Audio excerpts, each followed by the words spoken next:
Hey everyone, Anark here, and this is another Anark live stream. Thanks for tuning in. I assume the only people watching right now are those who are watching the VOD, but I appreciate those of you who watch afterwards. Cheers. Got a lot of drainage, damn. Didn't know it until I started talking.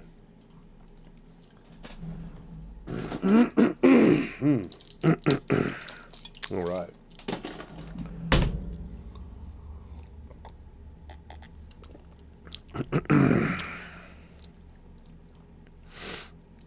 All right, I'm going to get the link for this live stream and I'm going to start spreading it around. Right now, it doesn't look like anybody showed up yet. Damn. Kind of surprised. Not even one person. Oh, there we go. We got one person.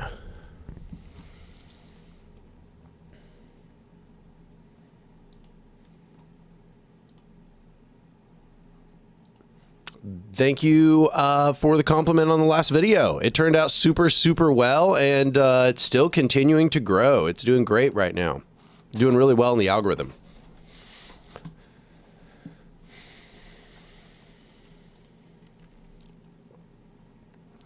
All right. Spreading the link around. Let's see here. Boom. And... boom, and this place. Oh yeah, all the places.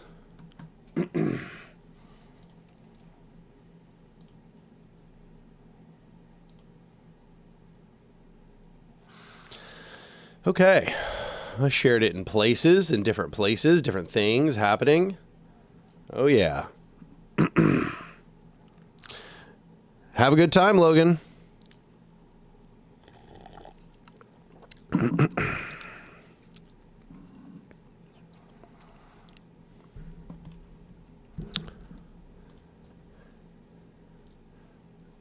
Can you all see Murray licking my cup right now?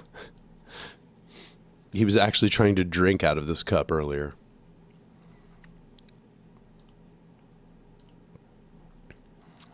Seeing a lot of regulars here. Glad to see y'all.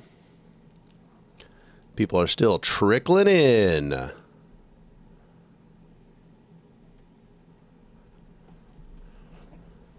Got my chair to sit up a little bit higher than usual. Murray, stop trying to push the keyboard. Come on. Be a good kitty. Be a good kitty. Be good.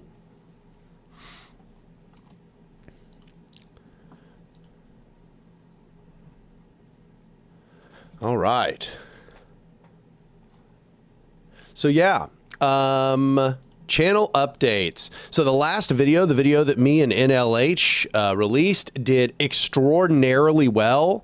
The one that's currently titled Authoritarian Leftism Only Achieves Capitalism, Anark Responds to Socialism for All and Bad Empanada. That video did really well, and it's still doing well. That video actually has done better than any video in the channel's history insofar as like how fast it's growing, how many views it's getting as per the amount of time that it has been out. If I recall correctly, the Second Thought video has the most views of any video I've ever released, and I think it's somewhere around 100,000. This video is already up to 26,000, and it's only been out for a few days. I think it's been out for like a week or something. Excuse me. Yeah, a week. Yeah, viewers yearn for drama. And unfortunately, this channel does not focus very much around drama, so I don't give very much to the people yearning for drama.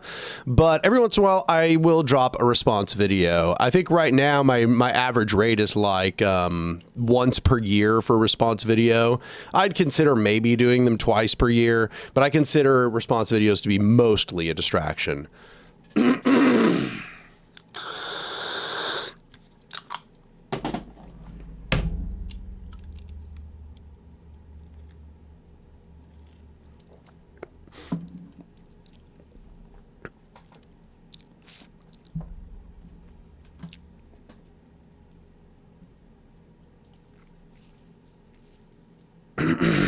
Yeah, but yeah, this video, according to the YouTube analytics, is doing 4 times better than my usual. Just shows you how much that people want the drama. How much that people want the drama. But I think I did a good job in not making the video a drama video. I took what Bad Empanada wanted to be just kind of a slap fight, and I turned into an opportunity to educate people, and I'm pretty happy with that.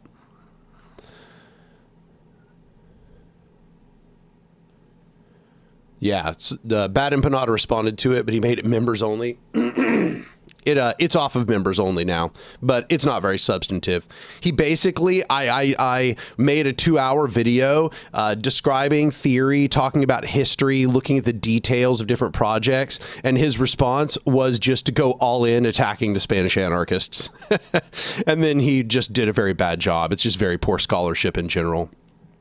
Very cherry-picked, looking at a bunch of isolated examples that only took place in certain places, making them out to be generalized, focusing in on flaws of the Spanish Revolution, which there were flaws, absolutely, and anarchists will cop to those flaws.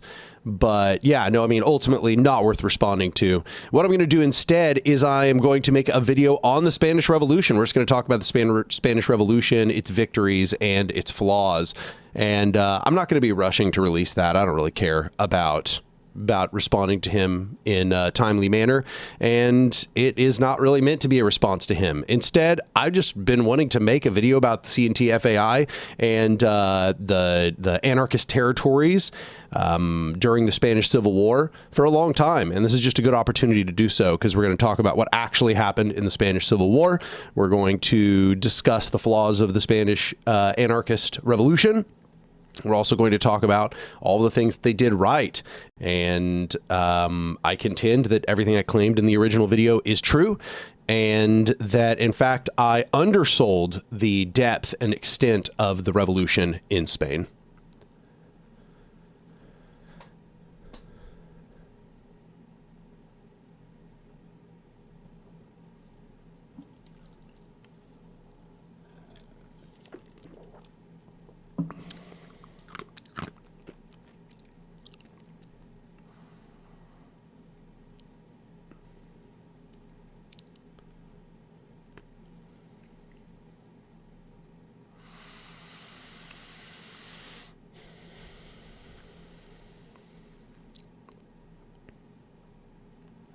Lucas says, response videos generally seem like a waste of time retreading old ground. It seems better to spend the energy progressing the conversation.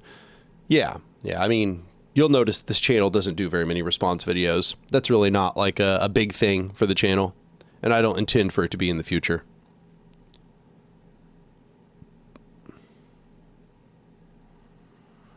But yeah, no, the video's doing extremely well. The perverse incentives are there. You know, just I'd probably do really well to continue doing response videos, but I don't intend to do so. No real purpose in my mind. I mean, the purpose, I guess, would be to for the channel to blow up, and I understand how that might have a net good to it, but I don't think that ultimately it is. I don't think that it's good for the health of the channel, is what I'll say. It would be good for the channel's growth, but the channel itself would lower its tone, and I don't really want to lower the tone of the channel. James Bishop said, do you know Frank Mintz? Yeah, no, his book on the Spanish Revolution is actually one that has been very informative for me. Read that years ago now.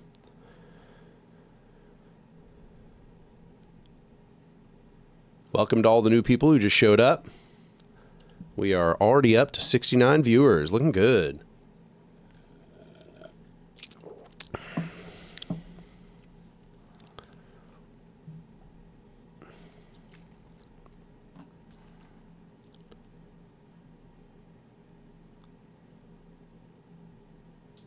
$69 viewers. 69. That one's dead, right? I mean, it got replaced by 6-7, and now that's dead as well. I think we're done. We're done with both 69 and 6-7, but I don't know.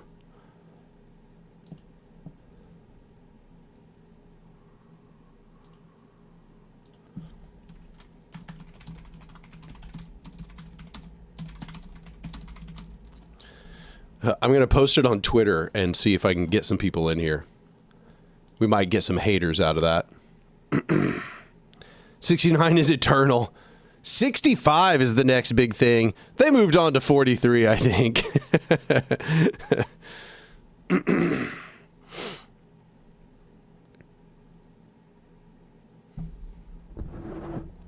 Jessica says, I felt like you, Paul, put up such a strong argument citing Marxists and Leninists themselves. It was nearly impossible for them to argue substantively. Exactly. That's why he had to attack the Spanish anarchists.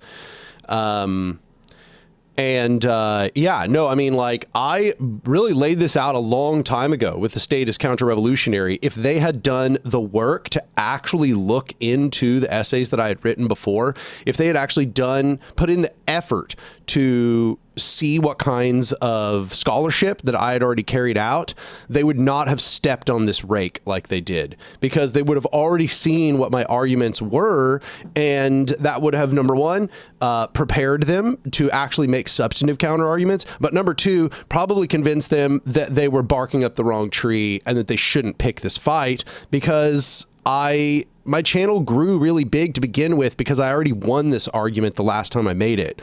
The state is counter-revolutionary essentially won the argument. I was having a years-long debate with authoritarian leftists, and then I wrote and released the state is counter-revolutionary in 4 parts, and by the end of it, they pretty much had nothing to respond with.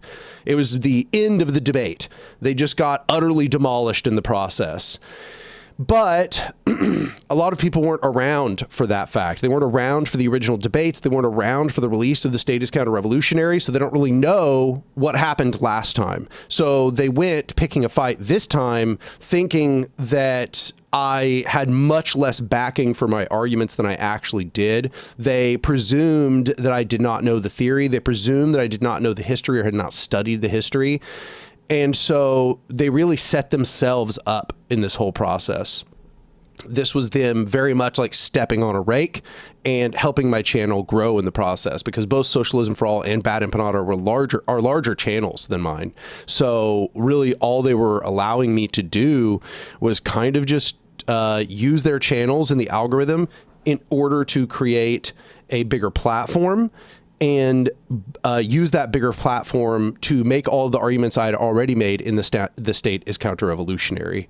So, yeah, no, that was a big mistake on their parts. And even though I respect Socialism for All quite a bit more than Bad Empanada, he made the same mistake. Got a donation from Victorious Gardenasaurus for $50, and all he says is "with love." I appreciate you so much. That's awesome.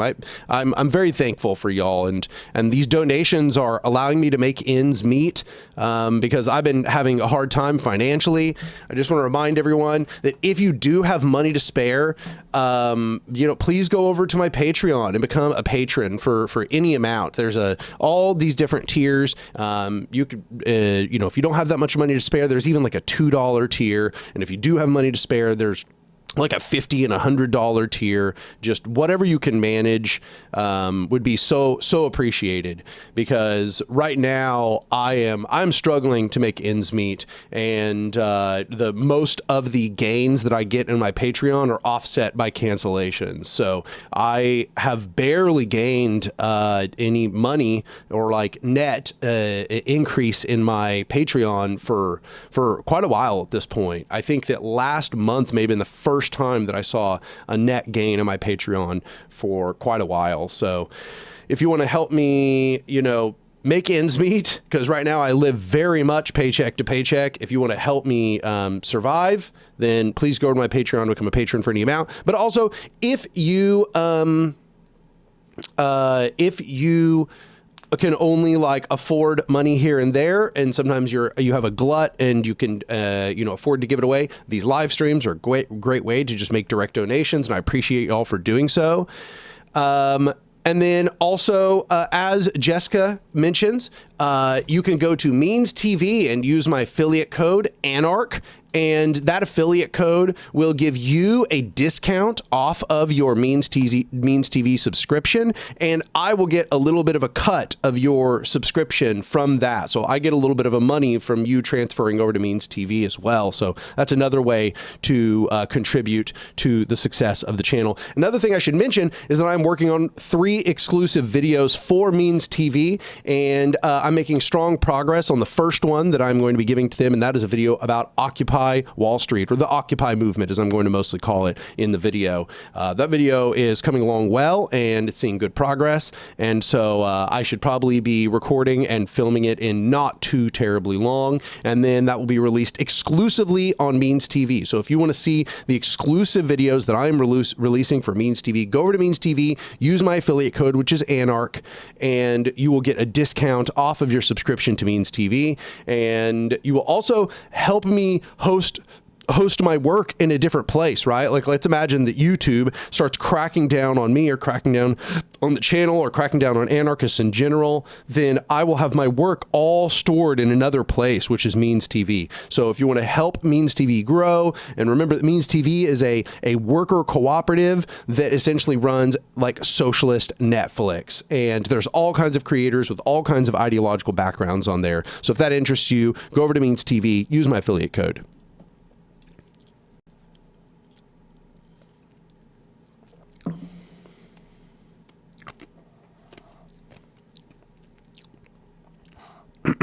Wiki.Hemi Akinia says, is there any way to order your books to Europe without paying 40 euros extra?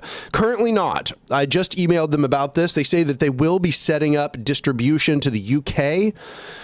But at the moment, if somebody wants to order internationally, they will still have to order, they will still have to, you know, pay a kind of exorbitant shipping fee at the moment. So yeah, unfortunate, but that is the way it appears to be at the moment.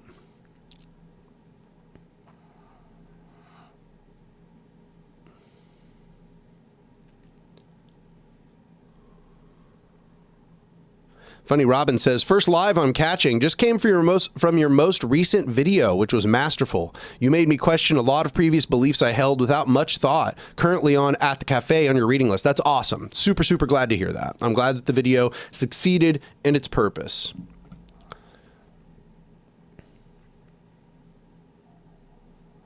Jessica says, I watched a Graeber video where he said that Occupy ended in a really horrible way, with cops targeting women in particular, and that was kept out of the media.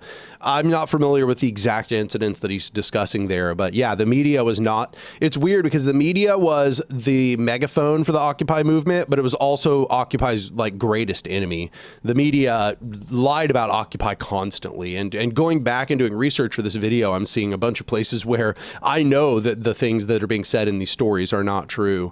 For example, the counts that they give, the numbers of people that were present for certain protests and stuff, they're just absolutely not true. I was present for numerous of those protests, and those numbers are incorrect. But yeah, no, the media lied and covered up so much about the Occupy movement. It was a big problem, and the police were essentially made out to be innocent in the whole thing, and were barely held accountable at all.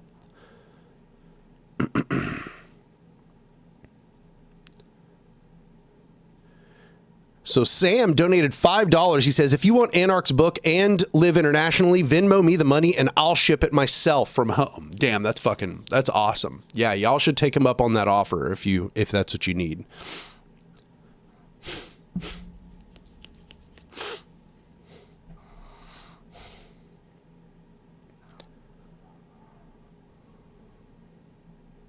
Flare Fox says, Anark, is there any vids you would recommend for someone like me trying to get into your channel?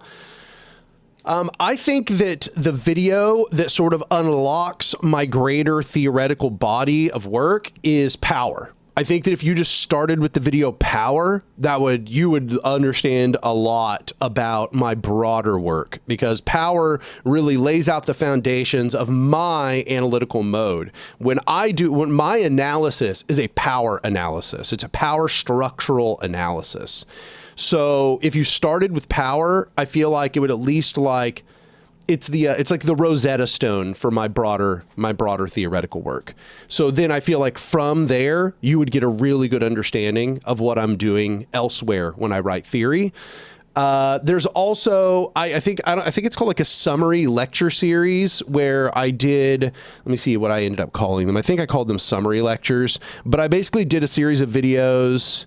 Yeah, here. Yeah, Systems Anarchism Summary. Yeah, that's what they're called. I think they might have a playlist, but that's me summarizing my own work there. So like the one I'm looking at right here is called The Principles of Anarchy. Yeah, The Principles of Anarchy, Systems Anarchism Summary, Part 3. So you're just going to be looking for the ones that say Systems Systems Anarchism Summary, Part 1, Systems Anarchism Summary, Part 2, etc. Those are where I am essentially just summarizing a modern anarchism and power in a summary lecture series. So those are a good one. Fratferno says, you got a book published? Yes. Yeah, the book will be releasing October 27th. If you want to pre-order A Modern Anarchism, I'll give you the link here to PM Press, being published by PM Press, which is pretty notable press. I'm pretty proud of that. So if you want to support me, you want to support the channel, go pre-order a copy of A Modern Anarchism, which will be releasing October 27th. You know, help me boost my career as an author, because I have so many books I want to write, y'all. I have so many more nonfiction books I want to write. I want to create The State is Counter-Revolutionary into an actual published book, but I also want to write so many fiction books. I already have a fiction book ready to publish, essentially. And, you know, if y'all can help me get a lot of sales on this book, it's going to help me transition to be able to publish all kinds of books, because so much of getting a book published is coming to a publisher and being like, hey, I'm not a risk. I'm a safe bet. Like, just, you know, publish and help me get this book published, and then I'll be able to build a career off of it. So when I am able to go to a publisher and say, I got this many sales on my debut work, I think that is going to be a huge benefit to me being able to publish other books in the future. So if you want me to be able to have a career as a writer of both fiction and nonfiction, just know that I have so many ideas for books that I want to write, and I've wanted to be an author ever since I was young. It was like my dream to publish a book ever since I was 15. So like, if you want to help me fulfill that dream, then please go over and pre-order a copy of A Modern Anarchism. Another one, yeah, Constructing the Revolution is a really good video if what you're trying to do is kind of just get a foundation for kind of a theory of practice. Like if you're trying to understand a praxis, an anarchist praxis in the modern era, Constructing the Revolution is also a great video to start with.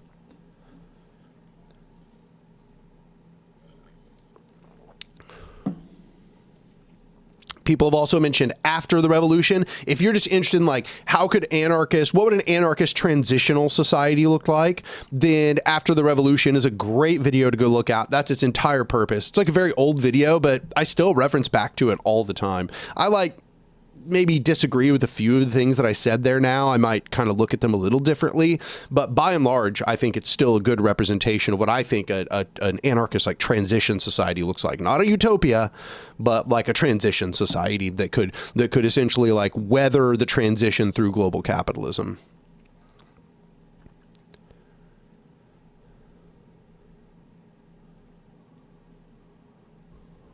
Klatari says, whoa, Anark fiction? Yeah, y'all may not know it, but I spent the majority of my life as a fiction author. I didn't ever actually get published, but I've been writing fiction ever since I was young. I love fiction. I'm a huge fan. I very much have the mind of like a world builder, and yeah, so I've written at least one fiction book that I think is ready to get published as it is.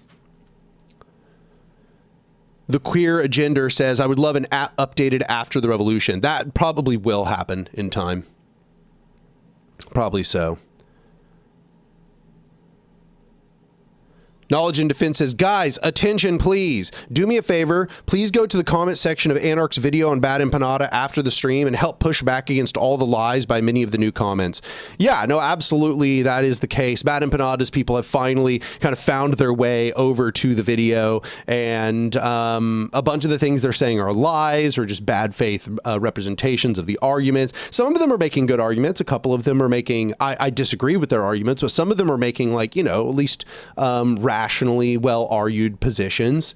But yeah, no, go over there and engage with the people in the comments, because, you know, at the moment it's mostly Bad Empanadas people who have started coming over and commenting. So yeah, go back. If you haven't finished the video, go finish the video. Go into the comments, make comments. If you liked the video, go over there and say you liked the video. You know, all that stuff is going to help it have, you know, legs and longevity in the algorithm. So, you know, go engage. Go engage with Bad Empanadas followers. You don't even have to get into fights. Just rationally produce all of the counter arguments.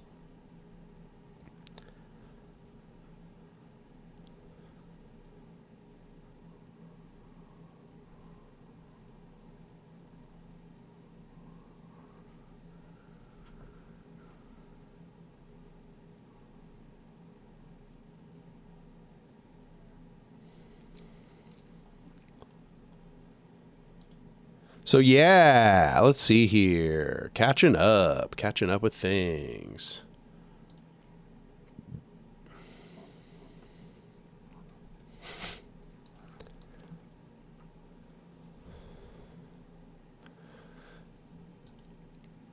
But yeah, also, I am seeking a publisher for a fiction work. So if you or anybody you know is like connected to a publisher who would publish fiction, a work of fiction, please reach out to me, because I absolutely am looking for a suitable publisher for fiction. PM Press is great, and I would love to go back to them for more, to publish further works, and I intend to continue publishing nonfiction with them, but I don't think they're maybe the most suitable publisher for fiction works. So if you know somebody who is an agent, somebody who is an editor, or works for a publisher that does fiction, please reach out to me, because I am currently trying to solicit a publisher for my fiction work. Got another donation from Sam for $10. He said, I can attest to Daniel's fiction prowess. Shout out to Nira and the good old days of hanging out in Anark's bedroom, playing tabletop and watching The Wire during OWS.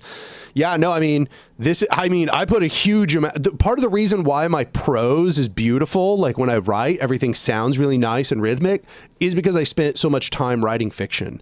And I've written so much fiction, so much world building I've written an entire tabletop game, for example. It's another thing I could get published. So yeah, no, this is all things that I intend to do in my future. I have many different desires in my future. I have many different skills. So yeah. Also, donation from Jessica for $5. Jessica says, why'd you move from anarchist terms like hierarchy and authority to hierarchical power structures? What do you think of Luke Kemp's term Goliath?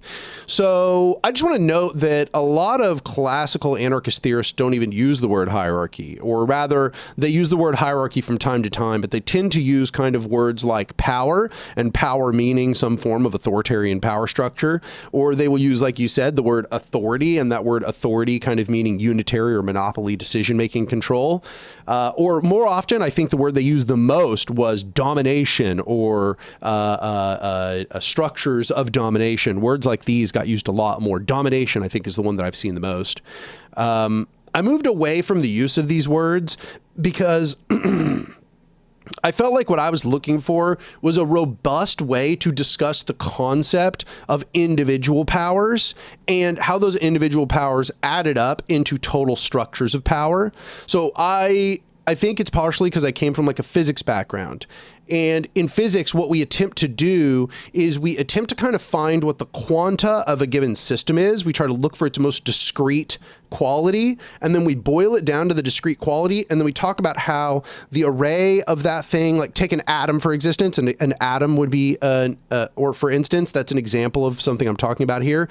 I'm essentially looking for the atom of politics, right? I'm looking for the atom of revolution. And the conclusion I eventually came to is that the atom of revolution was power. So we're talking about both individual power and we're talking about power structures. And what I wanted to do is I wanted to create a robust theoretical structure of analysis, which started with power as being a neutral phenomenon, not a phenomenon of domination in and of itself, but in fact that there are different kinds of power structures, that there are horizontal power structures and that there are hierarchical power structures. And then I sought to build out a complete analytical structure for what power is and what a power structure is, given that fact that we are starting from the sort of atom of power as a concept.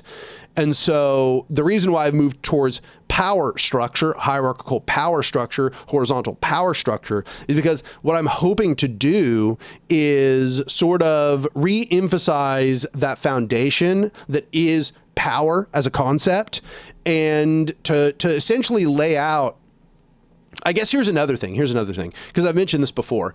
I think one of the mistakes of anarchist theory in the past that I've seen is when they look at like hierarchical power structures, and it's like they want to do some things which are similar to those hierarchical power structures, but they want to do them in a horizontal way. And instead of just admitting, yeah, some of these functions will remain the same, but they will be managed differently, instead they seek to create a theoretical terminology which just separates them completely from the opponent system. I think this is what Engels was trying to point out with his garbage on authority essay, but that essay ended up being one of the worst polemics ever written in the history of politics, which is impressive. There's a lot of competition. But no, what I was seeking to do is be like, no, hierarchy and horizontality are both attempting to build power structures, but these power structures are oriented in very different ways. And the ways that these are oriented, the way that decision-making and implementation is coordinated within horizontal structures and hierarchical power structures, these are very different. And that these lead to radically different outcomes, one of which is inherently revolutionary in its thrust, and one of which is inherently death-oriented, destructive, and short-term in its orientation. So I essentially discovered this theoretical orientation of my work, power, and I've been expanding on it ever since. So that's why somebody earlier asked about where they should start, and I noted that they should start with the work power, because I think this is really the center of my broader theoretical, the beginning, the origination of my broader theoretical critique, which is then expanded very robustly in a modern anarchism. All right. So, got some more donations in the meantime here. Oh, what do I think of Luke Kemp's term Goliath? I like it all right. I thought the book was really interesting. I haven't finished, I think, like halfway through. But I enjoy the book. I think it's great. I'd like to finish it. I need to go back and finish it. But insofar as me using the word Goliath as a theoretical construct, I don't know that I have much. I don't know if I like the term Goliath as a theoretical term. I think that it's very euphemistic, it's very artistic, but I prefer something quite a bit more dry in my own work. So got another donation, this time from Ceylon, 1999 for $75. He said, "Hi, Anark.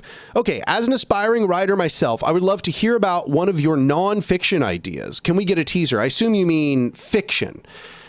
So yeah, the book that I want to get published is a book that is already finished. It's complete. In fact, it's gone through like 5 different rounds of revision, and it's titled Drowned Leviathan. And so to summarize Drowned Leviathan, it's post-apocalyptic.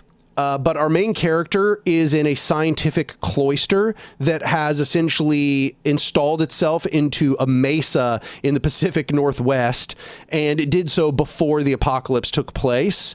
and it has like miraculous futuristic technology. They have replicators. They have they function completely through horizontal consensus methods, and it is a society of scientists and writers and artists and different things.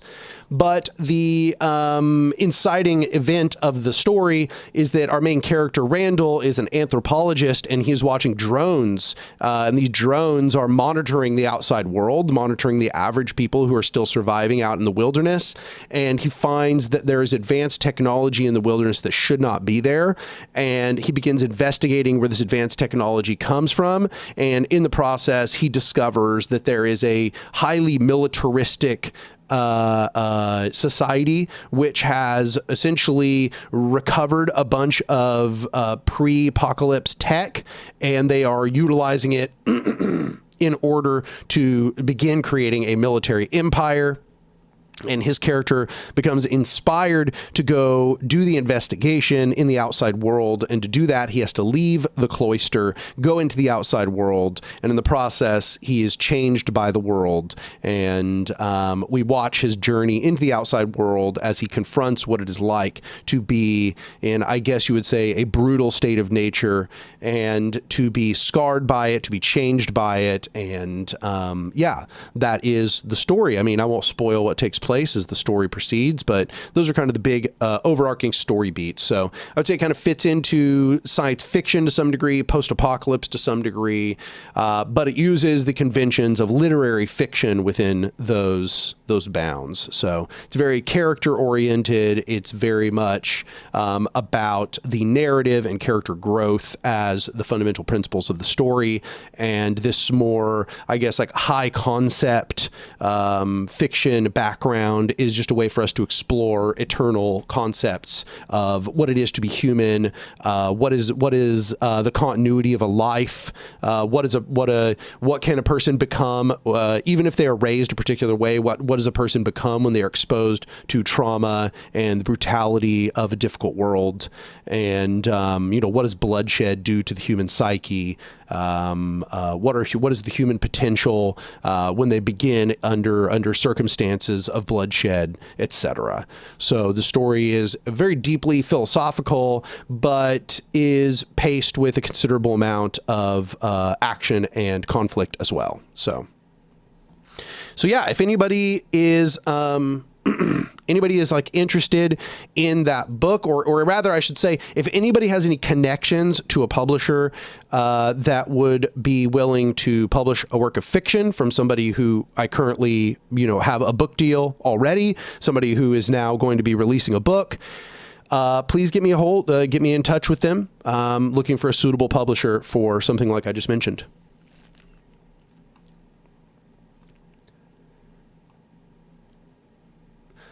So yeah, can we get a teaser? I would consider maybe letting patrons read the first few chapters of the book.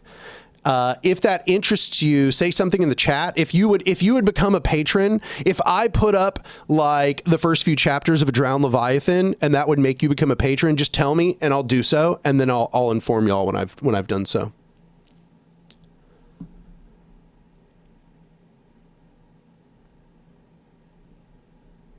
So Frat Furno says domination is the best term for it, in my opinion, and that's perfectly fine if you feel that way. But I guess another reason why I don't use this term domination is because what I'm really attempting, because domination is something that happens at an interpersonal level, and it's something that happens at a social structural level. And what I was attempting to do was more comprehensively build out the aspects of domination and how domination functions at various scales. So, I've split it into 4 different categories in my work: individual conditioning, interpersonality, social structure, and environmental structures. And I think that, power structures are comprised of all 4 of these, or really enduring power structures are. And so I prefer something that has a little more granularity and detail. And that's part of the reason why I use power structures instead of just saying the word domination, which I find can be a little bit more amorphous all by itself. Got another donation, this time from Achilles Run for $5. He said, meow, merp, merp, meow, meow. I just ordered the A Modern Anarchism book, Goob Day. Well, I appreciate you. That's awesome. I'm super glad to hear that people are continuing to order copies. I'm glad that we're still getting more pre-orders. Yeah, no, I'm really looking forward to the book being released. I'm very excited for it to be released.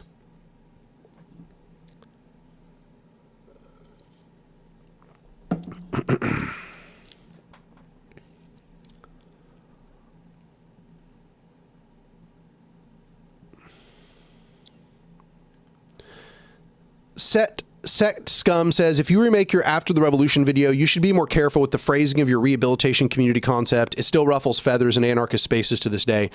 You know, I got to be honest, I've read back through it, and maybe I could change a couple of the ways that it's phrased, but I really don't think that it's the phrasing that is causing a lot of these people to dislike it. I think that it is them having a bone to pick with me in a general sense and using this as a bludgeon in order to just kind of try to attack my reputation.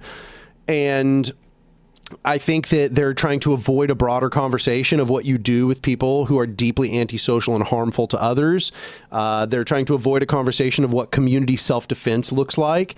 Their alternative is often just murdering the person or exiling them, and they don't want to have a complex discussion about how that can also form all kinds of disgusting and horrifying perverse incentives. The truth is that I think that they are just opposed to any form of detaining somebody who is antisocial, and I don't think that that is just a good solution in general. So I don't think that there's any way I'm going to be able to rephrase it such that they will agree with it, because they've entered into it already with a cynical desire to attack, and they don't really want to discuss the deeper theoretical concepts that underlie what you do with people who are deeply harmful to society.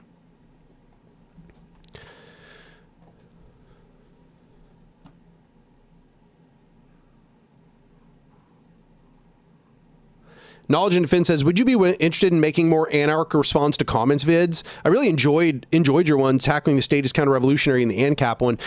Yeah, no, absolutely. Absolutely. I will admit those are pretty low effort videos, but I should still do it anyway. I think those were kind of fun.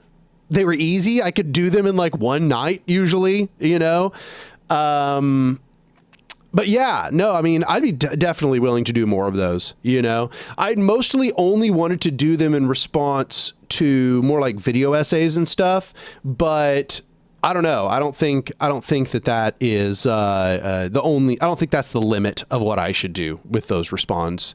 I'd be willing to do more of those. Absolutely. That's the answer to your question. Booty Broth says, quote, prison is authoritarian, so I'll just kill them instead. Yeah, exactly. I really do not think this is a coherent train of thought.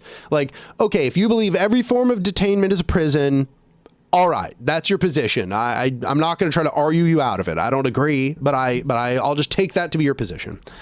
But then, like, if you object to detainment of people who are harmful to society, how is it less dominating to normalize murdering them instead?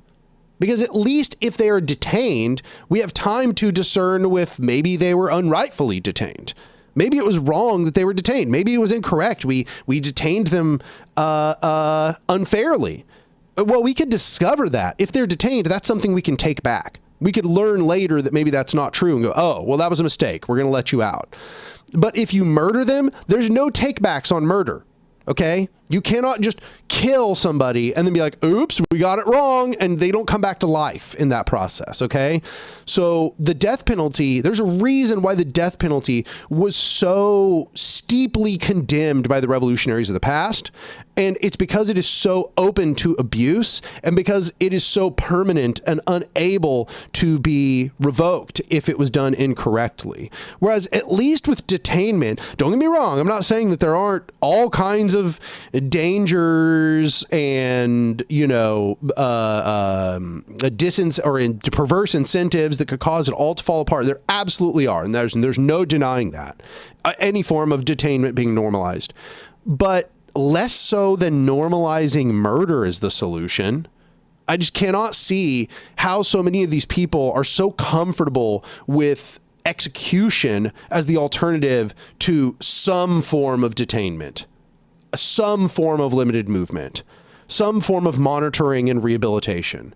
I just really do not think they're thinking it through. I think they're knee-jerk reacting, and that a lot of them are targeting that video only because they have a bone to pick with me, because I critiqued individualist anarchism on Twitter numerous times, and they essentially, instead of listening to my critiques and registering them and internalizing them, they instead tried to turn me into a villain, and they tried to find every single place where they thought I said anything that was objectionable, and created some backlog of grievances which they seek to weaponize against me anytime that they have some other grievance. It's very immature. It's very inarticulate. It is, I think, an unfair approach that they're taking, and it is all based on personality conflicts. It is all based on, I guess what you say, negatively polarized parasociality or parasocial hatred. It is not based on them having strong theoretical concerns or critiques and alternatives.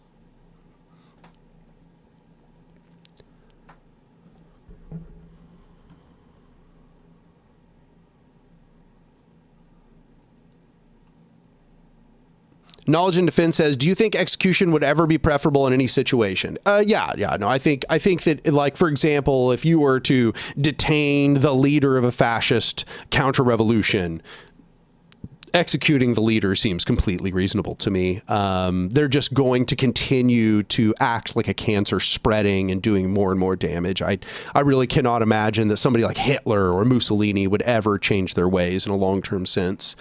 And certainly there's no amount of rehabilitation that's ever going to do anything.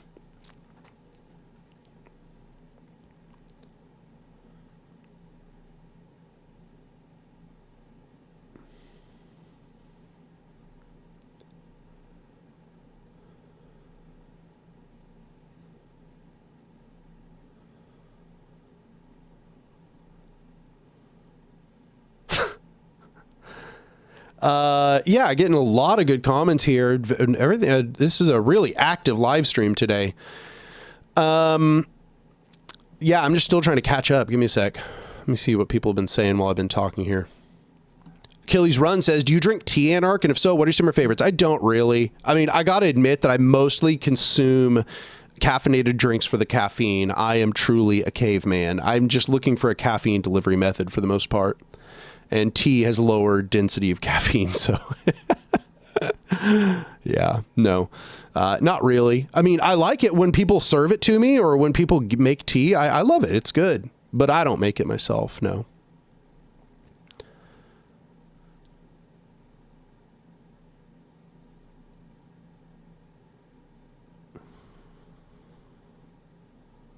Slugbone says, I agree. What will you do with violent criminals is like the #1 question we get from people. It's absurd not to have some kind of answer. Yeah, and therefore I stand by what I said in After the Revolution on that particular thing. You know, maybe it could be formulated better. Maybe the version I've got is not the best version. But I refuse to believe that the alternative to what I present in After the Revolution is never detain anyone, only kill them. That just seems ridiculous to me. Absolutely ridiculous. And nobody's ever going to be okay with that as the solution. That's just never going to be a wide-scale social solution to the problem. And it will lead to horrific abuses, guaranteed.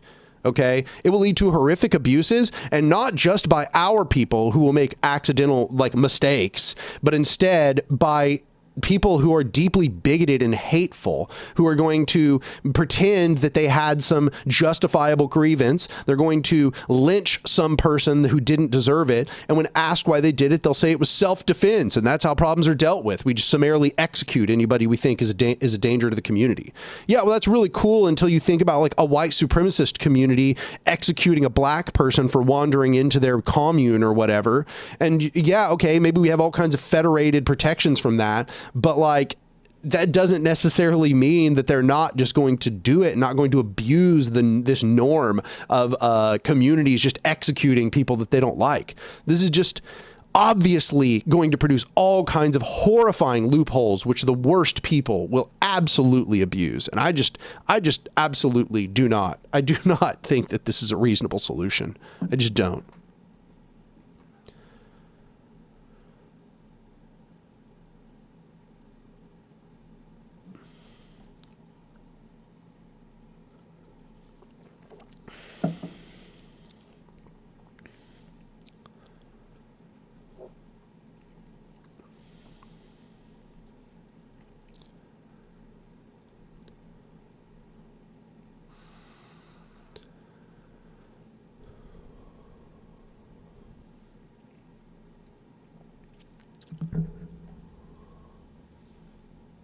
Sub-Zero, I think you're responding to me like who would stop them. But I'm wondering if you mean who would stop these like racist lynching squads. But I guess I'm not entirely sure, so I won't answer until you clarify, but I'm not sure who would stop who, and then I'll answer your question.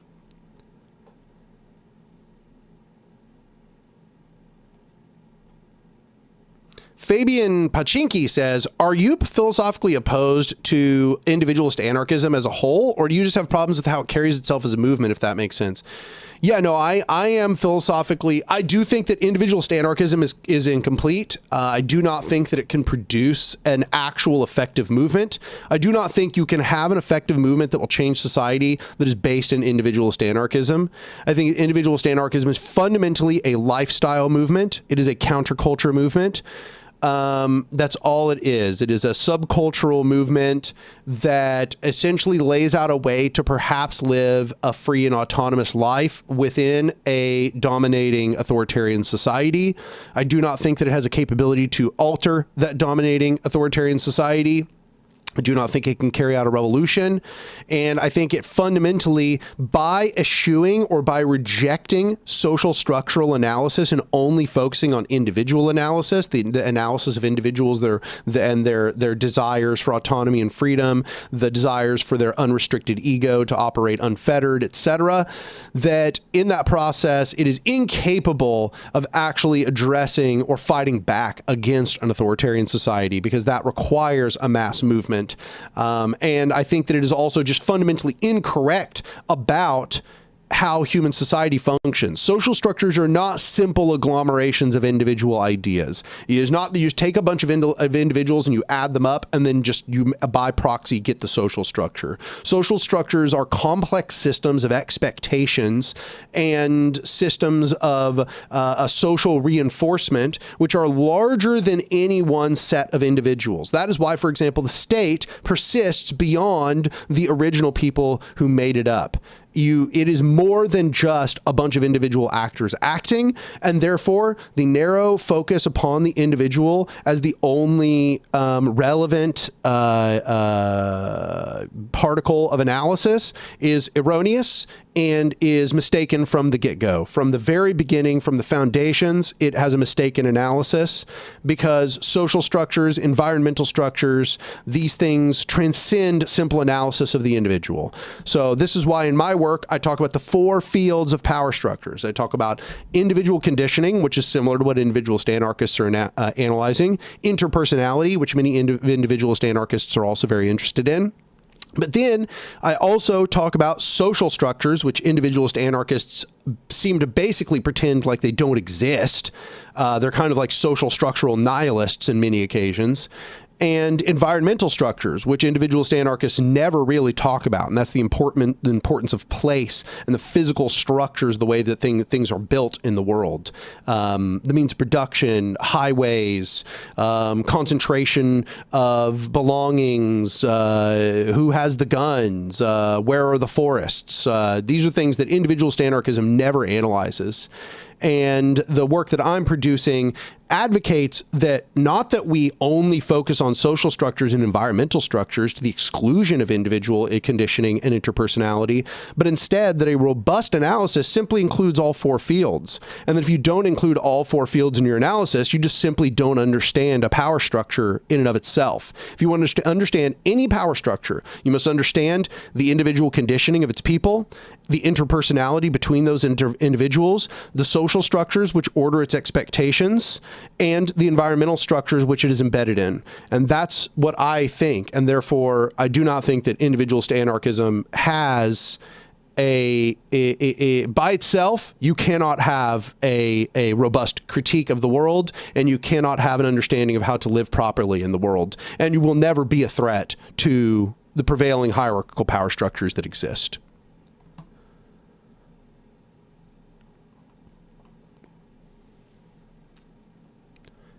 Damn, it's already been an hour? Holy shit, you're right. Yeah, this one's been flying. Yeah, I've been locked in.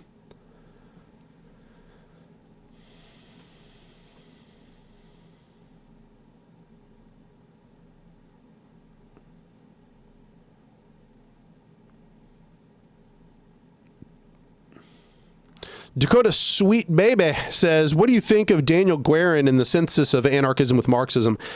I mean, I have to admit that, you know, I'm an anarchist who really values a lot of Marx. I think Marx had a lot of extremely valuable insights. And, you know, no matter how far I've come in studying Marx and studying the authoritarians and how frustrating that so many Marxists are in their sort of navel gazing and their smug condescension, none of it has changed the fundamental fact that Marx got a lot right.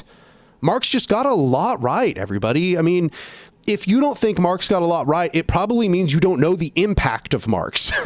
Marx got so much right that anarchists who were opposed to him still took his analytical methods and then brought them into anarchism and synthesized them into anarchism to begin with. So many of the things that you and I take for granted as critiques of capitalism are things that were first really, maybe not first developed completely by Marx, maybe because Marx got a lot from Proudhon, but like they were things that were really expanded upon and given theoretical depth and intensity by Marx. And I think that any anarchist who pretends to fully reject Marx is really an anarchist that is in denial, number one, or an anarchist that will probably have a somewhat lacking critique of capitalism. To reject Marx's critique of capitalism entirely is absurd, utterly absurd. That doesn't mean that you have to agree with everything that Marx said, because I have my disagreements with Marx, but to pretend that we can just reject Marx outright and that nothing he said had any value, and that, you know, like, it's like Marx is for the authoritarians, and if you're not an authoritarian, then you hate Marx. Like, that is nonsense. And anybody telling you that is somebody probably admitting they don't have a strong grasp of Marx. So that's my position. So as far as Daniel Guerin, I haven't read enough of his work to really say, but that's my position about Marx. And I think that everybody should probably be studying Marx. He just had so many brilliant things to say and so many excellent observations, which cannot be separated from the history of the left, even if you disagree with Marx on particular key things. Just like if you look into all of the ideas that Marx originated, you're going to find you believe in things Marx said. Like, that's just going to be the result. I promise you.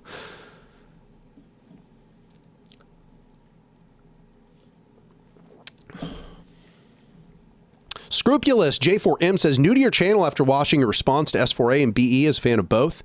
I've watched a lot of your videos since to understand your position, and I found them very holistic and persuasive. Your explanation for organizational social anarchism remedies a lot of my previous issues with the individualist forms I was more familiar with. I'm glad to hear that. You know, that's my belief, is that if people really did listen to the social anarchist position, there would be a lot more social anarchists. I really do think there'd be so many more anarchists if people were introduced to anarchism through social anarchism. There would be so many more anarchists than there are. I really do think that individualist anarchism has really painted anarchism with the wrong brush, and its popularity, though perhaps it can be lauded with helping anarchism survive the era from around like the 60s to the 90s, I think that it did a lot of damage to people's perceptions of anarchism in the process, and it gave them the wrong ideas about what anarchists actually advocate. And maybe in a very real way, it sort of validated a lot of what were previously very empty critiques of anarchism that Marxists had made in the late 1800s and the early 1900s, where they were trying to portray anarchists as being all about individualism and lifestyle alterations and all of this. And at the time, those critiques by Marxists were completely off base. Those were false critiques, and they should have just been rejected. But unfortunately, with the rise of individualist anarchism in the United States, especially kind of culminating this era between like the 60s and the 90s, very much, getting mixed up with the new left and all of that, it unfortunately validated a lot of those Marxist critiques, and it gave the Marxists a strong foothold to reject anarchism as a whole movement, rather than looking at the fact that there has been this strong delineation between social anarchism and individualist anarchism basically since pretty early in the movement. So I'm very glad to hear that the exposure to social anarchism was persuasive for you.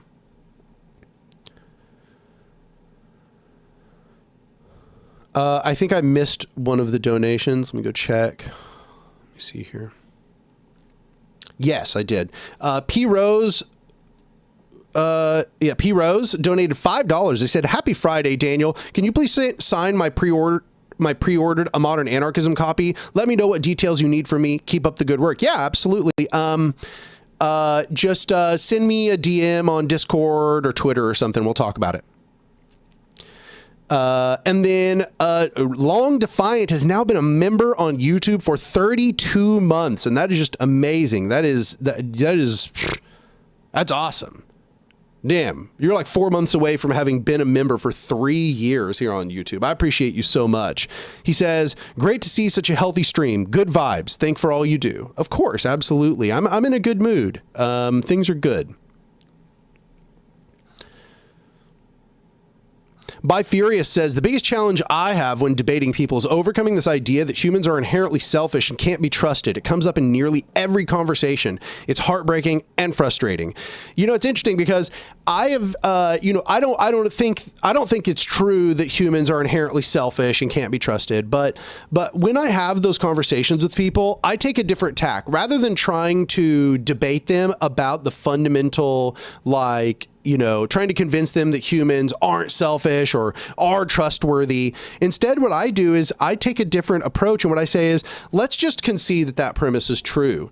If humans are inherently untrustworthy, if humans are inherently selfish, then why would we create hierarchical power structures which only reward the most selfish and the most greedy and the most untrustworthy individuals in society? If anything, a hierarchical power structure is the one that is most susceptible to abuse by the worst actors. And then from there, you just go on to citing example after example after example after example. Basically, the idea is then you argue from the position, well, a hierarchical power structure inevitably will be staffed by the most dangerous people, and those dangerous people will be probably the most possibly dangerous people because those are the ones that were most greedy, most selfish, most Machiavellian, most deceptive. And those people in a hierarchical power structure already have a system that's set up for them to exploit. So if anything, a hierarchical power structure is the one that is most susceptible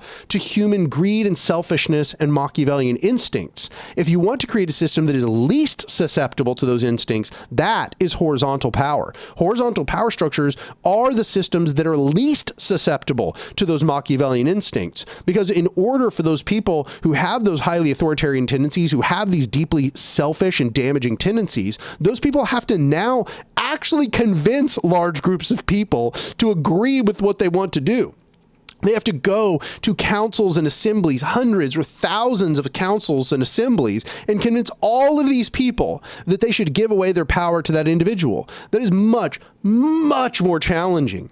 than just getting elected, for example, right? Getting elected is something that's so much easier and is so much more rewarding for the worst actors than actually having to go around and convince, you know, assembly after assembly after assembly after assembly after assembly to delegate them into positions of unaccountable power. That's way harder. And so therefore, a horizontal power structure is actually the one that is built in a superior way to prevent abuse by hierarchical exploiters. And that's the position I take when people present that perspective.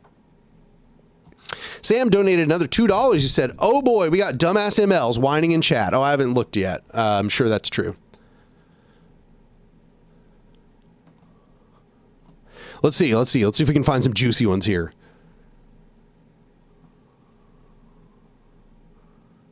Let's see. This guy says I'm ignoring his comments about reaffirming hierarchy in society. I'm sure. Yeah, I haven't seen your comments, buddy.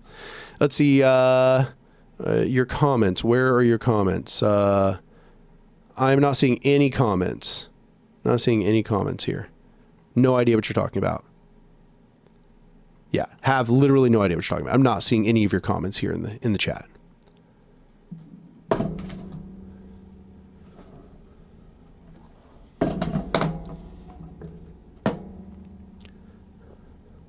Yeah, I have no idea what that you're talking about. Oh, reaffirming hierarchy. Okay, I think I found your comment here. Let's see.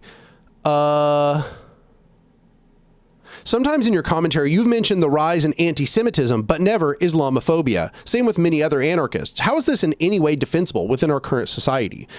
Well, I mean, I just take it for granted. I'm on the left. It's obvious that there's been a rise in Islamophobia. I mean, that's absolutely part and parcel of the rise in fascism. But the rise in anti-Semitism is a problem on the left.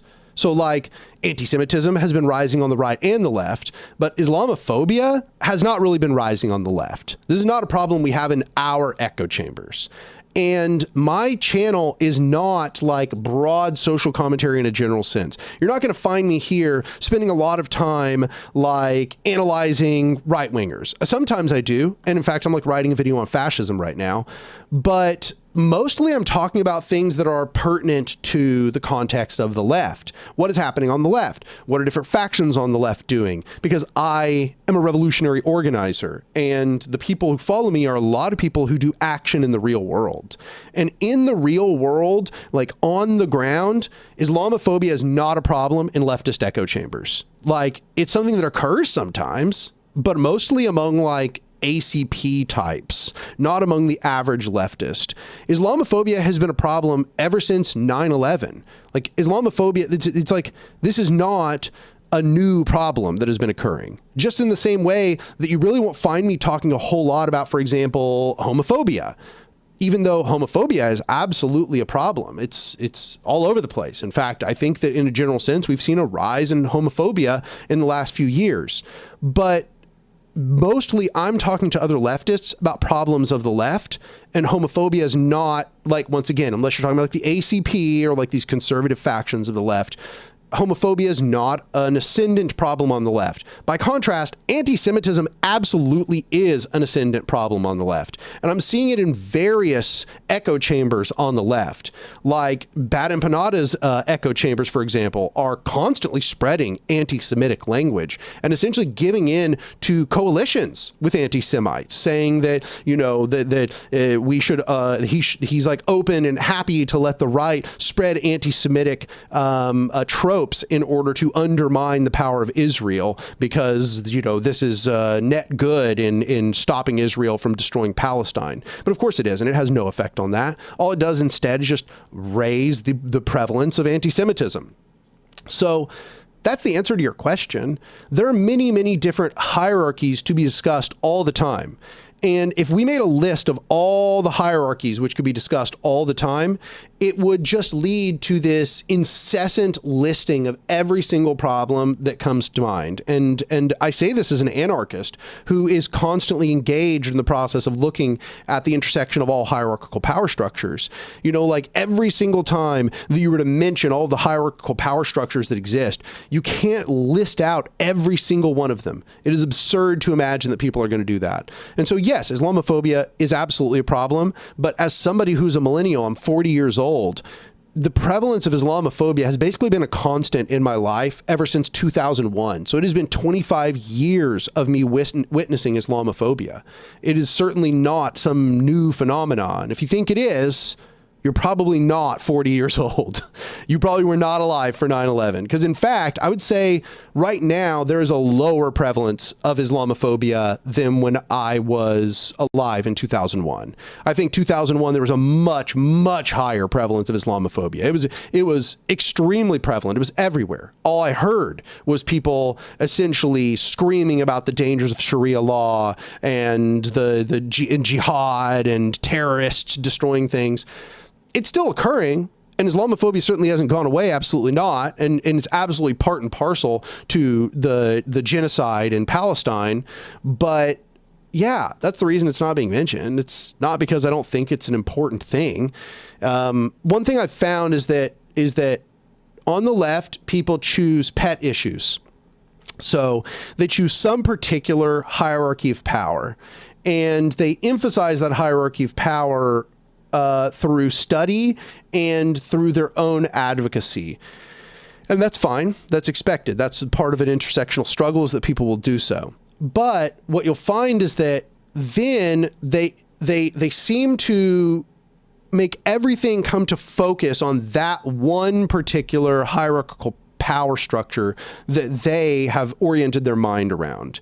So Islamophobia is one such form of hierarchical power, bigotry, discrimination that exists in society, absolutely bolsters the imperial war machine.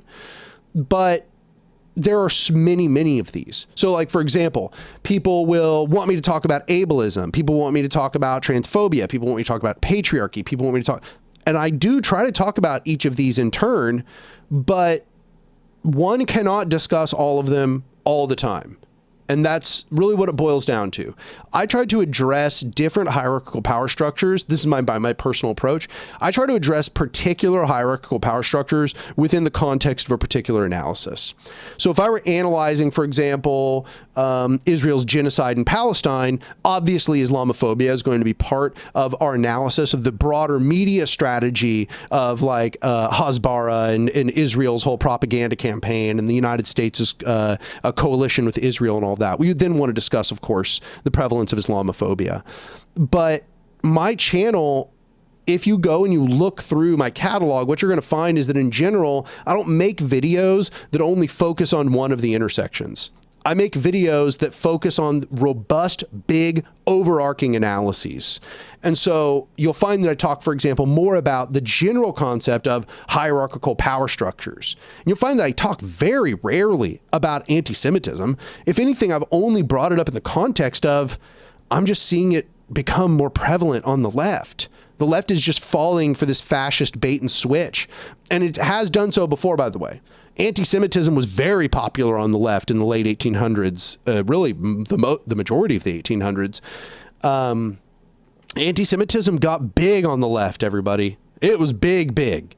And it was a problem, and it led to the cultural normalization of anti-Semitism, which then allowed the Jews to be persecuted as a scapegoat in a variety of countries. I mean, not even to mention Germany, but many other countries.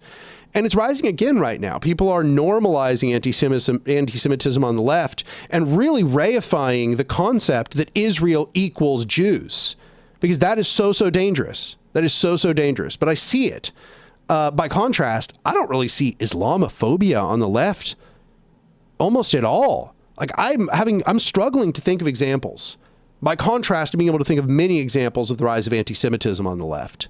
And I understand this is because people see what Israel is doing, and then they say, okay, well, Jews are a privileged class, and therefore it's important that we don't spend all our time like defending the plight of Jewish people. But I just want to note that, once again, Israel does not equal Jews. And when you try to make it out like Israel equals Jews, you are yourself doing a form of apologia or apologia for Israel, because that's exactly what Israel wants to portray. So if you've seen there's any disparity, that's the reason for the disparity.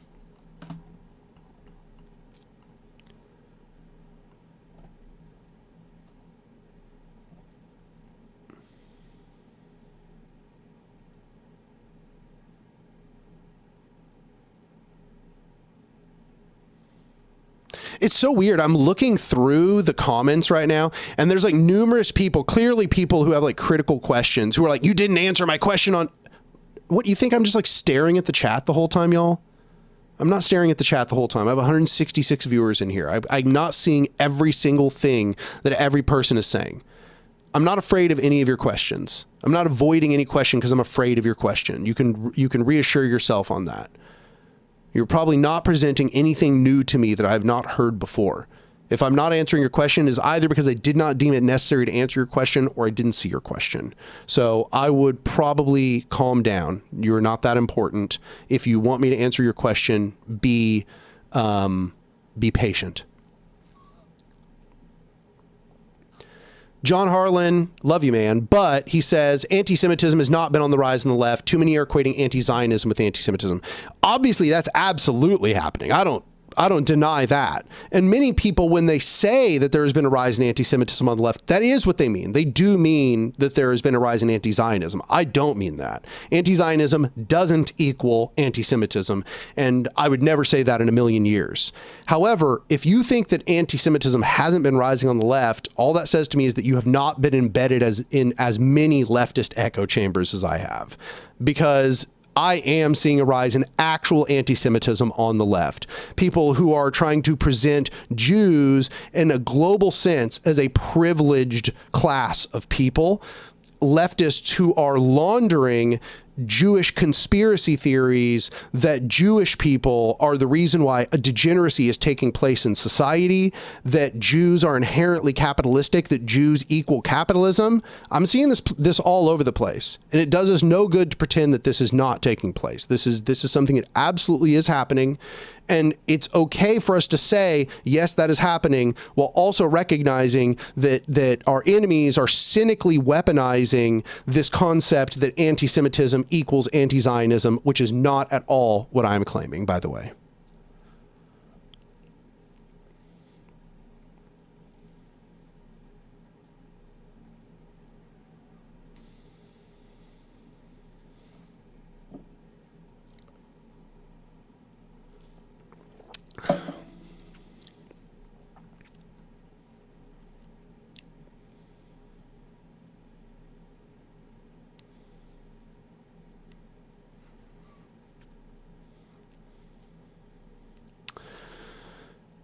Yeah, another Dafty says conspiracy theories are reactionary in nature. Yeah. Crumb Timber says Jews in the context of Israel specifically are definitely privileged, in part as a result of their Jewish identity, though. It's different when applying to other contexts. Oh, yeah, in Israel, being Jewish is a privileged category. Agreed on that. Absolutely. There's no doubt on that. That's just a fact. But elsewhere, not. I don't think that's the case.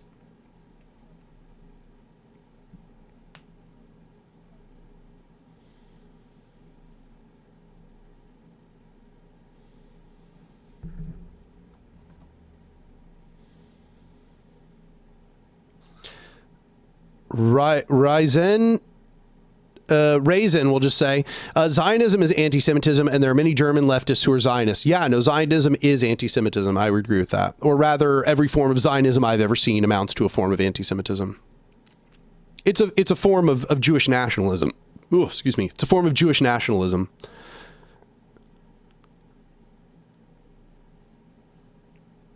But what I'm seeing is that numerous people in various places, especially on Twitter, I suppose, that are presenting Jews as a privileged class in every nation that they're in, and reifying right-wing tropes about Jews being part of a shadowy conspiracy to undermine the West, and as people saying, like, you know, Jewish bot and stuff when they disagree with people.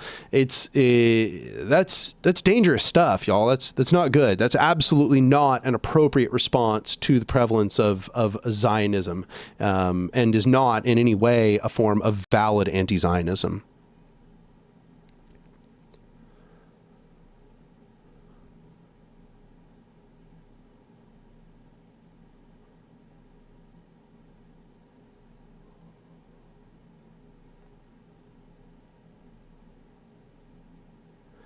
RT710 says, as women are the base of almost every hierarchy globally, where does the liberation of women fit into anarchism? And what do you think of it? The liberation of women is absolutely a requisite foundation for the success of anarchism.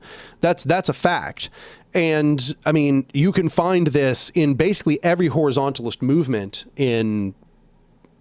not in history, but most of the most prevalent ones had extremely strong women's movements within them.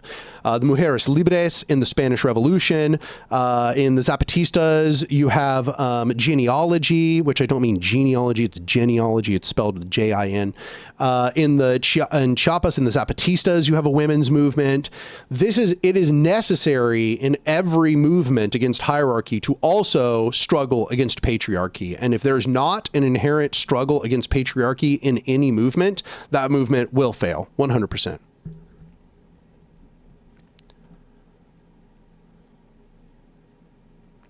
Got a donation for $50 from Our Brain Hurts a Lot. They said, you said intelligence is one of the key pillars of anarchism. What would be examples of anarchist intelligence in the modern world? I think that Antifa is probably our best example of anarchist intelligence. I think that when you're looking at the time surrounding Occupy, you had like a bunch of hacktivist groups, Anonymous, for example, used to function as a form of anarchist intelligence, a form of kind of decentralized information brokering and publishing, as well as research. This is something that I think was a lot more prevalent at that time, but it seems like we don't have nearly as many hacktivists these days. So I think those are the two big examples I would give. I think this is a pillar that needs a lot more development than it currently has. However, it's also a pillar that if there were development, we would probably not know about it necessarily. So yeah, no, I think that intelligence is very, very important. It's seen a lot in, for example, Antifa doxing campaigns, Antifa doing research on fascist militants, but also in the form of hacktivism and people who embed into fascist groups and learn about those fascist groups. This is also a form of the intelligence pillar. Another donation, this time by Mad Mason for £5. They said, hey, Anark, if we can't save the Prairie Lands people, can we support them organizing on the inside? I feel like prison organizing would be worthwhile. Absolutely. I just want to note that if you want to support the Prairie Land 5, you should be writing them letters. I think that's one of the biggest things that you can do. Morale is just such a huge part of being in prison. I also want to note that if you're trying to support anarchist prisoners and political prisoners right now, please do not forget the 15 who have been indicted in Minneapolis for resisting ICE and for helping organize all of these protests which pushed back ICE in Minneapolis. I think it's very important that we be supporting our political prisoners there as well. Ivana Chi says, hello from Colombia. I'm glad you're here. Good to see you. Frosty said 50 Mexican pesos, which is about $3, I think. Oh, okay. Yeah, you're right. It's fine, though.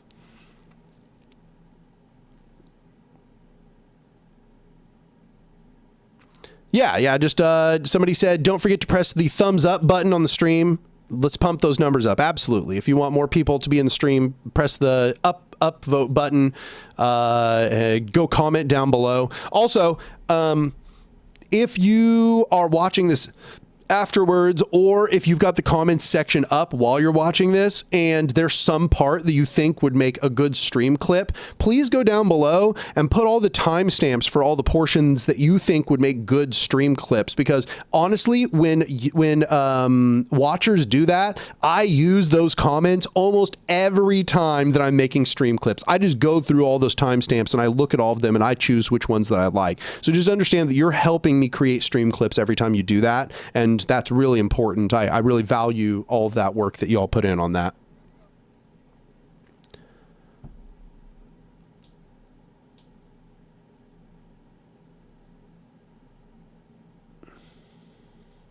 JB says, my main issue with you on this is that I've seen you and other anarchists call people anti-Semitic for simply pointing out that most Jewish people are Zionists.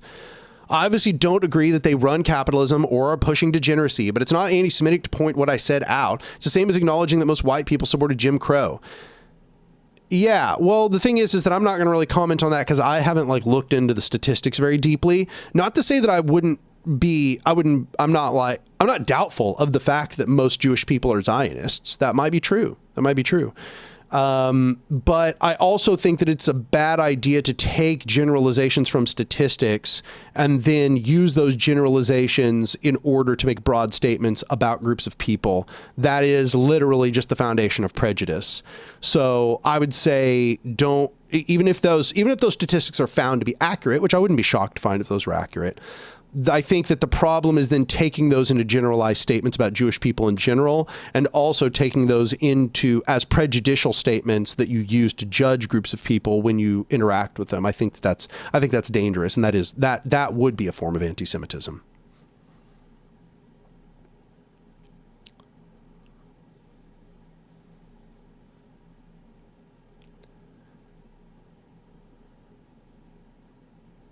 Dick Wienerman says, yeah, if y'all are interested in the prison stuff, you should go back and watch Anark's interview with Eric King. Yes. Also, please go watch the interview that I did about the Minneapolis 15. I think that that one was absolutely one of the best videos I've ever done, and it didn't do well in the algorithm. You know, it's so disappointing sometimes being a content creator and making stuff that you really think is so good and so high quality, and then it doesn't do well in the algorithm. For example, the interview that I did with Emmett Doyle, y'all, I think that was such a good interview. I thought that was like one of my most high quality, if not the most high quality interview I've ever done.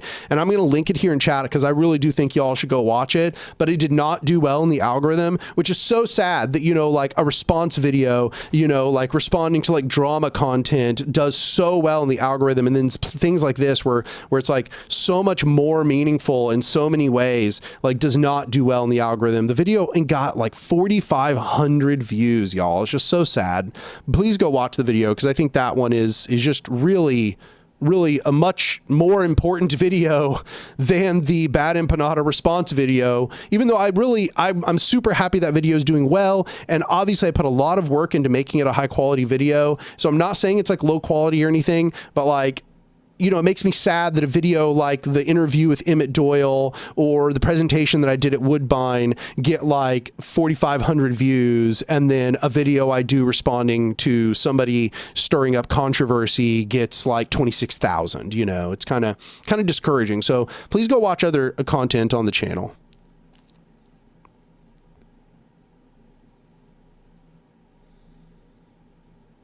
John Harlan says, getting topic ideas from the chat, so you do exploit labor. Yeah, I mean, no, I really do actually. No, 100%. I get topic ideas from the chat. When I cut live streams, I'm totally outsourcing labor to my viewers so much of the time. If people don't do those timestamps, I have to do it myself, and it certainly is a lot more effort. No doubt about that.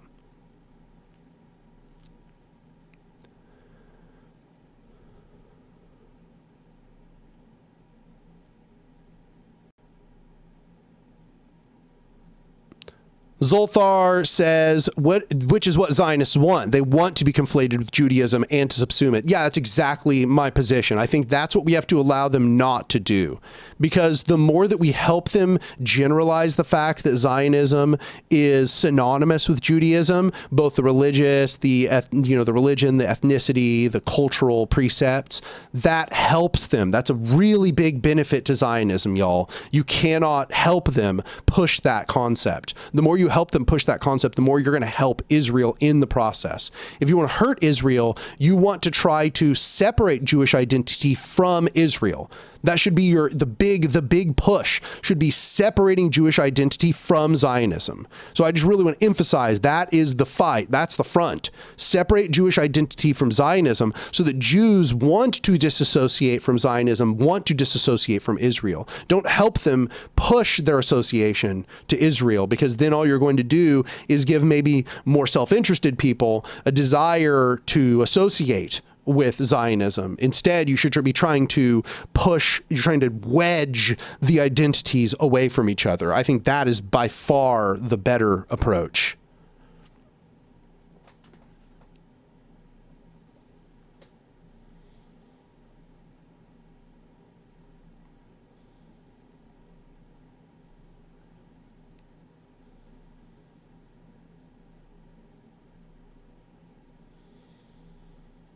Yeah, Zolther says, also listen to Emmett Doyle's music. Yeah, Emmett Doyle's music's pretty awesome. I had not even listened to him when he came out. I'd listened to like 1 or 2 songs, but no, the more I listen to him, he's like a labor musician in the style of our old classic labor musicians, and he really does deserve to be recognized as such.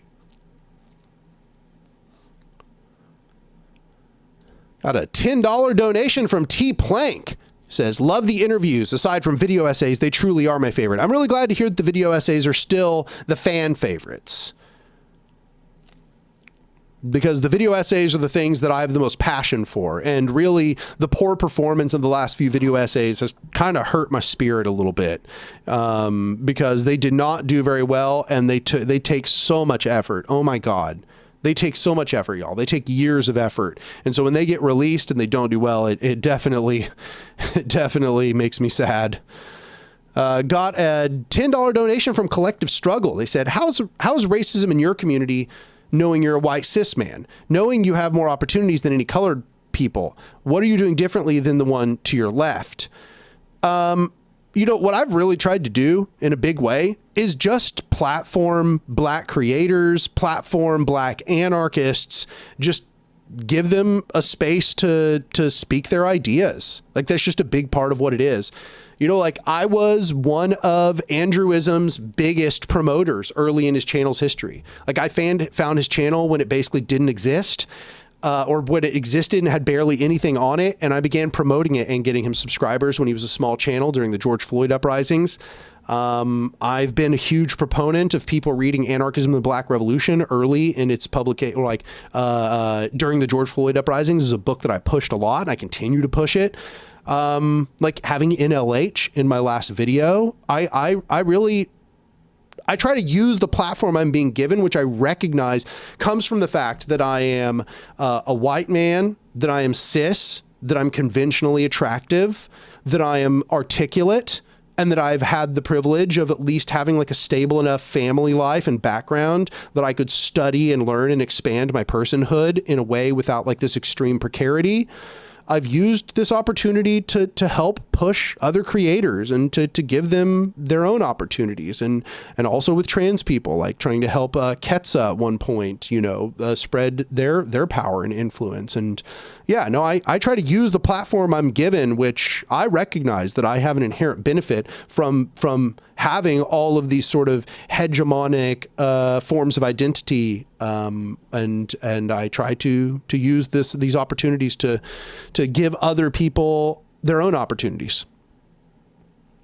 Black Anarchist said, should I consider doing Black Anarchist content on YouTube? Absolutely, 100%. I mean, this is just absolutely what's needed, and I would help promote your channel as well. That's just what needs to be done. We have to create more anarchist content. It just has to become more normalized. And Black anarchist content is something that absolutely needs to be created.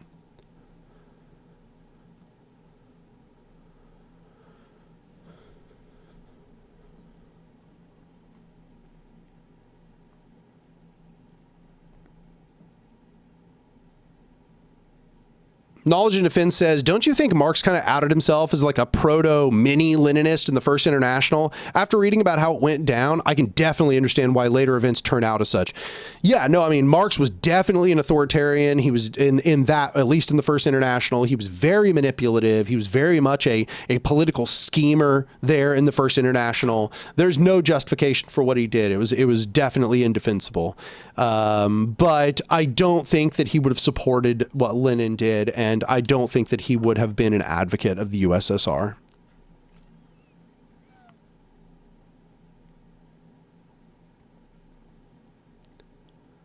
Cat of Lost said, have you ever read up on Afro-pessimism? It's a view held by around 60% of Black anarchists I've encountered. Yeah, no, I have actually.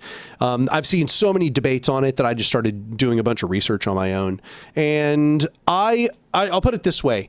I agree with the analysis of structures of white supremacy and what those structures are attempting to impose onto the world in order to create a subjugated Black populace. What I don't agree in Afro-pessimism is this idea that this is somehow ontological or unavoidable, or that it's a permanent state of affairs.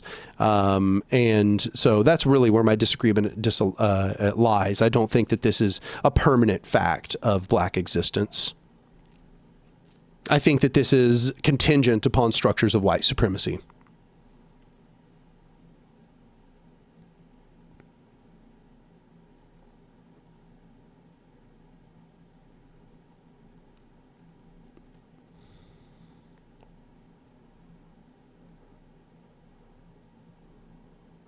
Dick Wienerman says, I think Marx, like so many philosophers, had a huge ego and was ruled by pride. Yeah, no, I mean, certainly seems like it if you read into the First International. There's no doubt about that. I mean, he certainly was extremely insecure and fearful of Bakunin creating a bigger constituency than the Marxists. Got another $50 from Victorious Gardenosaurus. He says, boss makes $1, I make a dime. That's why I watch Anark on company time.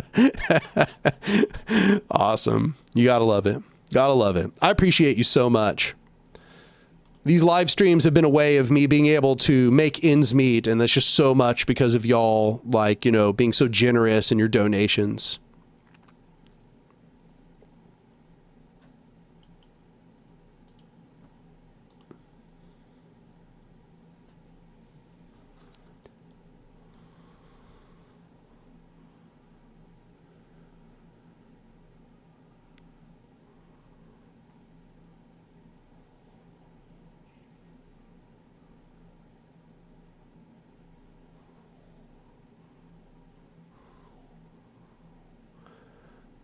Yeah, looks like we've got a couple people here who are like maybe coming from the BE sphere.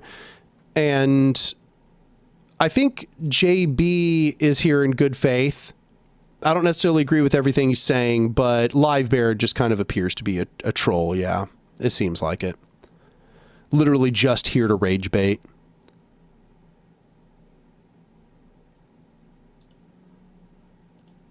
So let's get rid of them.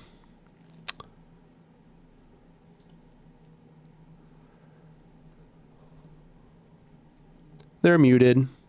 No more Live Bear. RT says, do you think authoritarianism is exclusively a tendency of men, and why? Absolutely not. No, absolutely not. No, all you have to do is just look at all of the examples of the most terrible women who are in power right now.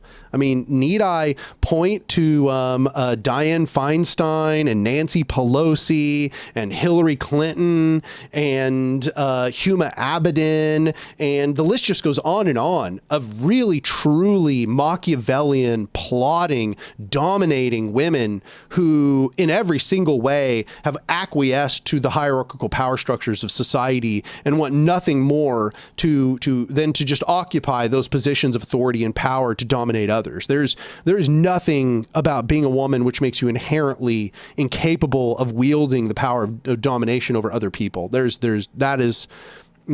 be bioessentialism. I reject that categorically. Yeah, Kamala Harris, exactly. Other people, Ghislaine Maxwell is another one that people are noting here. Yeah, like it's just absolutely not. Yeah, Margaret Thatcher. I mean, like, no, certainly not.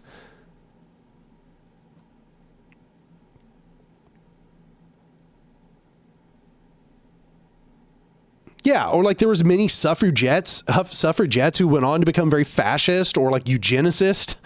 No, J.K. Rowling. Yeah, I mean the list just goes on and on here. I can't think anybody. I can't imagine anybody. I don't think one could make that argument. I can't see how anybody would believe that. JB, I had no intention to ban you. I think you've engaged in good faith so far. I wasn't intending to ban you.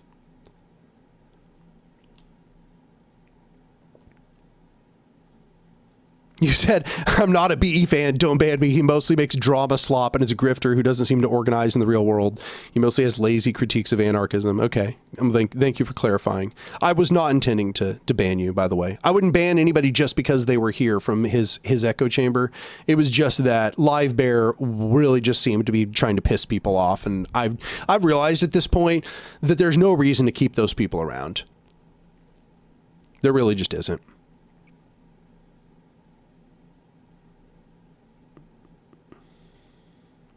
Ozzy Bud says, hi, Anark. You mentioned in the past Chile and Yugoslavia as some of the only state projects that made real progress towards socialism. Why do they have success and what made them fail? My impression is that in both examples, what you had was somebody in a position of power who had actual commitment to the principles of socialism. And this is Allende and Tito, right? But it ultimately did not matter because... Number one, so like when you look at Tito, Tito was really holding together a coalition of people which all fucking hated each other. There was so much civil and ethnic strife in Yugoslavia during Tito's reign that he was pretty much the only thing keeping that nation together. And so therefore, the hierarchical power structure was bound to fall apart over time and to destroy itself. This is one of the problems with hierarchical power structures. So when Tito eventually was no longer in power, then the whole thing just devolved into the civil and ethnic strife, which was already underlying all of the coalitions to begin with. But Tito himself was pretty committed to worker control. And so he did not fall to state capitalist imperatives, but instead actually proliferated workers' councils and federations of workers' councils. But that didn't last, of course, because once Tito was gone, it all just fell apart. Yeah, as somebody said, Tito was holding Yugoslavia together. Then as far as Chile, I think that Allende was just himself kind of a visionary. Like he just really did want to try all kinds of things. He was open to experimentation. He very much wanted to see a worker controlled economy. And then I think the real key, however, was that he hired Stafford Beer, who was himself a sort of master of organizations. And Stafford Beer read leftist theory. He read Marx, apparently, and he really took to heart the importance of alienation and recognized that socialism was really based at its core in worker self-management of the means of production. And so what Beer then instituted, or what Beer then proposed that they institute, was something that was a much more bottom-up form of economic control, and that this was very in line with the science of cybernetics, which Stafford Beer was himself a master of. So I think it was kind of happenstance in that occurrence. It was a mixture of Allende himself kind of being a visionary, and then him also valuing the insight of Stafford Beer. It's funny because, you know, in a sense, Allende was doing what Lenin did insofar as like he was like trying to get bourgeois technicians to come help him organize the economy, but he just chose somebody that was such an unusual figure. You know, Stafford Beer himself, just such an odd guy, such a standout sort of person. You know, he's not like other bourgeois engineers, bourgeois specialists and technicians. He himself was not so ideologically committed as many of these like Taylorist technicians that Lenin put into place. And so Stafford Beer really instituted a much more visionary program there with CyberSyn. That being said, my impression is that it would have devolved into state capitalist imperatives over time as the state attempted to vest more control over the economy, and therefore worker self-management would have been dissolved as Chile proceeded forward. However, American imperialist interests and intervention by the Chicago boys immediately proceeded at pace in order to destroy the project that they had instituted there and to destroy CyberSyn, and therefore it ultimately wasn't going to work. And I should add that even if there had not been imperialist intervention, there was already some indications that the state was sending what were called interventors into the workplaces in order to enforce the state imperatives onto workplace management. And that my impression is that because the state continued to exist and had the power to coerce those workplaces, that this ultimately would have just culminated in the destruction of worker control in Chile. But we just didn't get the time to watch that take place.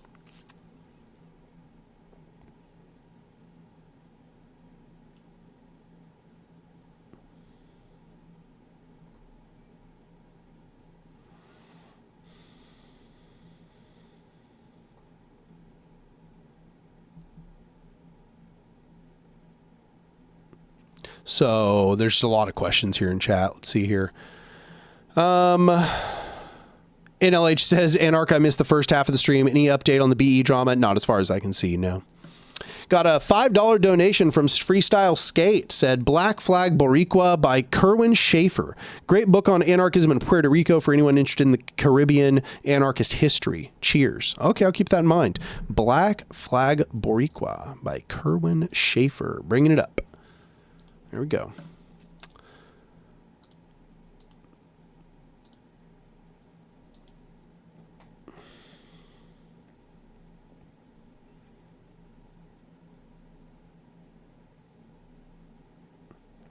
All right, give me just a sec. I had to use the restroom. I'll be right back.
Testing, testing. Wow.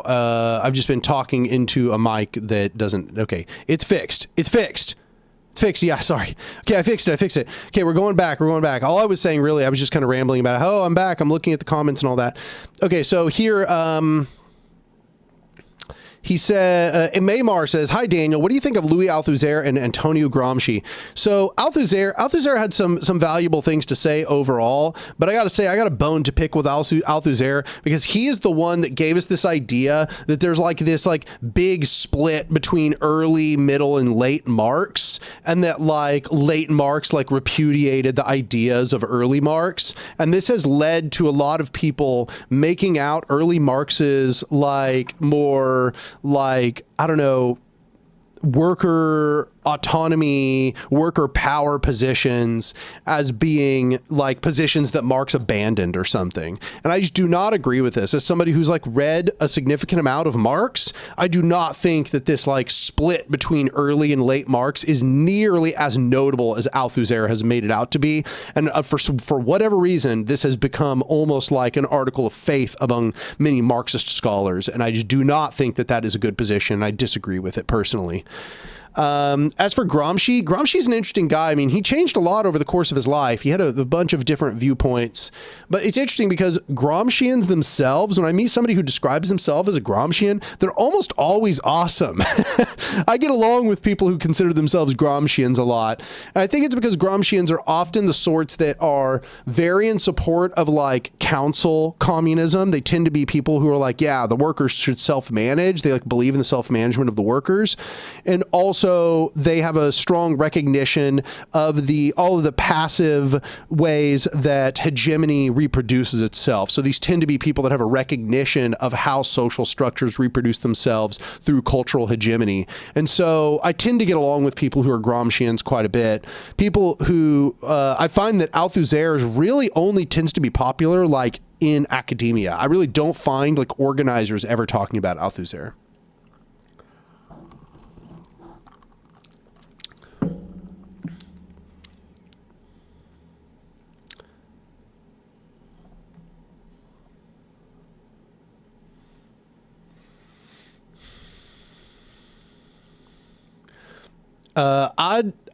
Aditya Pandey says, "What's your opinion on DSA, y'all? Do you think it's a psyop?" No. I think that the history of the rise of electoral movements, of SOCDEM movements in the United States has a long precedent. Pretty much always comes after movements falter.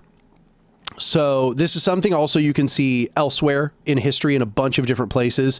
So there's a tendency for movements to rise and extract a bunch of concessions, but maybe they kind of peter out at a certain point. And after they peter out, there's almost always a movement of those previous radicals or militants, whatever you want to call them, towards social democratic or electoralist means after those previous methods do not produce the outcomes that they desired. So I really don't think that it's a psyop. I just think that, you know, when people feel as if the movement can't produce enduring power structures, that they will tend to move on to trying to seize state control. I think that's just that's a pretty recurring feature of left history.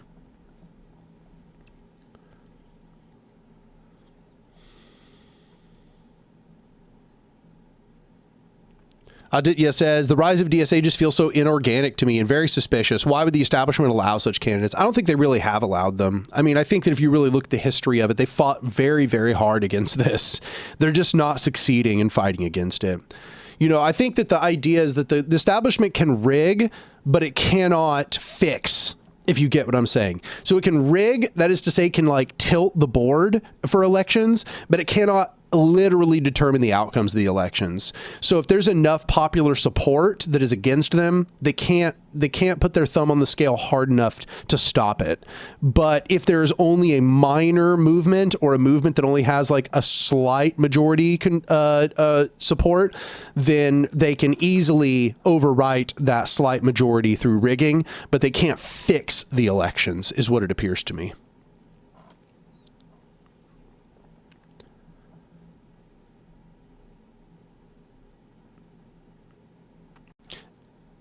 George or Jorge says, what do you think about, or what's your experience with Crime Think? They've certainly been influential to anarchists since the anti-globalization movement. You know, I appreciate that Crime Think has been a place to publish so much anarchist thought, and that it's been around for so long at this point, continuing to provide, you know, a counter hegemonic narrative. But I got to be honest, there have been a lot of articles published on CrimeThink, which I really like strongly disagree with. I think that CrimeThink has really been part and parcel of the more lifestylist orientation of anarchism. And I would like to see it pivot more towards a social anarchist perspective, but I don't see that happening. So it's not to say that I think CrimeThink is by any means the enemy, or that I like condemn them, or anything like that.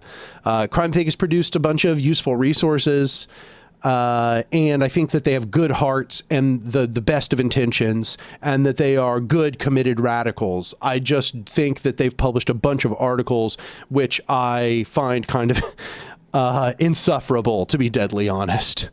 So, yeah, that's just my perspective on it. Got another donation from Melkor for $20. Melkor says, one thing people forget or don't realize is that a lot of what the DSA does is not electioneering. My local DSA is heavily focused on tenants unions, for examples. Yeah, I think that that's something that people should be recognizing, is that DSA does not have central control over the locals. They can sort of stipulate some basic necessities, but what the locals do is pretty much just up to the locals. So you can find tons of DSAs that have nothing to do with getting people elected and barely even function as social democratic organizations, and instead are basically just like leftist social clubs, or places that are trying to do union organizing or tenant organizing as described there.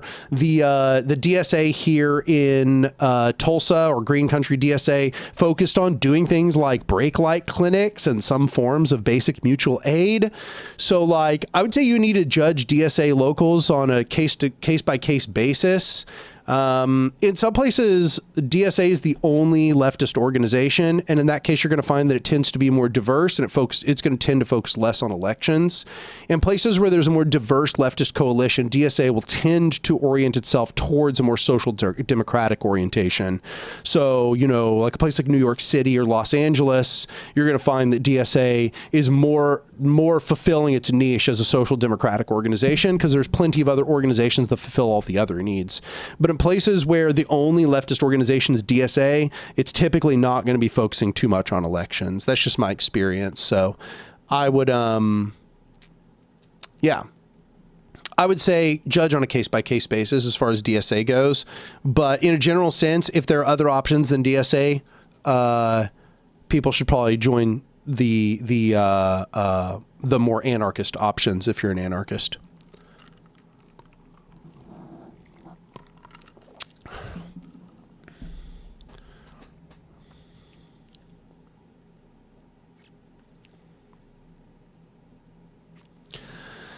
Crux said, I think it'd be a worthy effort to actually explicitly focus on leftist literacy, especially on checking sources and making habits of doing so. We still all revolve around creators we trust. Yeah, absolutely. I think it's hard to make something like that into an entertaining piece of media. I'd love to show people my research process, but boy, oh boy, would you all be bored out of your minds to just watch.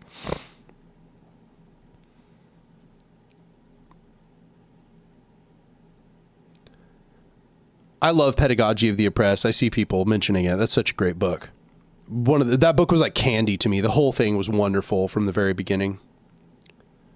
Victoria's Gardenosaurus, a Cooperation Tulsa swimsuit calendar coming when? It's in the works. Just kidding, it's not in the works, but maybe we should.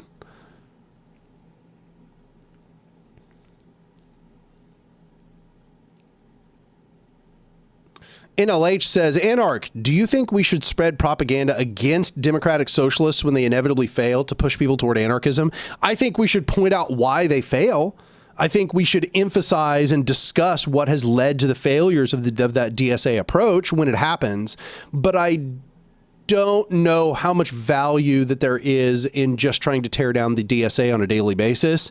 Instead, we should probably just be encouraging people who are radicals to join more radical organizations, because the truth is like DSA usually, with some exceptions I can think of, is not doing that much damage to the coalition. It's usually just, like I said, kind of a leftist social club in the places it exists. That's been my experience.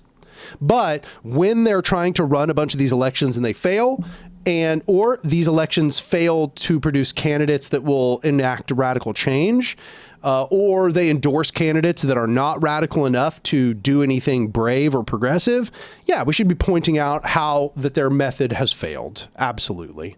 I just don't know how valuable it is for us to spend a whole lot of time shit talking the DSA, because it's the locals are so diverse that it's hard to even pigeonhole what a DSA local is with any broad statements.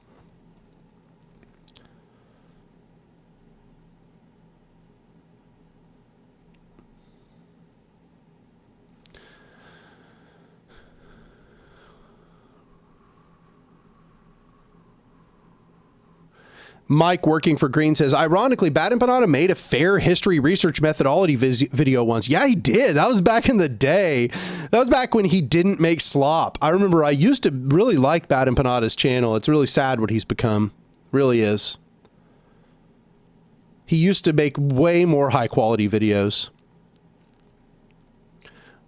I think that really he's probably always had some like very antisocial, some very, very narcissistic tendencies. And it wasn't until his channel got big that he got addicted to the attention and was willing to just do whatever was necessary in order to become bigger.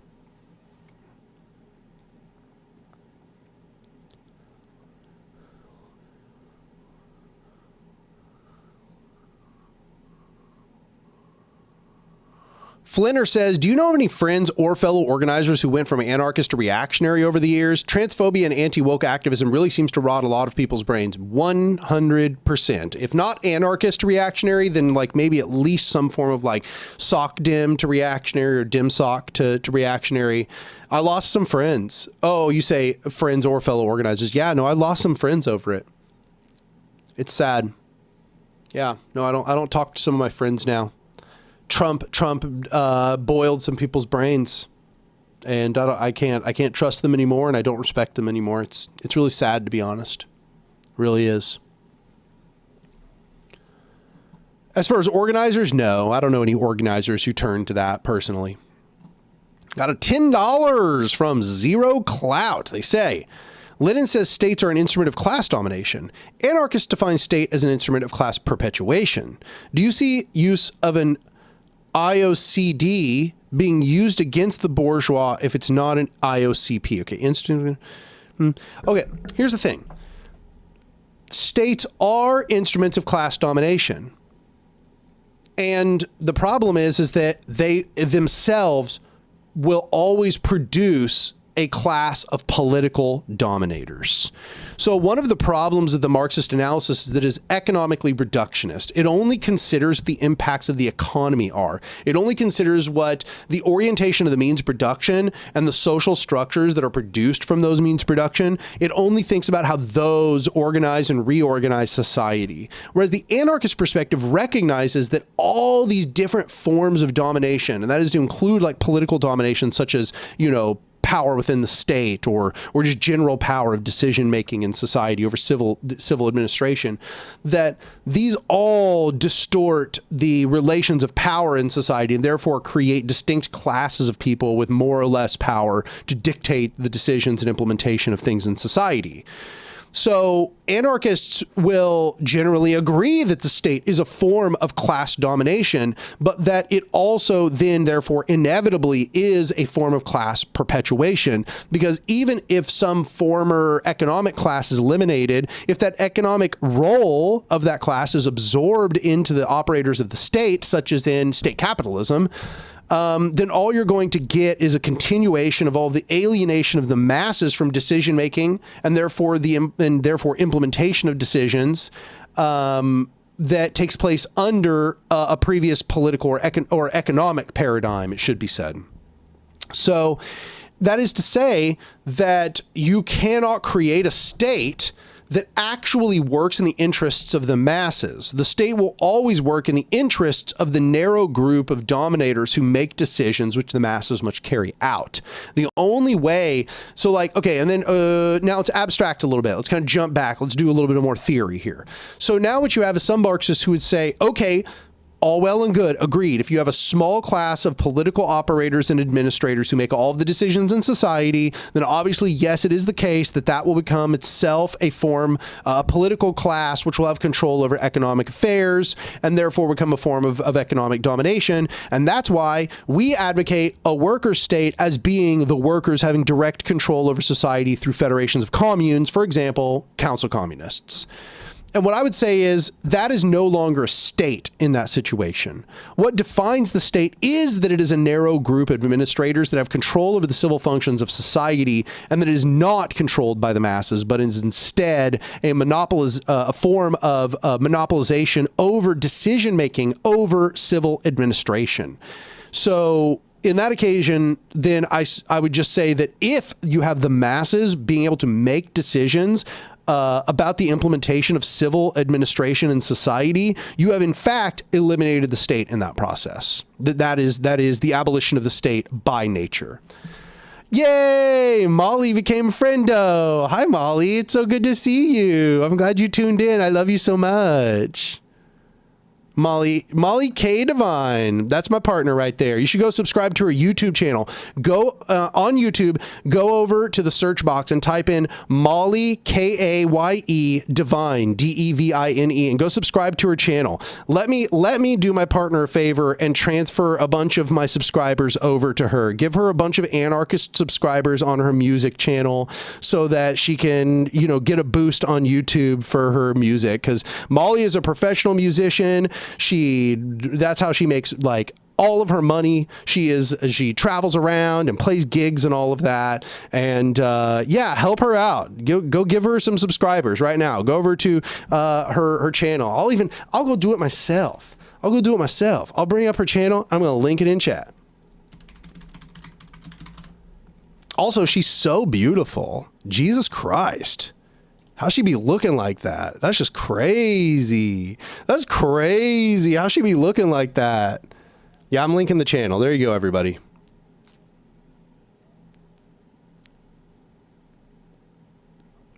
Anyway, so yeah, I'm going to stop gushing about my beautiful, talented partner. So let me see. What are all the questions I missed while I was thinking about Molly? Aditya says, Anark, what's your opinion on Norman Finkelstein? Do you agree with his analysis of West Asia and Israel? I agree with his analysis of Israel. I don't really know about his broader analysis of West Asia. You'd have to give me a link on something specific on that. But yeah, I've never heard Norman Finkelstein ever say something I disagreed with when it came to Israel. Maybe he has, but I haven't seen it. Hypnosis says, I've never understood the Marxist belief that you should start a revolution, but then stop it halfway. Yeah, exactly. It's just bizarre. It's like, oh, we got all the power in our hands. Here we are with the reins of society in our grip.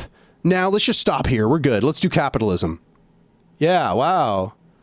That's a great idea. Glad we got that straight.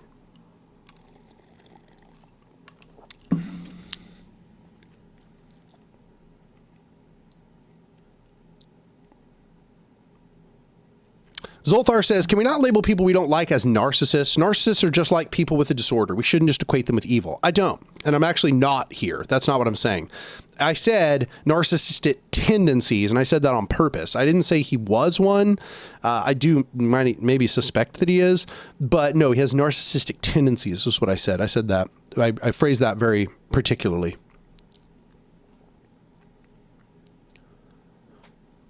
Sissy Femboy says, girlfriend maxing, actual Chad Daniel Baryon. So true. Yeah, no, if you see my partner, you'll see I'm absolutely Chad Daniel Baryon. Look how gorgeous she is. It's fucking crazy.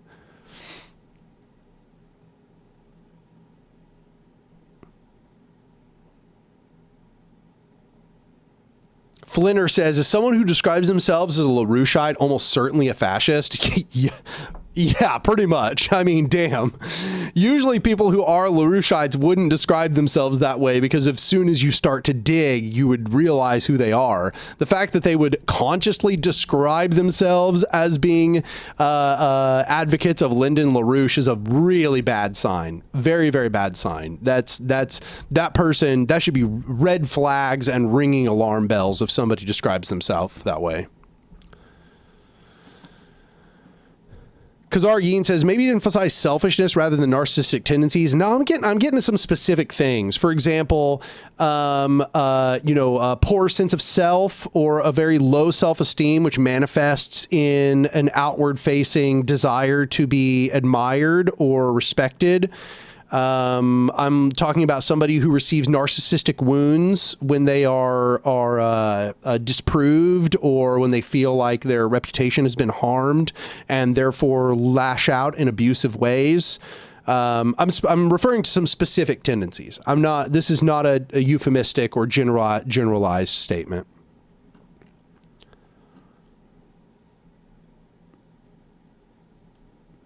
Kazar says, so like an inferiority complex. I think that an inferiority complex is often at the center of people who experience narcissism. But it's more than that, of course, right?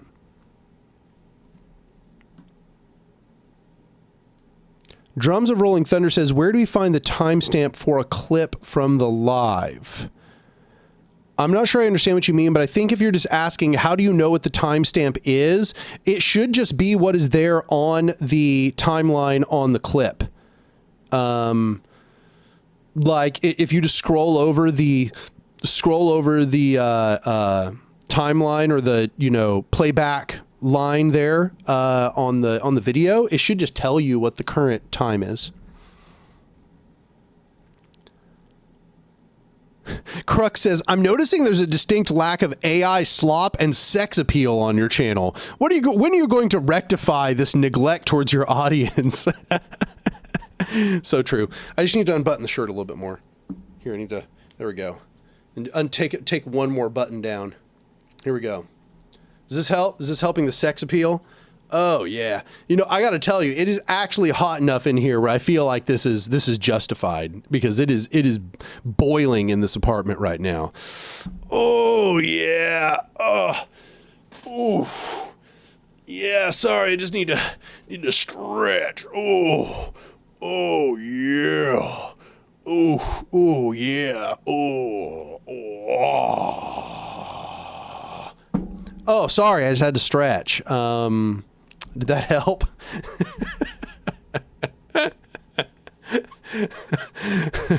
What do you mean? What are you listening to right now? You're listening to normal sounds. These are normal. So someone play some jazz. Oh my God. Oh my God. It's getting hot in here. Oh yeah.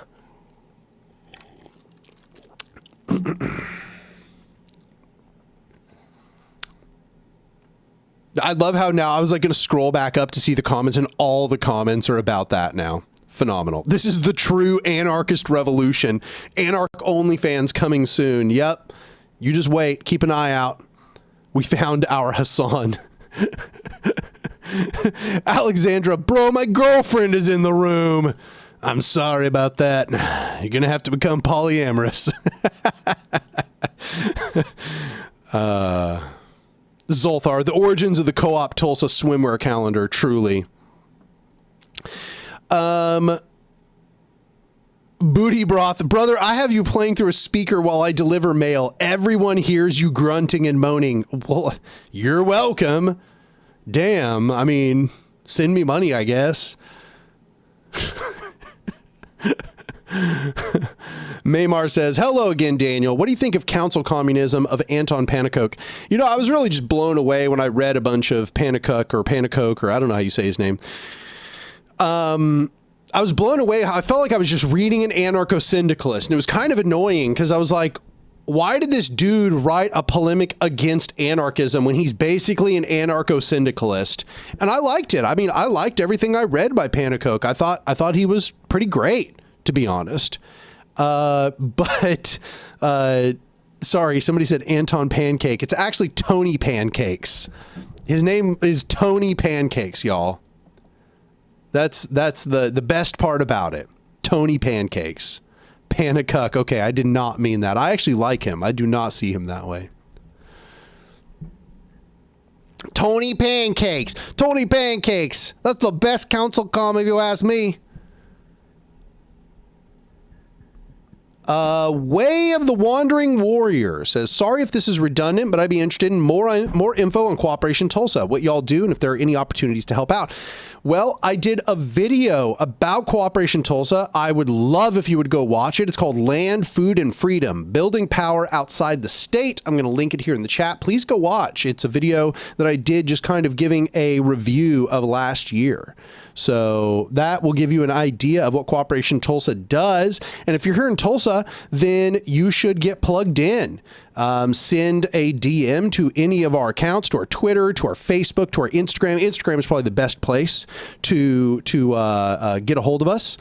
And if you're just interested in what we're doing, that video is a great place to look. And if you want to become a recurring donor, you should go to our Open Collective, opencollective.com/cooperation-tulsa. I'll just put it here in the, just a sec. Go over to our Open Collective and become a recurring donor. We make a lot of the money, our money as an organization, from recurring donors. So please go become a recurring donor for whatever amount that you can actually afford. This is what allows us to continue expanding, continue building out our workers' cooperative there on our land. So yeah, go watch. It's a good video. And once again, it really does not have very many views. Sadly, it has only gotten like, let's see here, how many views? How many views did the video get? It only got 6,400 views. 6,400 views. Now compare that to my response to Bad Empanada, which got 26,000 views.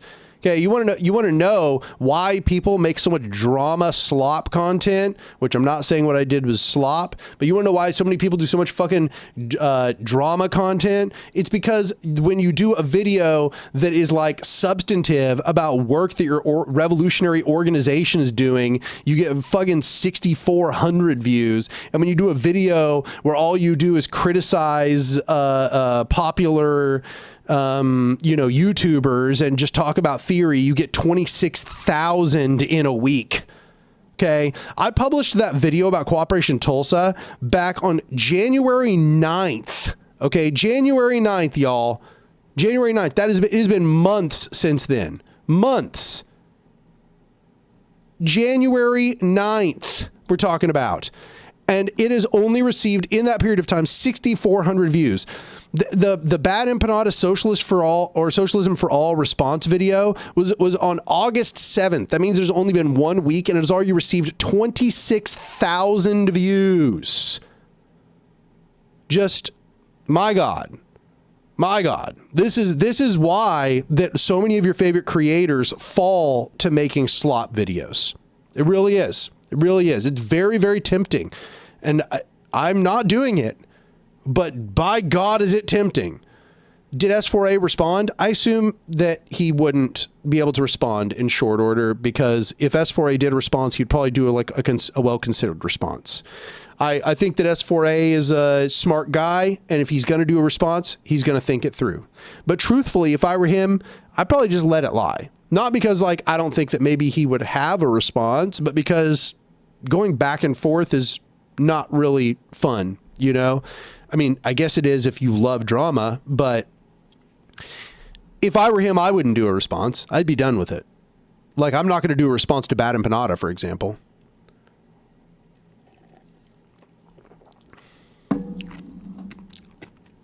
Got another $25 from Sody Pop 9304. He says, speaking on Cooperation Tulsa, didn't you mention that you'd make a video with the free channel? How's that coming along? Sorry if I missed it. Yeah, no, I will. We've actually now talked through the specifics. I'm probably going to do a video which will release on October 27th when A Modern Anarchism releases. So, yeah. That is absolutely in the works.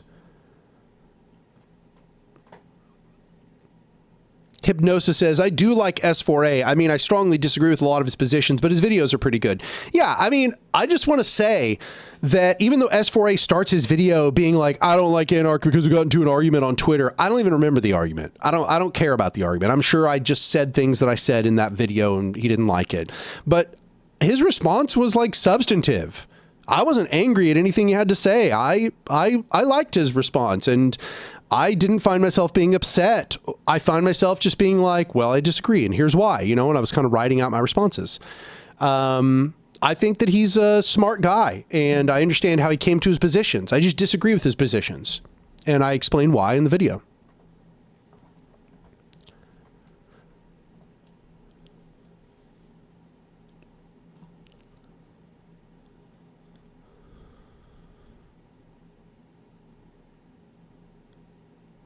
I hope Oblost says, I hope Cooperation Tulsa is doing okay. Yeah, no, Cooperation Tulsa is doing great, actually. We've gotten a huge donation of materials recently.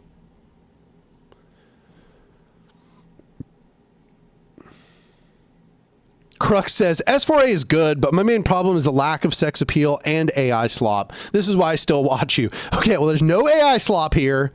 Okay, there's no AI slop, but the sex appeal. Understood. Understood. Yeah, I get you. I get you.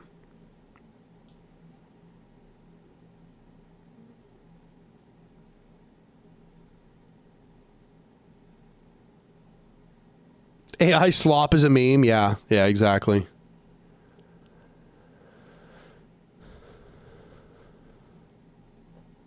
Dick Wienerman says, yes, I love to hear Cooperation Tulsa as well. It does give me hope. Yeah, no, Cooperation Tulsa has a super strong core right now, and we are continuing to have strong progress out at Flat Rock. We have kind of cut back on a few of our programs because our members are kind of like have lower capacity right now, but like the group is going great, and like people are super locked in. There's a lot of autonomous action. People are self-driving in a way that I really am super happy about. Like I don't have to push anybody to act. People are just doing the thing, and it's very, very refreshing that the group has so many people with like that are developing such strong inherent like leadership skills. So things are going great in Cooperation Tulsa, to be honest. The group is going phenomenally well right now, and I feel super confident that the group has like so much longevity behind it. Brycey says, are you doing door knocking? I can't get anyone to answer their door. No, not yet. We're going to wait until the heat dies down. It's like 100 degrees outside every single day right now. Aditya says, I don't really agree with the anarchist sentiment of voting gives legitimacy to the state, as paying your taxes or filing a lawsuit does the same too. I think we should focus on harm reduction. I agree that voting doesn't give legitimacy to the state. The state's not sitting around being like, let me count up my legitimacy counters. Oh, I have 500,000 legitimacy counters. Now I can continue to exist. The state doesn't care if you vote. In fact, the state would prefer you don't vote.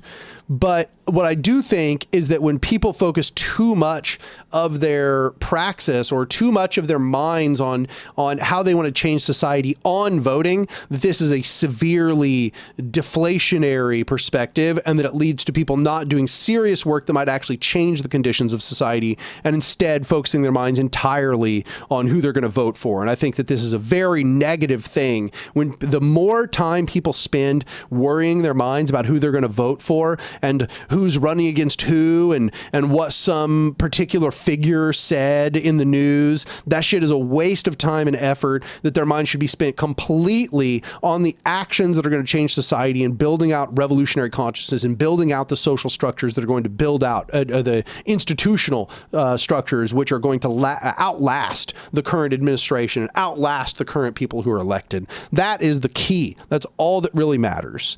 So what I really don't like about electoralism is how it sucks up so much fucking energy, and all anybody wants to talk about is voting, and all anybody seems to care about is the drama between different elected officials. That shit is a massive distraction, and that absolutely saps our revolutionary energy. People always talk about they're going to walk and chew bubblegum, and they absolutely do not. They either walk or they chew bubblegum. That's the way it seems. So what I would say is, if you want to vote, go ahead. It makes no difference. But it's just please stop spending so much of your fucking mental energy on voting and elections and the drama between the people who run the state that are not you, the people who don't represent you, the people who themselves are just, I don't know, the lesser of two evils at best. I just, that's the thing that's frustrating to me. It just sucks up all the air in the room, and all anybody wants to talk about is fucking elections. Just tired of it. Tired of it.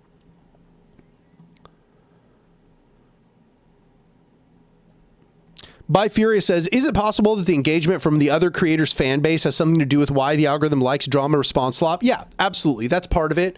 It's partially that what that means is it creates an overlap with another fan base, which then funnels people into your fan base. That's why Bad Empanada should not be responding to me. Bad Empanada should not be responding to me. He should not be putting my name in his video titles. It doesn't help him. It only helps me because I'm a smaller channel. But another thing is that truthfully, I think people are so fucking exhausted right now. They're so tired that all they want is a little hit of dopamine, and drama is dopamine. It's some dopamine, it's some cortisol, and that's just addicting. That's what it boils down to. People get addicted to that shit. They get addicted to the dopamine, the little dopamine hits. The drama is satisfying. It's fun, you know? And in fact, I gotta be honest, sometimes I fall for that shit. When I'm looking through my feed, drama videos, I usually click videos that are responses to other creators. I do. And so like, I just think it's like a human universal that we're interested in, ooh, what's the conflict? What's the drama? What do they say in response? You know? And that shit definitely gets clicks. It gets a higher click-through rate. And so that means that if I really wanted to just fucking appeal to the lowest common denominator, that's exactly what I'd do, y'all. I would have done that years ago. That's what I would have done. And I've avoided it for this channel's entire history. And it has taken an iron will. It's not good. Okay, that was weird. That was weird. It showed that, it says that my, oh yeah. Yeah, no, the stream died there for a second. That was weird. That was super weird. Sorry about that, y'all. Yo, what I was going to say is, you know, I have avoided these perverse incentives on purpose because I do not want this channel to become another fucking drama slop channel. I want you all to know how much time and how much effort, how much deliberate planning has gone into making sure that that is not what this channel becomes. And I hope against hope that I will be rewarded for my integrity by a group of people who recognize my integrity and recognize that I've not stooped to that level. When my channel will probably be 5 times bigger if all I'd done was respond to every other fucking YouTuber and tried to farm their audience. That shit I would have been so much bigger. I'd be so much more comfortable right now. I would not be worrying about money. I would not be worrying about making ends meet, you know? But I haven't, and my life is a lot harder for it. My life is a lot harder for the fact that I have not given in to the perverse incentives. So I just want to emphasize once again that the reason this channel persists is because y'all donate to the channel, because you give on the live streams, because you become patrons on my Patreon, because you become members on YouTube, because you go over to Means TV and subscribe to Means TV using my affiliate code and all that shit. That's the only reason this channel can continue to exist. It really is.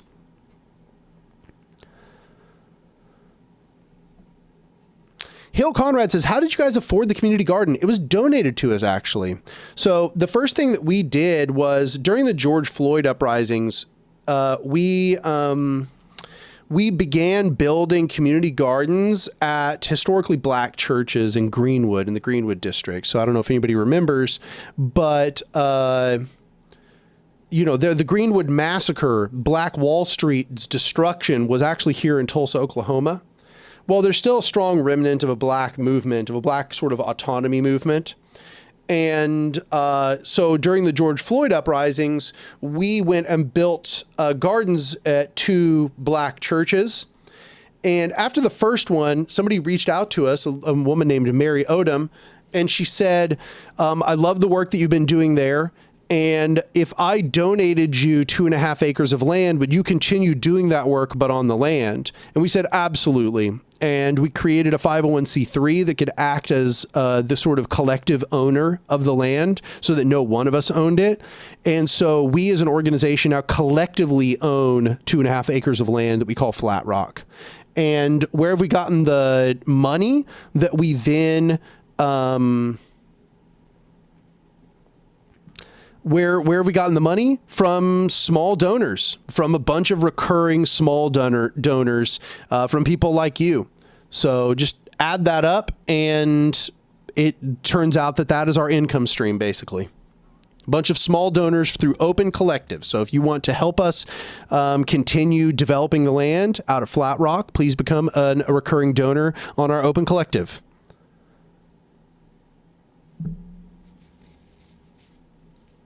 Flinner says, you seem like a fairly charismatic guy who'd have a much bigger channel if you not only covered drama, but also electoral politics. 1000%. Yes.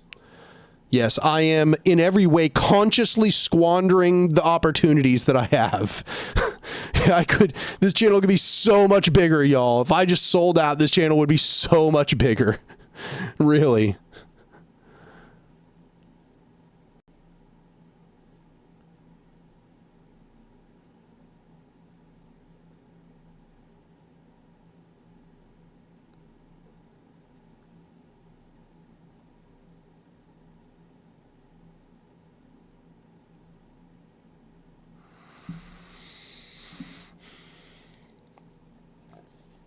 Long Nose Boy says, conspiracy theory, BE secretly became an anarchist, but trapped by his ML audience is desperately trying to push them toward anarchism by promoting Anark with terrible responses.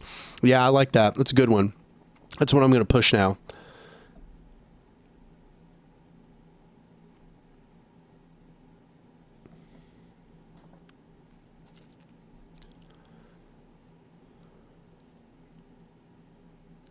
Hypnosis says, I wonder if there are things you could cover that would fulfill the same roles as drama and electoralism, but benefit a revolutionary movement. I'm always looking to find what those things are. I'm trying to find where those like ideal compromises lie, because I'm not one of these people that believe that there are no ideal compromises. There are, but sometimes it's hard to find. So like, you know, in this response video I did, that was me trying to find that ideal compromise. I was like, okay, people like response videos. People know bad empanada and socialism for all. And I was like, so this is a great opportunity to get into the algorithm, but what I'm going to do instead of doing some kind of low quality drama video is I'm going to use this as an opportunity to educate people about revolutionary theory. And I'm glad to say that it really does seem to have worked. Somebody said, Frosty says, call yourself good empanada and sell out anarcho slop content. Oh my God, that's amazing. Good empanada is amazing. That's so funny. Holy shit. That's genius. So you should be the one doing this channel.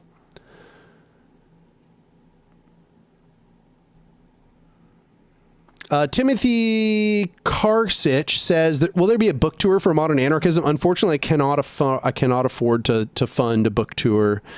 If y'all want to help me have the money to fund a book tour, please go over to my Patreon, become a patron.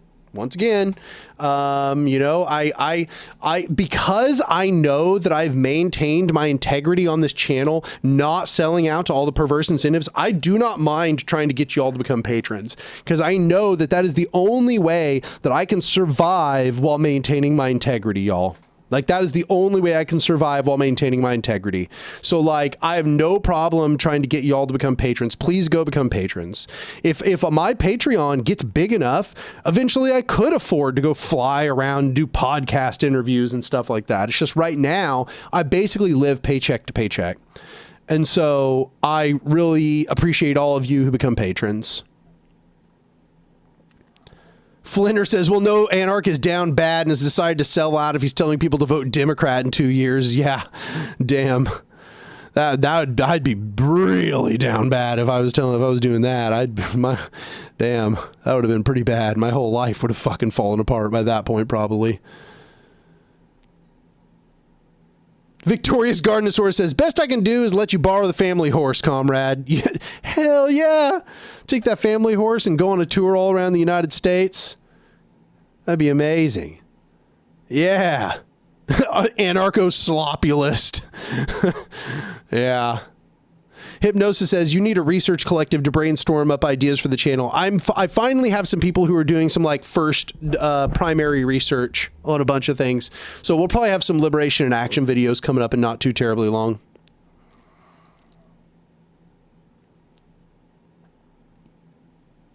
Clitari says, damn, Anark arriving on a horse would be so sick. Yeah, that'd be fucking sweet.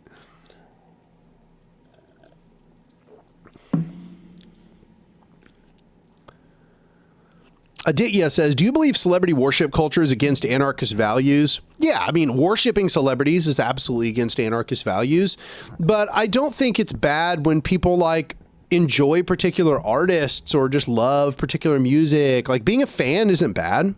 That's not bad.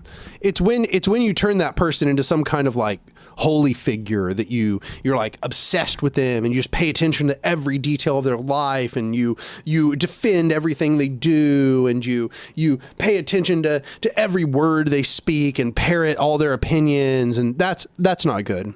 Giving up your individuality for somebody you're a fan of is negative. That's not good.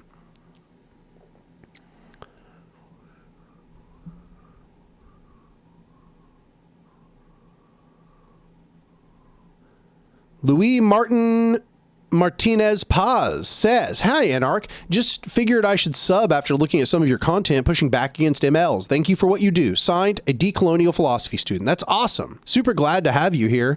And I'm glad that video had that impact, you know? I think that's another part that makes it really hard not to engage in these response videos is that pretty much every time I do a response video, it brings in so many new subscribers to the channel, which are then exposed to anarchism in the process. That really does make it so hard not to do so. It really does. It's just very, very tempting to do so. But yeah. Nice. I got her a bunch of subscribers. Molly went from having 17 to 44 subscribers. Once again, I'm going to link her here in the chat.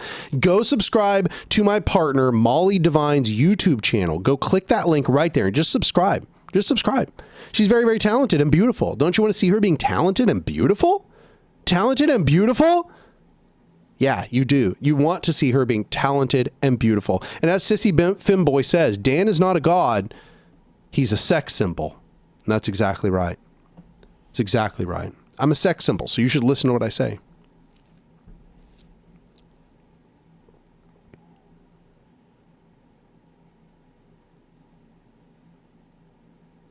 Talented and beautiful couple. Well, I appreciate that.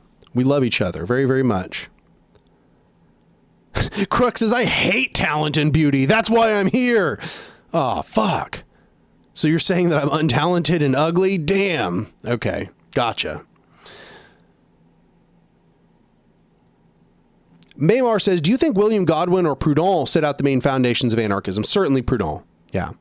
I think William Godwin certainly is like a proto-anarchist, but I think it's Proudhon who can be credited as being like the first like actual anarchist. Even if now we don't really harken back to Proudhon very much, it's clear that Proudhon was a very influential figure and that he gave us the foundations.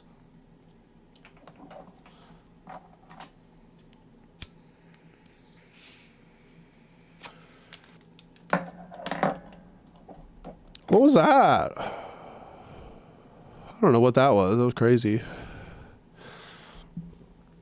Eldritch Dwarf says, I like supporting talented and beautiful people. Fantastic.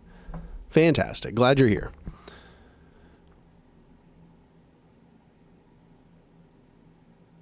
Fabulator says, I don't think that responding to each other and challenging each other's ideas in a respectful way is drama. It's been done for as long as leftist ideas have existed, just in different mediums.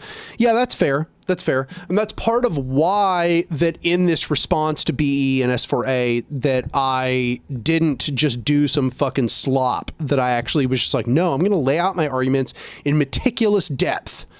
And I'm really glad I did, but damn, it took me a long time. It took me a long time, y'all. Freestyle Skate says, how was your trip to the Big Apple? Meet any fellow anarchists? Yeah, that was awesome. That was a great trip. I really enjoyed going to New York City. I met lots of anarchists. I made lots of good contacts. I even met numerous people that were fans of the channel. Masuda Trent is not here, but I met Masuda Trent. I don't know if y'all have seen him in the chat before. He's a regular. Yeah, I met Masuda Trent in New York City. It was really cool. Super cool.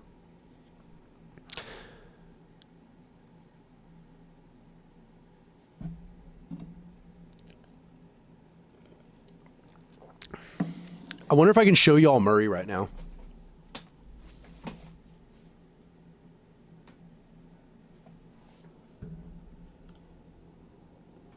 See, he just laying there. Look at him. Look how cute he is. I think he knows he's being filmed right now. Look at that. Look how cute he is. He's just hanging out here. He's just hanging out. He a cute baby. Oh yeah, that's a cute baby right there. That's a cute baby right there. Oh, the baby. The baby. The baby. Sorry, okay, I gotta stop. He's very cute, though. I love him.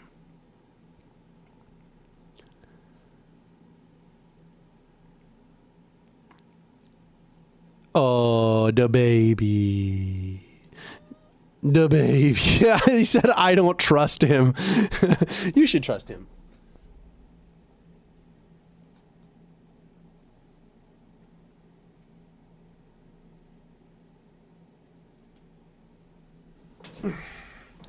There we go. Okay, I think I've got us focused in. Let me check. Let me check. Where are we?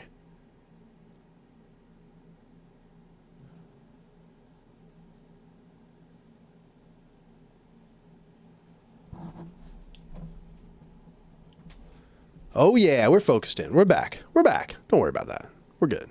We're good.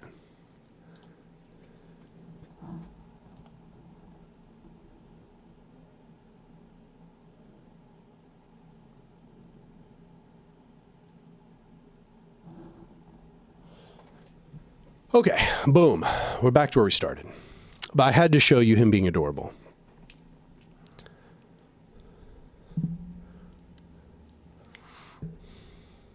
We have returned. We have returned, everybody. You said I saw all the beard hairs on the mic. You're not supposed to see that. Don't look at the beard hairs.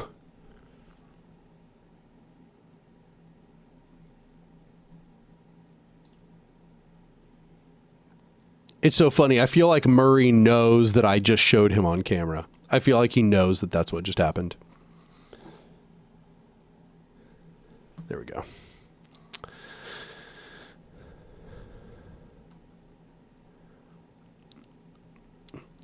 I'm sorry, I'm looking back at the chat and everybody was loving it. Da baby.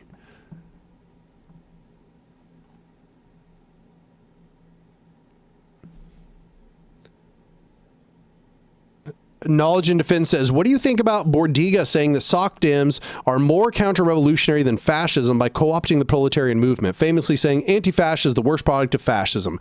That's a stupid opinion. Completely disagreed. However, I understand what he's getting at. They are very dangerous because co-opting the revolutionary movement is just insanely damaging. And so authoritarian leftists are one of the worst threats. They're the inside threat rather than the outside threat, because they are the ones that are going to co-opt the movement and they're going to turn it towards reaction. Which is really unfortunate. It's very difficult to convey that to people. I've just noticed that people really want to, people really want to deny it. They really want left unity to be a thing. But when you really look at history, left unity does not work. Authoritarian leftists always try to co-opt the movement, and they always destroy anarchists and libertarian socialists and disempower the workers' movement by the end of that process. So, yeah. It's unfortunate, but the idea that anti-fascist is worse than fascist is just an ridiculous opinion, in my opinion. Victorious Gardenosaurus says, who makes the wonderful drawings behind you? These were actually from the ones that are up on the right here. These are from No Bonzo. So Nobonzo. You can find them on just like all kinds of social media. And this is from Chiapas. This is from the Zapatistas, actually. I got this from donating the Zapatistas. And this, sorry, I gotta look at my camera. And this is just a picture of people watching a forest set on fire and playing golf while a forest is set on fire.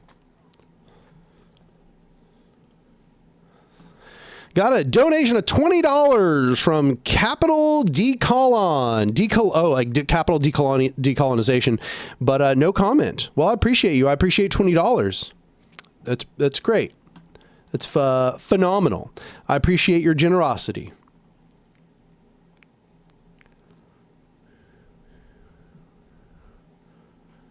Somebody told me that I need to go visit the Chiapas.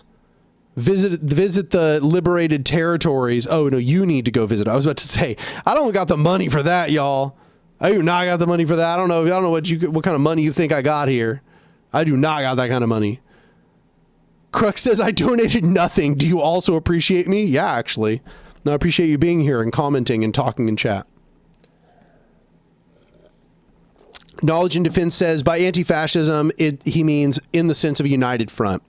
Yeah, no, I do not think a united front works. I mean, it certainly leads to co-option, and authoritarian leftists will always collaborate with the bourgeois republic. Just always, always, always. So yeah, no, united front pretty much always fails. However, that does not mean that you should not like strategically collaborate in order to defeat the fascists, but you should not integrate your forces together. That's one of the biggest mistakes that you can see that has taken place in the history of anti-fascism. Got another $20 from Melkor. Melkor says, you should live stream with Bad Mouse and talk about tankies. Bad Mouse does not seem to like me. Bad Mouse does not like any of my tweets. Bad Mouse will not retweet me. Bad Mouse will not respond to anything I say.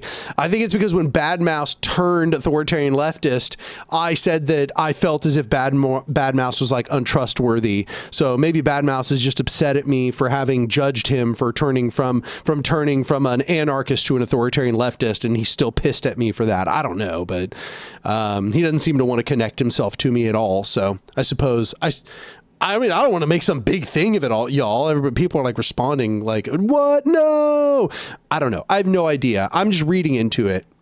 Oh, no. Bad Mouse didn't just turn authoritarian. He turned from authoritarian back to anarchist. Originally, Bad Mouse was an anarchist channel, y'all. Bad Mouse was an anarchist channel.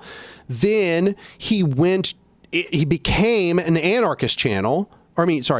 He was an anarchist channel. Then he became an authoritarian leftist. And now he's back to being an anarchist again. So like, that might seem confusing, but yeah, no. He is not an authoritarian leftist now. He's back to being an anarchist.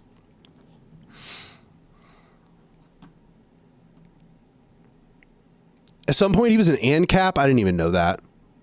Yeah. No, Bad Mouse is back to being an anarchist again. If you see his channel, you should subscribe to it. No, there's no interpersonal drama with Bad Mouse. If there is, it's one-sided. I have no issues with Bad Mouse. I have no problem with him at all. I'm glad that he came back to anarchism.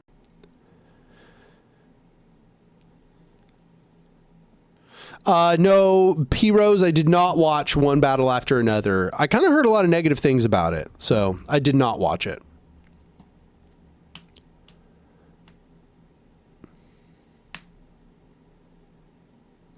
Melkor says, Bad Mouse went ANCAP to anarchist to Stalinist to Maoist to anarchist. Interesting.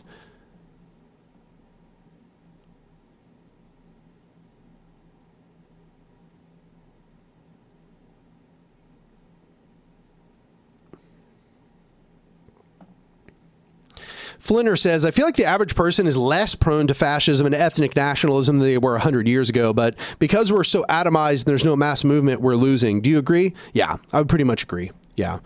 I think the average person is less prone to fascism and ethnic nationalism, but precisely as you say, since there's no mass movement, we can't catalyze on that. And it's partially because the people who build mass movements which is libertarian socialists, anarchists of various kinds. We have been so terrified of institution building, and individualist anarchism is so prevalent that people have not been building a movement. They've been building a bunch of subcultures. So, yeah. Got another $5 from Victoria's Gardenosaurus. He says, are you sure there isn't any drama? Be such a shame to miss out on some of that click money. Nah, not, I mean, especially not at this point, because Bad Mouse is an anarchist again. But if there's drama, it's one-sided. It's his opinion of me, not my opinion of him. I'm happy that he's back.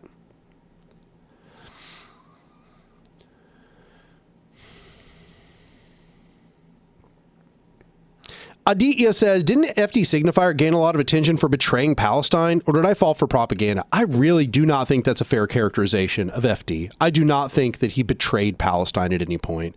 I think that Bad Empanada targeted FD and turned him into a target just so that he could drum up drama and get FD's audience. I think that BE received a wound to his ego from FD, and FD is perfectly fine. I don't think FD has a problematic opinion on Palestine at all, at least not that I've heard. I like FD personally, and FD's been honestly kind of a badass. FD has plugged my channel numerous times. So, like, say what you will of FD, he clearly does have some sympathies for anarchists, and I don't know. I don't think we should be at all like spending too much time criticizing him. You know, maybe FD has a little bit less of a militant perspective than most anarchists, but not so much less militant that he's not like linking my content and talking with Andrewism live on stream and stuff. So no, I think he's a cool dude, super smart, seems really committed to political change. I think that Bad Empanada targeted him just so he could try to siphon off his audience.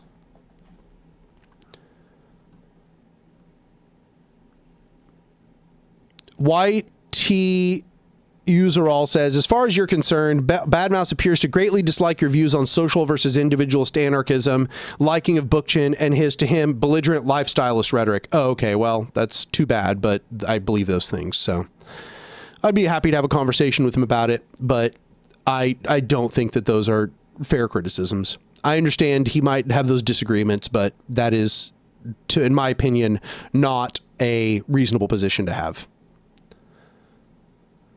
Yeah, as Talisman said, FD has had Andrewism on for interviews as well. He's definitely sympathetic. Yeah.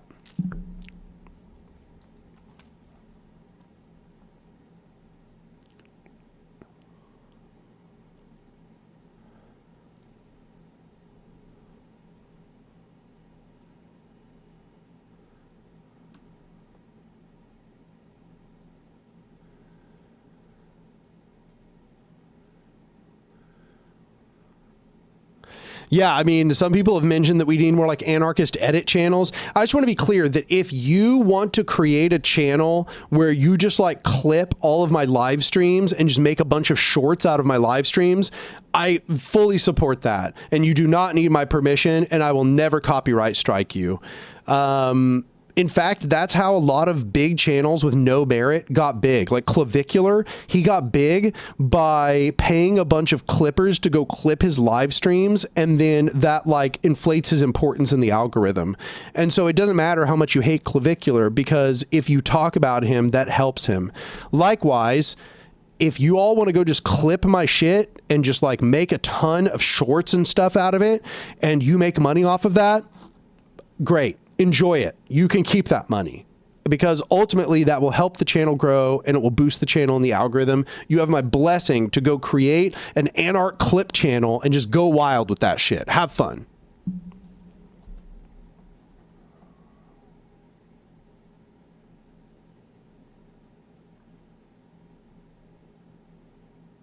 Yeah, numerous people are seem like they're interested in this now that I've said it, and I really want to emphasize that was not an offhand comment that I don't take seriously. I mean exactly what I just said. Y'all have my permission. You have my complete blessing. Clip as much of my shit as you want. Obviously, I won't like if you clip it out of context just to fucking talk shit, but even then, I probably just let you do it, because the truth is that in the algorithm does not care about whether it's supportive or critical statements, y'all. So like, that's why Bad Empanada was a fool for responding to me. He should not respond to me. That's stupid. All he's doing is giving me notoriety. He's taking his big channel and now he's making the algorithm think my channel is more important. It was foolish of him. He shouldn't have done it. But if y'all want to help the channel, y'all can also just go clip my stuff and make shorts of it and make videos of it. Make fucking Anark clip channels and stuff. That would help the channel. It would not hurt the channel.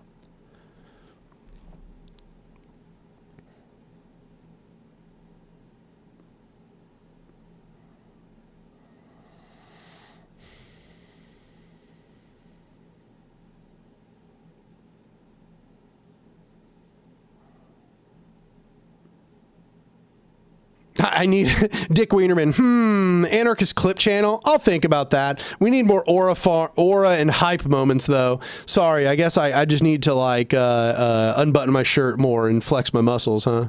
No, I don't think I'm going to make a bunch of clip farms. You know. Michael Cerruti says, "Are you still in contact with Seriously Wrong?" From time to time. I talk with Sean every once in a while. I might interview him for the Occupy video that's coming up. Yeah, as John Harlan says, the algorithm pushes interaction, whether good or bad. It does not matter whether it's critical or not. If you are ever trying to hurt somebody's channel, the best thing you can do is not interact with any of their shit. You see it pop up, don't click it. That's the most you can hurt a channel. Is like it pops up in your feed, don't click. Scroll right by. But if you see something pop in your feed and you click and you interact in any way, you're benefiting the channel. Straight up.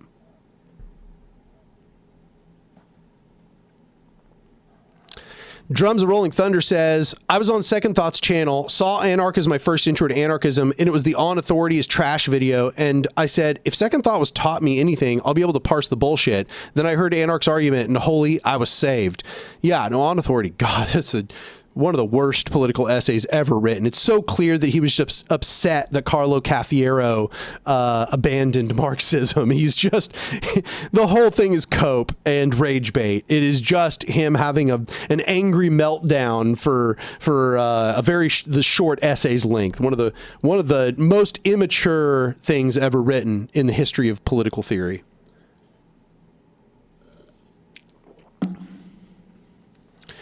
Suleth says, love your videos. I'm not very good at people skills, organizing, or fighting. I feel genuinely talented at technical skills like programming, though. Do you think things like this have a place in the revolution? Yes, absolutely, 1,000,000,000,000% yes.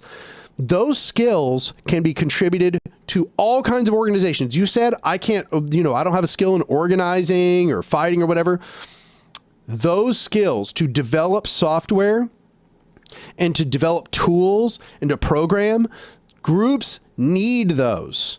Groups need those. Do not be afraid to join an organization with the explicit purpose of saying, hey, I can program you a website. Hey, I can create you a tool to manage all of your tasks. Hey, I can create a capacity management tool. Hey, I can, whatever.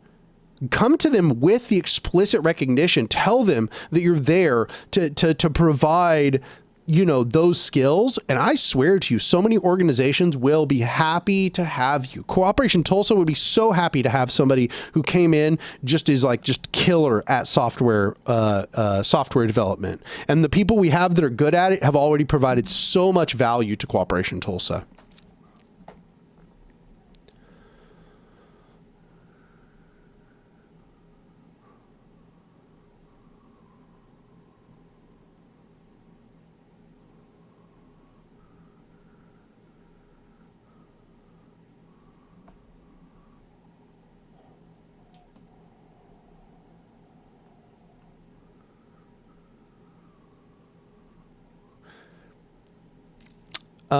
Let's see here. Dick Wienerman says, basically any skill you have has a place in the ecosystem of activism. Agreed, 1000%. Maymar says, what do you think of the May 1968 uprising in France? I will just confess that I don't know enough about it to weigh in on it. I know that it was very influential in the New Left. I know that it was kind of a culmination of the early New Left, and then it was influential for a lot of people later. So there's some part of me that's a little bit skeptical, but I don't know enough about the details to know whether it deserves that sort of comparison, or whether it deserves to be understood that way, or whether instead it should be recognized as something that had a unique, particular value that I'm just not aware of. But no, I mean, the things I've heard have mostly been pretty cool. It seems pretty sweet, but I would really like to research more before I had any kind of serious opinion on the matter. You're Lousy says, do you ride bicycles? I love bicycles. Yes, absolutely. I love riding my bicycle, but I haven't done it in a long time because the area I'm in has pretty bad roads.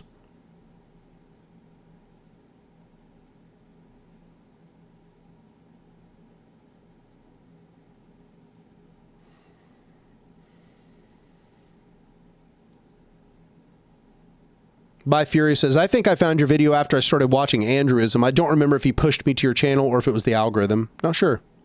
It's good, though. I'm glad that's the case.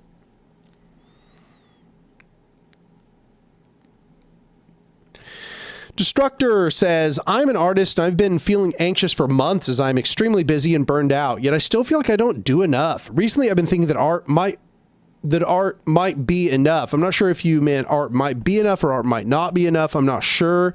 But what I will say is managing your capacity is just hard, yo. I think it's like one of the most difficult things as a creative. To be a creative, you have to get into a flow state, but getting into a flow state when you're stressed is really, really difficult. It's very easy to get distracted. Another thing I want to note, though, is if you actually are like really close to burnout, you need to give yourself some time to rest. I would say don't give yourself too much time, because then it can kind of turn into this lackadaisical thing where you're not doing anything. But if you find that you cannot get into flow and you don't have any energy to like act to make the things that are important to you, you probably need to give yourself some time for extended rest. You know, it's like people who are doing like fitness, people who are like trying to bodybuild and like get stronger and everything.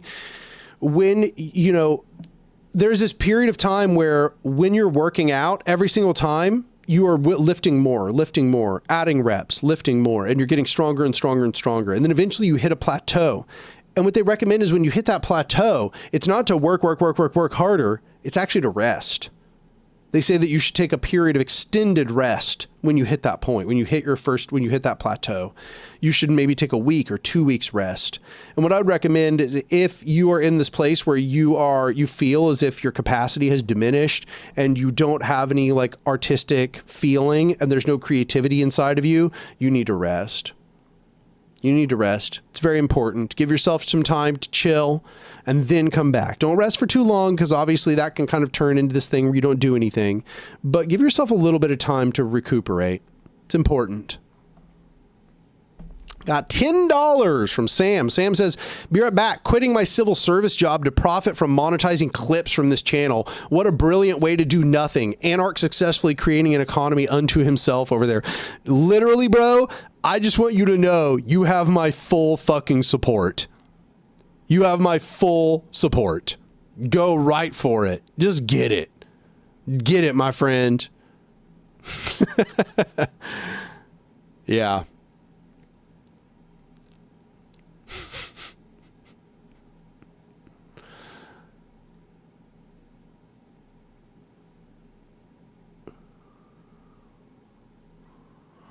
Somebody says there's like a troll. Who's the troll? Let me see. I don't know who. I'm not seeing the troll. Oh, I guess y'all are displeased with Adit. Yeah, I don't think Adit is a troll.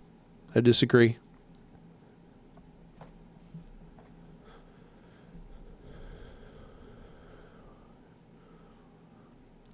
Clunky says, Anark, what are the best and worst parts of Marxism? By Marxism, I mean theory made by Marx, not MLism. Best part of Marxism, economic critique. Marx has the best economic critique in the game. He will continue to be a deeply insightful figure with very beautiful prose. You absolutely cannot discount the importance of Marx and what he contributed to the critique of capital. Worst part of Marx, all he talked about was economics. That's it. Bro had, I mean, like, he had some things to say about things outside of economics, but not very much. And what he contributed was not very impactful. And his economic reductionism actually reduced the effectiveness of the overall movement.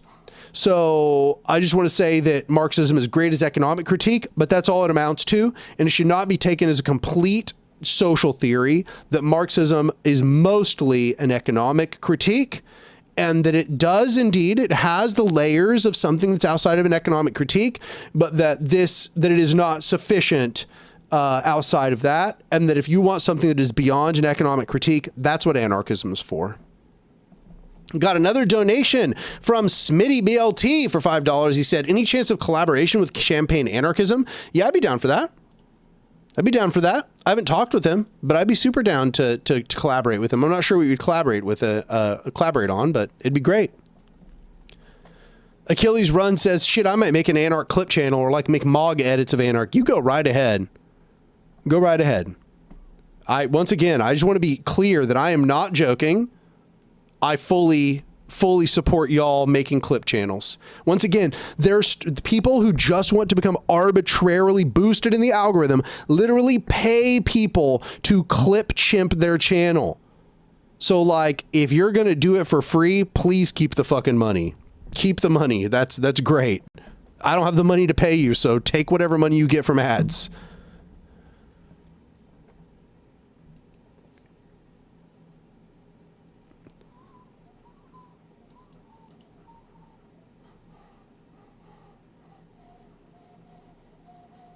Freestyle Skate says, chat is popping today. Streams have been successful. Yes. I think I did make the decision, streaming twice a month. Eventually I might move to streaming every Friday, because like the thing is that if I'm going to focus on big videos that are going to take a long time to produce, I gotta find some way to interact with the audience in the meantime. And you know, it's, I don't mind it. It's not like super high effort to me. So yeah, no, I'm happy to keep doing these. This seems like a good one.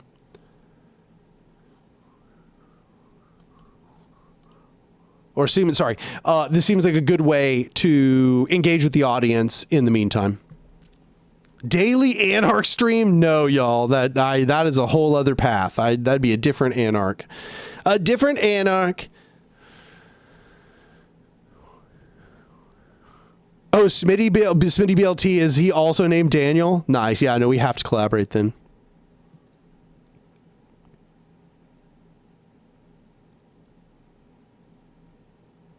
Flinder says, I know some anarchists associated with the post-left, but have you noticed that there's been a rise of anti-woke post-leftists who say stuff like supporting trans right makes you PMC? Yeah, that shit is a fucking cancer.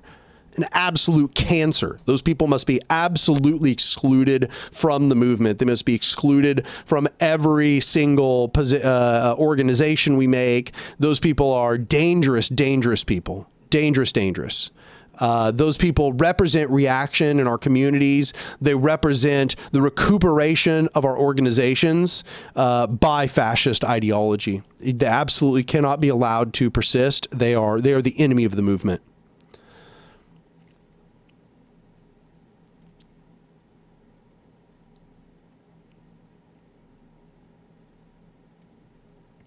Crook says, there are minor perverse incentives that aren't obvious from your position still, though, Anark. I'm sure that's the case.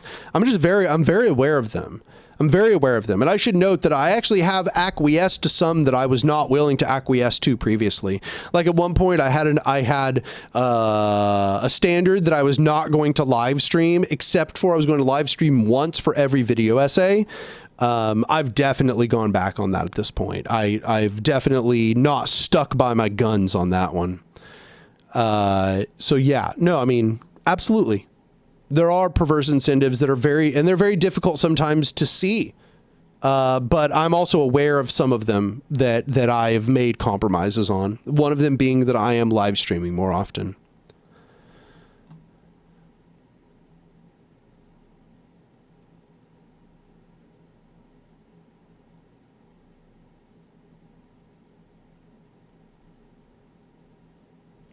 Voltarine Kropotkin says, hey, Daniel, what new stuff do you think anarchist YouTube could use going forward, especially in reaching younger people? We just need more social anarchists and people doing like actual theory videos and like being public figures that are not afraid to be public figures. I think that's like something we're really lacking. We need people who are going to bravely fight against left unity, people who are going to hold authoritarian leftist task. You know, that's what we need. But yeah, it's a difficult path. It's a difficult path. Got a donation of $2 from Zach Shrum. Oh, I know Zach Shrum. He says, best regenerative aura agricultural practices.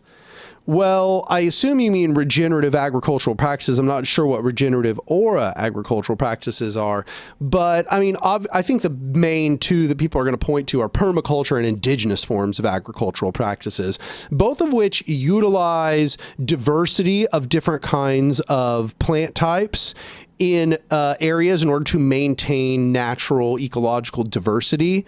So I think permaculture is really cool insofar as that it kind of sets up these stages where it's like you start with your like prairie, and then you have your shrubs, then your short trees, your tall trees, etc. I think that's a good method. I do think indigenous methods of companion cropping is also a really good way to maintain the health of the soil while also creating very like bountiful yields, and also to mimic the way that that nature manages the ecology. So I would say those are the two main things to learn from, are permaculture and indigenous ecological practices.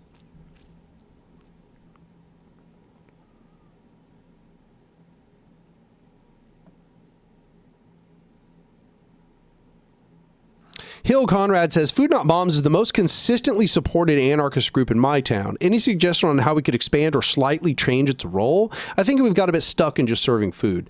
I don't think you're going to make a Food Not Bombs stop being just about serving food. That is literally just what they are about. And the truth is that it's understandable how if you come into a Food Not Bombs with the perception that what you're going to do is change their fundamental mission, that some of them are going to actually kind of look at you with skepticism, because that is their fundamental mission.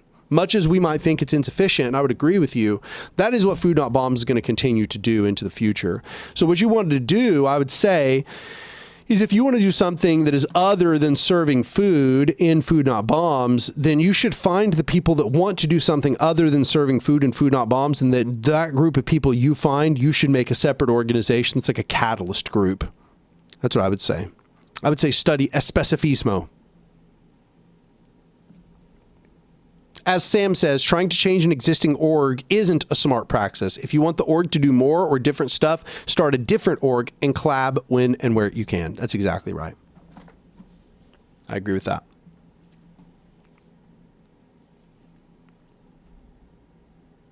Crux says, thoughts on the fact that even us as radicals aren't able to treat climate change with the urgency it demands. The mental load is too high, yet we need to act still, not to doom, but it's bleak.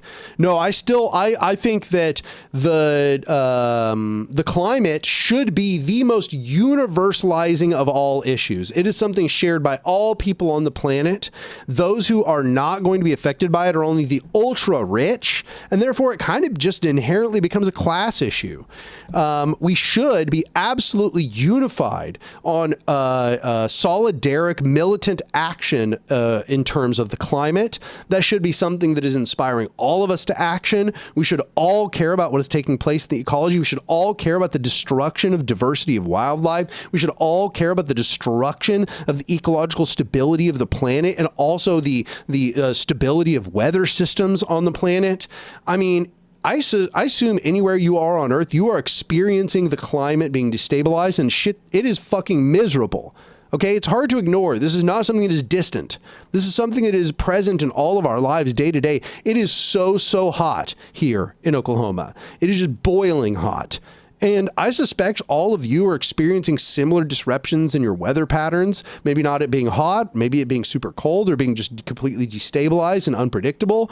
this shit is going to keep happening. People absolutely are going to have to take this issue seriously and recognize that, truthfully, if what we're looking for is common interest in that issue, which cuts across all groups of people and creates a mass constituency, which can change conditions, the climate may be the one that stands above all other considerations as creating the highest common interest of all conceivable issues. And we absolutely must begin organizing in a concerted fashion to create institutions of resistance which fight against all of these entities which are destroying the ecology, destroying the planet, destroying the mother which birthed our species and all living things that we have ever witnessed. All of these corporations, all of these governmental entities that are destroying the planet must be combated actively. And that is something that we should all be organizing on, because that is the most universalizing common interest that can be found. So absolutely, we are underreacting to climate change as an issue. And it is astonishing to me that people are now turning to a bunch of other more niche issues in the face of this extraordinary climate crisis that we are facing right now. And I absolutely have not abandoned this front.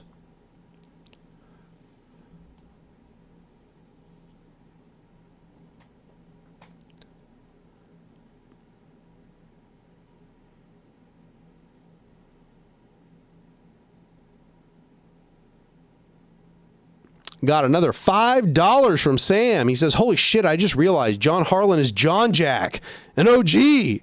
Miss you, buddy. Hope you're doing well in T-Town. Yeah, that is the John Harlan who's here in chat. That's exactly right. That's why I said, I love you, John, even when I was about to disagree with this message. That's why I prefaced it that way.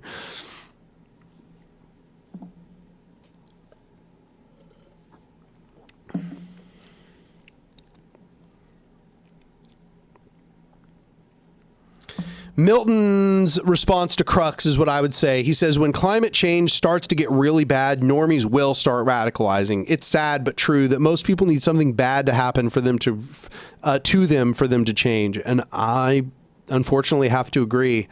You know, when I was young, my mom gave me a piece of advice that I think ended up being very true over the course of my life. And what she said was, Daniel, people rarely learn from foresight. They mostly learn from the consequences of their actions. And I remember being young and wishing she was wrong, but as I've grown older, I know she's correct. And so I would say you're going to just have to wait and watch things get worse. But what you should do in the meantime is create those fighting bodies which are waiting and eager to receive the new radicals that are going to come about from these radical changes in the climate, because that absolutely will happen. So what you need to do is create those institutional forms that will be prepared to receive them when they are finally ready to struggle for, the preservation of the climate against climate destruction by all of these bad actors. Yeah, as Hypnosis says, hindsight greater than foresight. Unfortunately true. Crux says, at that point, we'll be totally screwed, though. It's like saying you'll only react to me poisoning you once I've already administered it. Yeah, but that's just the reality we have to work in. And we have to recognize that the poisoning will not be complete. We will not all be killed by the results. We have to recognize people will act as things get worse. And we have to be prepared for when the time comes when they are going to be ready to act. Steve McNelly donated $30. He said, second monthly stream endorsement. So second and last Fridays, Dan, I need to set an alarm in Australia. No notification is getting my arse up at 3 a.m. Damn. Yeah, that's late. It is not second and last Friday. It's every other Friday. So your phone should probably have a mode that says every other, and I would set it to that because that's how I'm going to be doing it. However, it's possible that every once in a while, if I skip, then that will fuck up the cadence. So just kind of pay close attention, I guess. I'm sorry about that.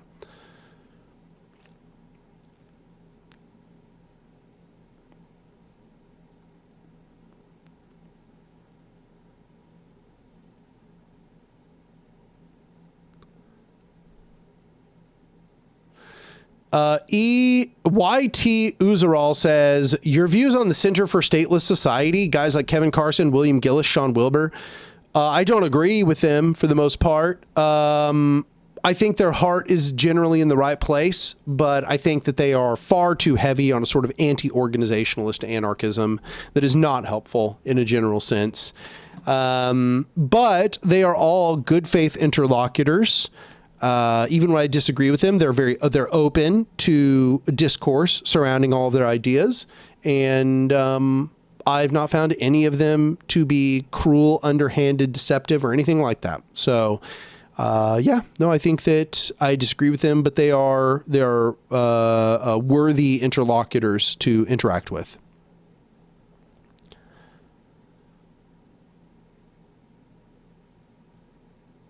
Crux says, will we all not be killed though? Like really, genuinely asking. The balance of revolutionary optimism and realism seems impossible to find. Genuinely not intending to undermine your points. Thank you, Anark. No, we won't.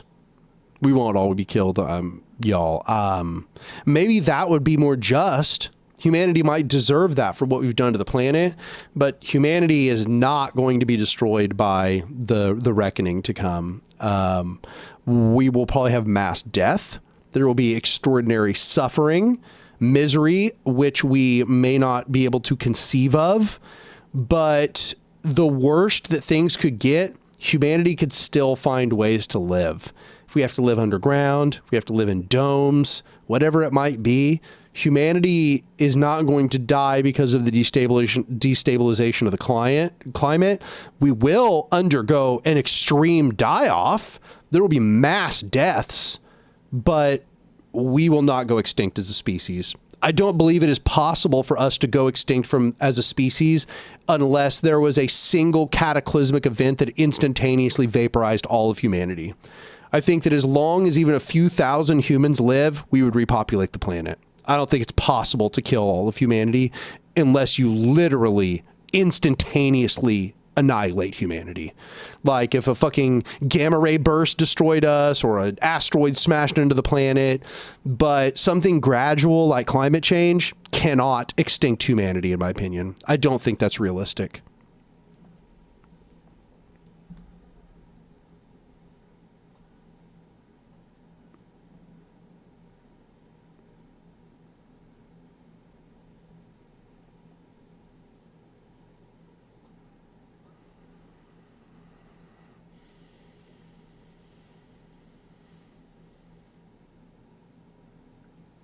P-Rose says, also, the Holocene extinction will take centuries. Yeah, that's sort of the problem with the idea that it is going to kill all of humanity.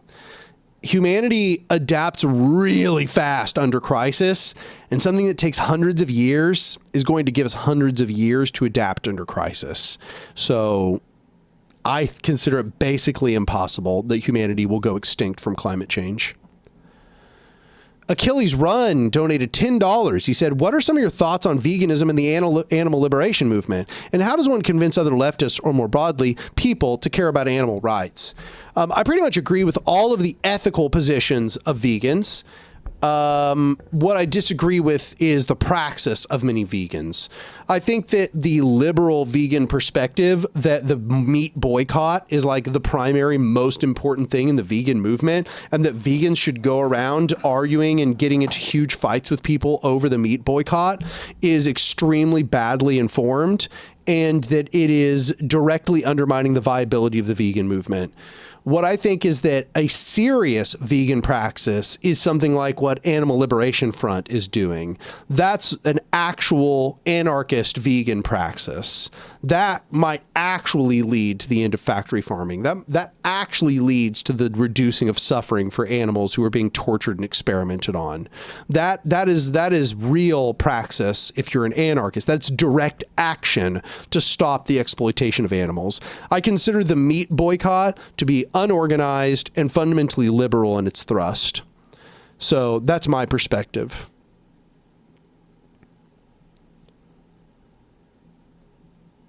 The Cranky Vegan is awesome. Yeah, Cranky Vegan is great because he actually really advocates some effective praxis. Like he actually tells you how to conduct like pressure campaigns and stuff like that. So highly recommend that people go subscribe to the Cranky Vegan's YouTube channel.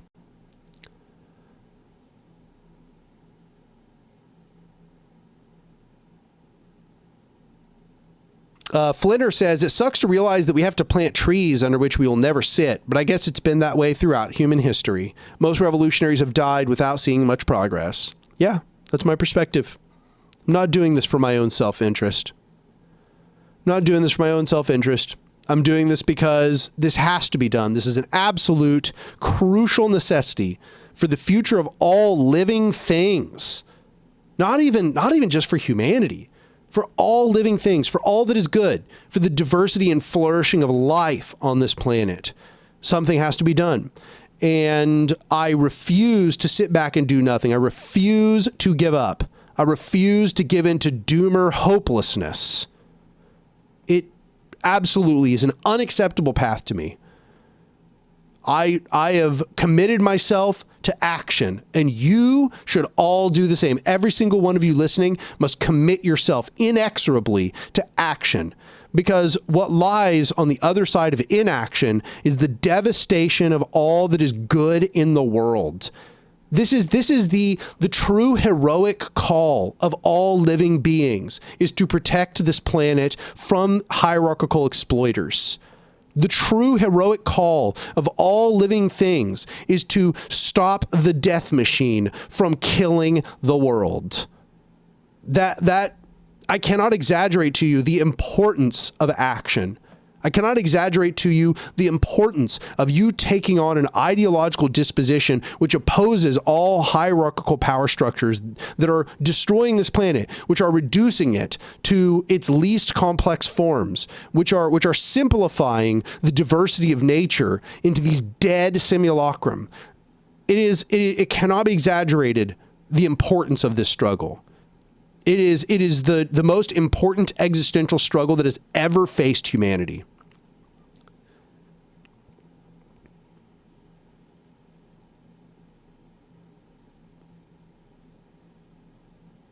Somebody said, what action? Go watch my video, Constructing the Revolution. And if you'd like even more detail, go watch A Modern Anarchism. By the time you get to part 3, then you will be able to see what I've dubbed the revolutionary roadmap, where I lay out like literally a roadmap of revolution. So, yeah, that's what I recommend. Constructing the Revolution as an intro, A Modern Anarchism, parts 1 through 4, specifically part 3, I think might be the most informative for you.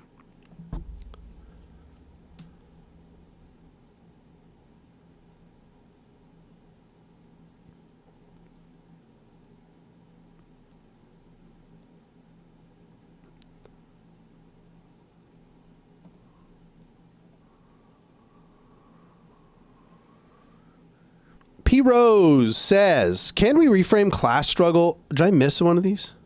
No. Okay. Wait, did I? No. Okay. P. Rose says, can we reframe class struggle as flourishing realignment for joyful militancy? I do not believe in this idea that we should be struggling to create quote unquote joyful militancy. Like, that's all well and good if you get to experience it, and that's wonderful if every once in a while you get to have joyful militancy. But the idea that we should be struggling for joy or fun or pleasure, I think, is an extremely privileged position. It is a position which imagines that the only way we're going to get people to act is by competing against Netflix. When in reality, what really seems to be what makes people act across history is that people are struggling against forms of oppression which are so pervasive and so dire that there is no other option. That is the only thing they can do in resistance to a machine of domination and destruction which is intolerable to them. And so this idea that what we're supposed to be doing is making things fun or joyful or whatever, I just think that this is fundamentally wrong-headed. It's nice if it can happen. I'm not saying to avoid it if it's available. Like, if you can make it joyful to rebel, go ahead, host parties and get-togethers and all that stuff. Wherever fun can be found, have fun. But the idea that a revolution can be built on fun and that militancy can be built on joy is not only absurd to me, it is fundamentally preparing people for failure. Because the truth is, actual struggle, y'all, is fucking hard. It is hard. It is exhausting. It is tiring. It is discouraging. And you have to make a discipline of hope, because struggle is so fucking hard that you have to develop discipline. Struggle is not easy. People don't struggle for fun. People struggle because it is absolutely crucially necessary for some aspect of the world that they think is valuable to persist. Either it's their way of life, or the life for the people they love, or the life for something that they adore and love that is beyond them. That willingness to self-sacrifice for something that is bigger than yourself, that's what creates revolutions. It is never joy. It is never pleasure. That is not what creates revolutions. No revolution has ever been built on the back of joy. No revolution has ever been fun. Revolutions aren't fun. They suck. Okay? Building a system, total movement, a revolt isn't fun. It sucks. It's miserable. It is hard fucking work. It is self-sacrifice. It is fear. It is self-doubt. It is exhaustion. It is burnout and then returning to the struggle after burnout. And I just feel like we have truly misprepared our movement by trying to push all these ideas that somehow militancy is joyful, or that the movement's just supposed to be fun. That's great. I hope you achieve that, but I know for a fact you won't, because it isn't fun. People revolt out of necessity because their conditions are so dire that there is no other option. And you're probably not prepared to actually begin engaging in militant action until you have internalized that reality, until you have inside of yourself practiced acceptance that these conditions are fucking intolerable, and that you are now willing to self-sacrifice, and that you are now willing to push yourself through all of the hardship that shall come ahead.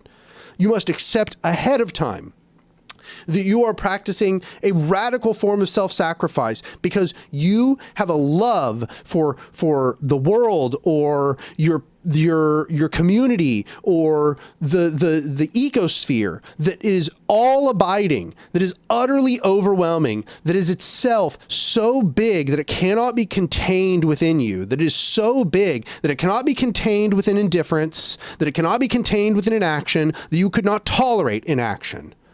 It is responsibility. It is an obligation. It is a duty. And if you have not recognized that yet, you're going to be in for a really harsh reality as things get worse. Because eventually you're going to be pushed to your limits, and you're going to be pushed into a state of immiseration, a state of misery, such that you are going to be forced to act. And it is only perhaps then that you will truly recognize what the true motivating factor of struggle is. And that is the cessation of misery. The true motivating factor of struggle is an ideological commitment to things being otherwise than they are. And so I reject this concept of the cultivation of a joyful militancy, or making the movement fun, or any of that. That will occur, we hope, if we're good organizers. We hope to have, respite. We hope to have relaxation when it is available. If you can have a party or a bonfire or a get together where you get to be with your people and you get to experience joy, I love that. Do that. That's great. You need those places of respite and relaxation to recover. But the idea that the struggle we made joyful is utter nonsense. And there is no historical precedent for that. And it will never be the case. It is utterly impossible. There is no such thing as joyful militancy.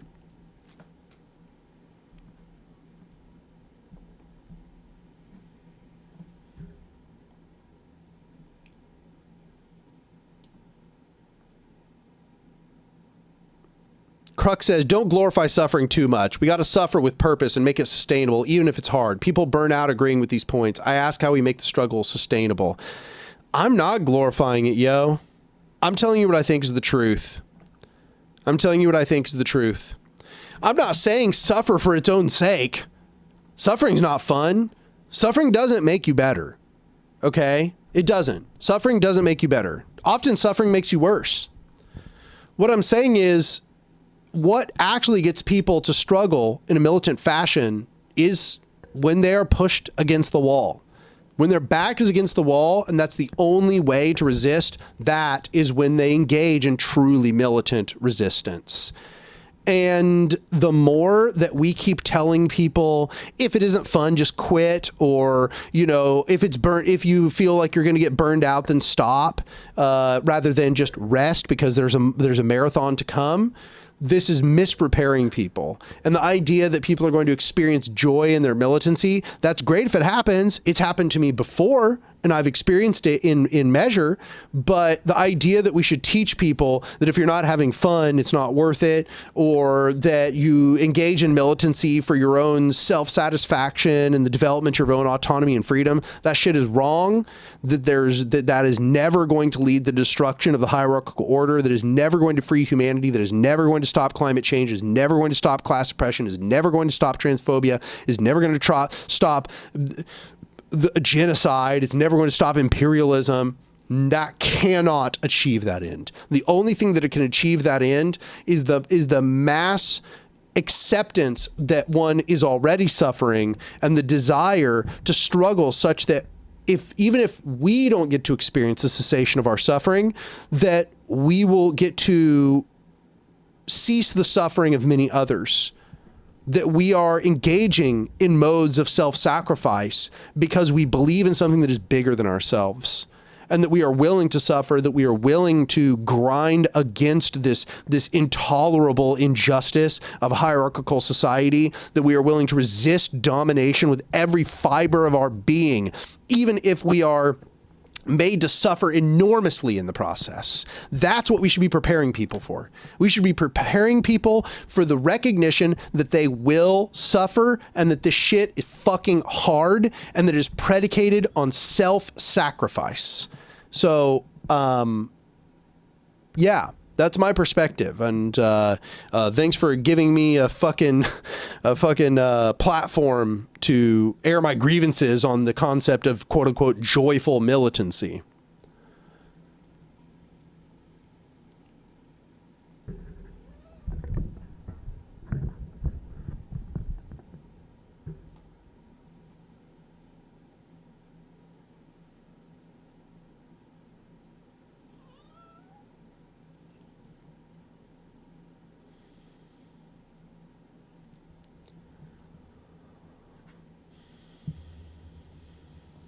Yeah, people are saying all kinds of stuff here in chat. Good stuff. Stuff I mostly agree with.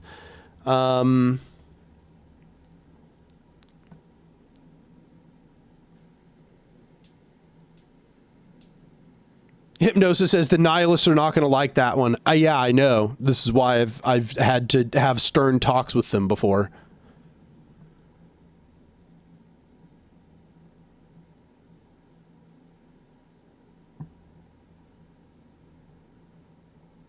Yeah, Melkor says the nihilists already hate Anark and call him a eugenicist. Yeah, they're just completely disconnected from reality.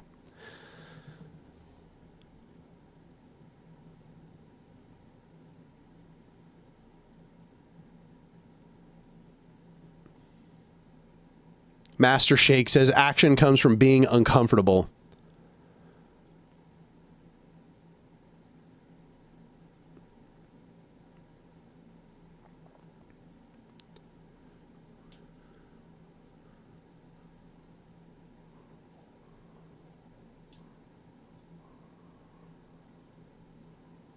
Another Dafty says, joy isn't the only way we make our existence feel more meaningful. Agreed. I actually think meaning is more important than joy. There's no guarantee in life that you get to experience happiness, y'all. I mean, I'm sorry to break it to you if nobody else ever has, but life does not guarantee that you will experience happiness or fulfillment or joy. If you get to experience that, you should consider yourself so lucky, because there are so many people whose lives are pervaded by suffering, and that is the fundamental key feature of their life, is suffering and the perseverance through suffering. But what drives people through suffering, what drives people through utter lack of joy, is a sensation of meaning, that there's some purpose to their suffering. And that is the key that we should be focusing on. The key we should be focusing on is cultivating a revolutionary meaning, which is so much bigger than just this lowly, impulse toward desire. It's great lowly impulse toward joy. Joy is good. I'm glad if you can experience it, but that is not the motivating factor. There is no revolution that will be built on joy as a motivating factor. All changes in the world are built from meaning as a motivating factor. Structure of meaning, internal belief in purpose. Those things drive people through the direst straits conceivable. That is what drives a person through surviving the absolute worst that a human being can experience is meaning, a sense of meaning, a belief in a purpose, one's purpose in the world. And so, yeah, I think this idea that we're trying to talk to people about cultivating joy as their praxis, it really just strikes me as some first world nonsense, oh, that must be so nice that you get to experience joy as your praxis. What a privilege to you. What a privilege. Tell that to somebody who was born into starvation and died 5 days after being born. Wow, yeah, joyful militancy. That's so wonderful. Tell that to people who were born and lived as slaves their whole lives. This is just out of touch. What actually drives people is meaning. Meaning. Give people meaning and they will struggle through anything. That is the key. We should be trying to cultivate this deep, deep sense of meaning within people in the movement, because that is what will persevere through all persecution. That will persevere through the worst struggle, through the most severe depression and discouragement. That is what really matters. And that's why this channel focuses so much as well on the philosophy of revolutionary movements. So if y'all want to kind of know what my perspective on this is, go watch the video essay Hope, because hope is where I lay out a lot of what I've been discussing here.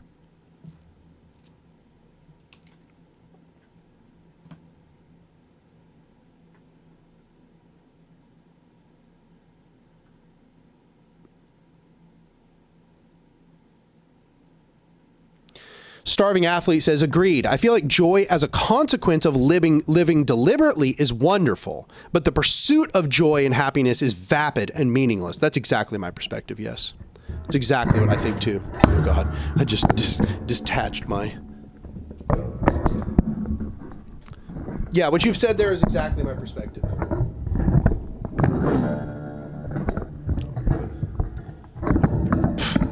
The arm for this thing just came off.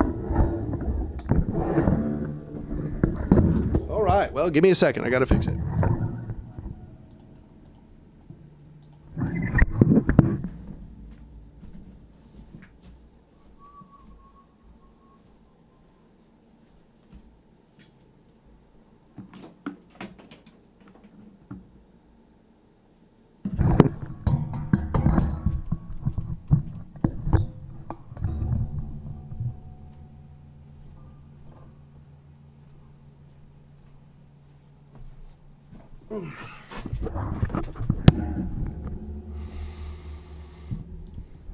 Okay, I'm back.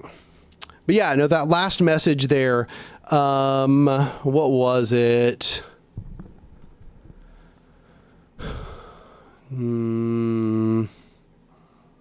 Joy as a consequence of living deliberately is wonderful, but the pursuit of joy and happiness is vapid and meaningless. That is precisely my perspective. If all you do in life is seek joy and happiness, you won't have joy and happiness. That's not how it works. You get to joy and happiness by developing strong qualities of character. You do it by being committed. You do it by being loyal. You do it by being kind. You do it by being loving with others. You do it by being disciplined. You do it by cultivating your best self. Those all sound really tiring, right? Well, those things, when you add them all up, they become joy. They become fulfillment. You get to experience what actual joy is, not just pleasure, but this actual feeling of happiness and fulfillment that comes from fulfilling your meaning. You'll feel so much relief. It's insane. You'll feel so much better. You'll feel so much better. You'll feel so much more committed. There will be so little doubt in your mind if all you do is you cultivate those other values, the values that are predicated upon self-sacrifice. You'll experience joy. You'll experience happiness. It'll be great. But if all you do is seek joy and happiness, you won't find it. You'll become an addict, a dopamine addict. You'll seek pleasure through all kinds of short-term forms of pleasure, and they'll take over your life. They'll become everything. And they won't bring you a true deep fulfillment of your purpose and meaning in life. What brings an actual deep fulfillment is seeking out your meaning and your purpose.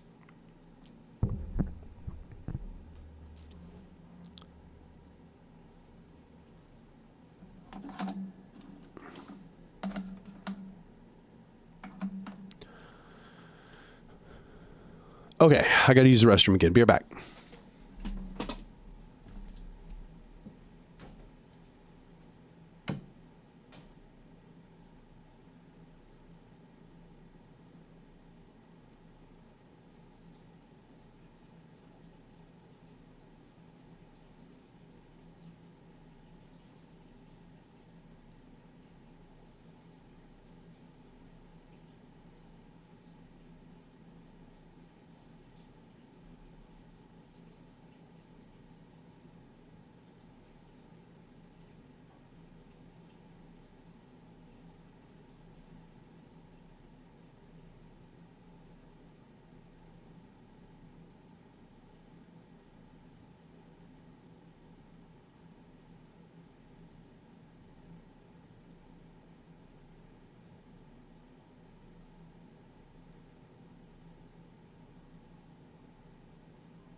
All right, I'm back. Oh, Murray jumped right up as soon as I got back.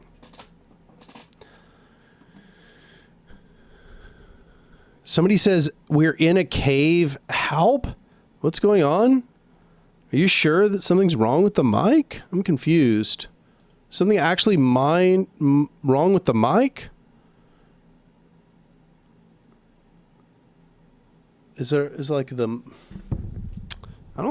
There shouldn't be. There shouldn't be anything wrong with the mic. I'm confused. Okay, mic's fine. Okay, good. Oh, it was echoey earlier. That was probably just because I stood up, you know. Shout out Murray in the cut.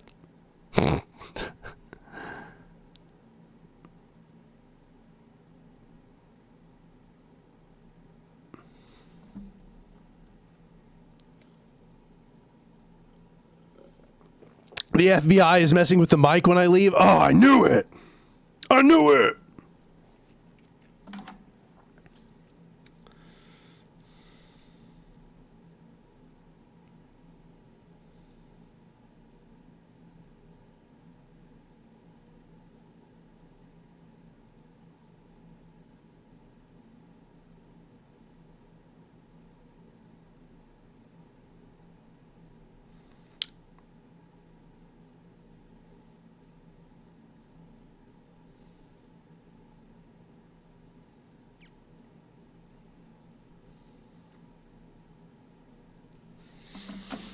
Whoa.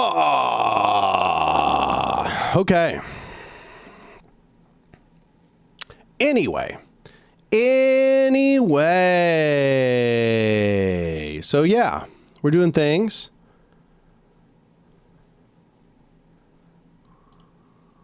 Doing things. Let's see. How long have I been on? 3 hours and 41 minutes. I'm trying to do a thing where every single time I go for a little bit longer than the last time. So last time I did 3 hours and 55 minutes. So I'm going to try to stay on for probably at least until maybe 4.5 hours. That's the plan.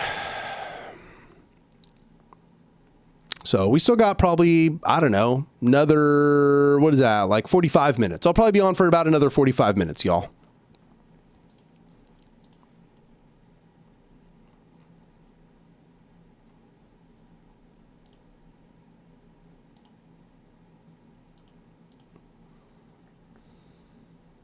Someday the streams will be longer than a single person's lifetime. That's the plan. There's eventually I'm just going to be going for so long that I'm just going to be like on stream 24/7. It'll become like a lifestyle stream. Palantir watching the stream in 4K HD. Yeah, probably.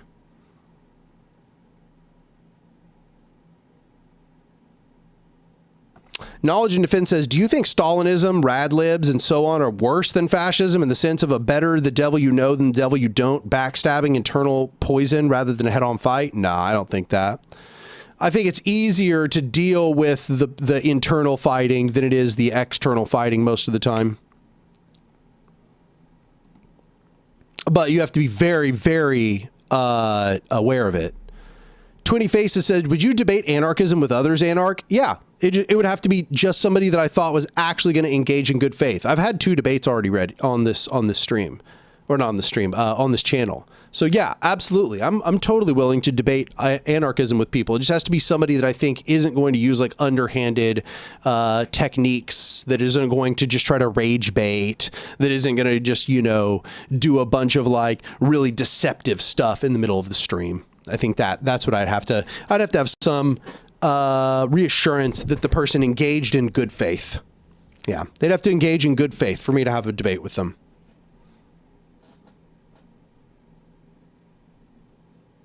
Yeah, I've done 2 so far. I did one with Socialism Done Left, I think is what it's called.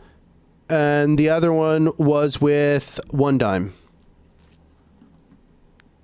Ben Burgess absolutely would debate in good faith. Yeah. No, I mean, I'd be down to debate with Ben Burgess. There was a stream where I was supposed to debate about electoralism and voting with Ben Burgess, but he didn't really engage with any of the arguments. He kind of just sat there and witnessed the discussion. He didn't really engage. So I don't know. That was on the Skeptical Leftist, I think is what his channel was called.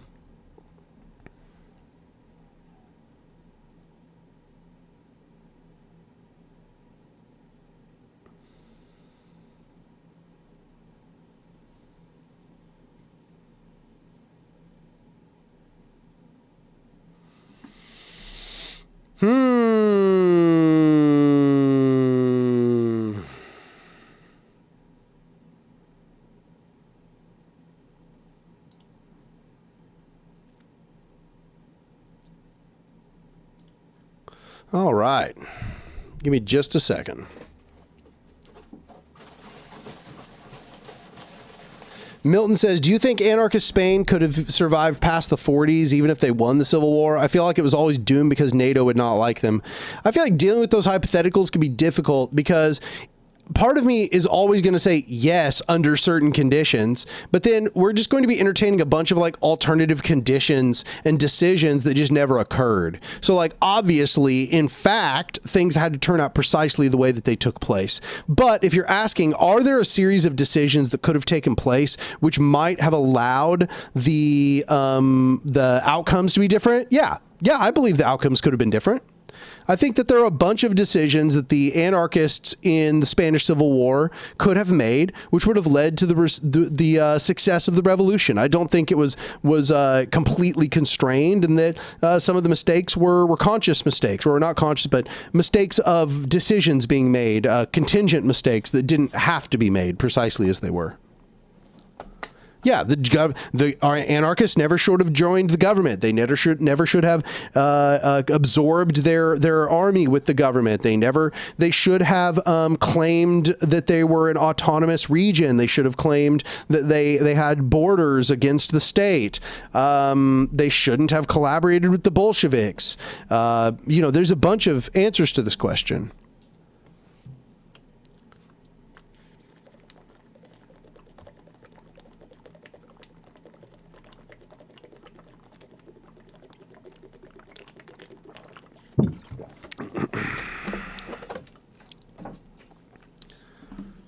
Milton says, yeah, but I'm more so saying that even if they won, NATO would have invaded and put them down forcefully after World War II. Once again, I don't take for granted that it is literally impossible that there wouldn't have been some solution to that. I don't know what that solution would have been, but who knows? You know, it seems like they're like some form of spy work, coalition building, the development and expansion of the revolution into surrounding countries. You know, NATO didn't succeed ultimately, didn't succeed in that period of time in putting down the USSR. It took them decades to do so. So it's hard to say what would have actually occurred if there had been a more concerted strategic effort to expand the revolution when the anarchists, you know, succeeded in seizing all the territory that they seized. Yeah, Zolthar says, also, World War II wouldn't have played out the same way in any regard. A giant region of genuine socialism would have hugely changed the social consciousness of the planet. Yeah, 100%. I think that's a very key factor as well.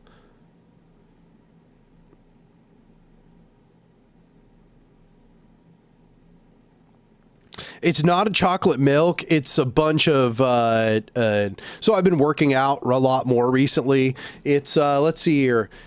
It is protein powder, fiber, creatine, and collagen. That's what this is. What's my opinion about NATO? NATO's bad. NATO's bad. It's a coalition of hierarchical power structures.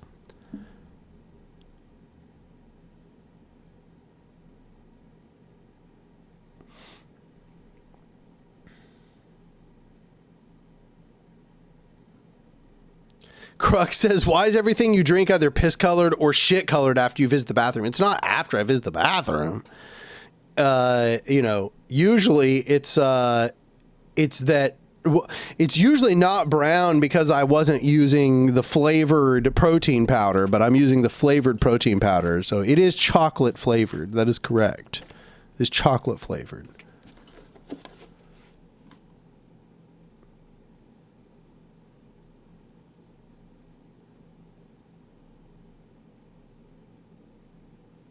Rohan Ryder says, so basically NATO and the USSR were the same thing? Not literally, no.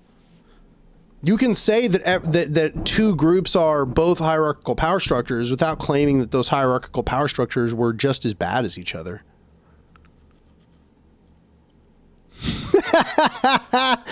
Pile of Q says, I've never seen Anark look more flustered than when asked why his drink looks like shit. That's funny.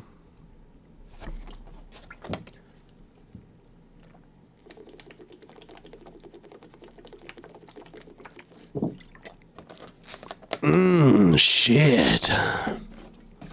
All hierarchies are bad, but they aren't all equally bad.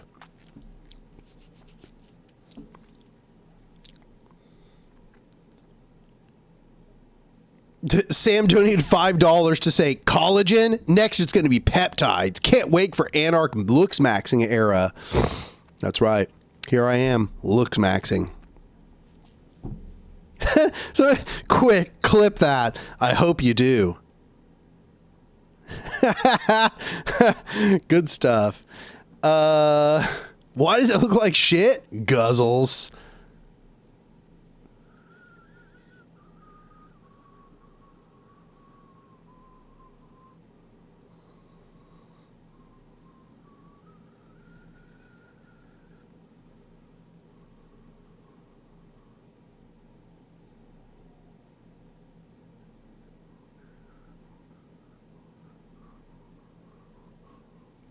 Brycey says, I will include that in the fan cam edit. Hell yeah.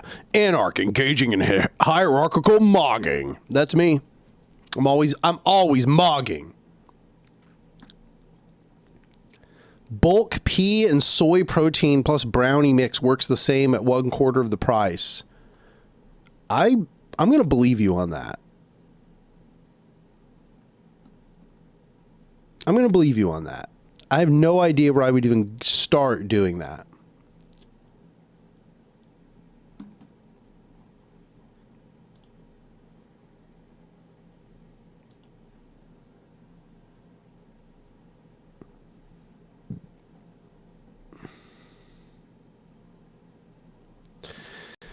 Gordon Iron says, can you or have you ever touched on parenting and childcare support and organizing? No, not really, but I will say that is something that is important.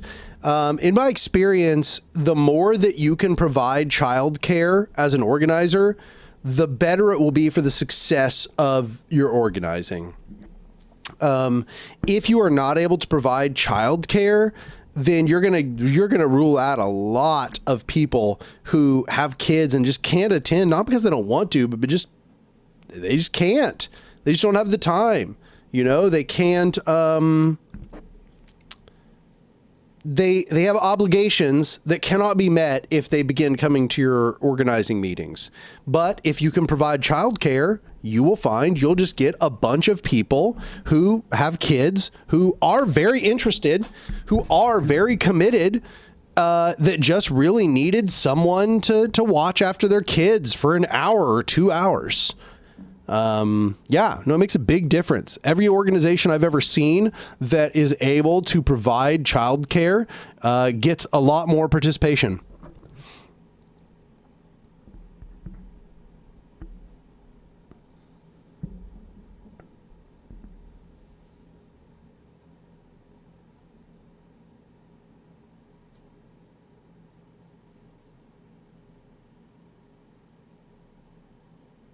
Hypnosis says, how do you feel about your new role as a role model for young masks? Phenomenal. Fantastic. Yeah, let's do it.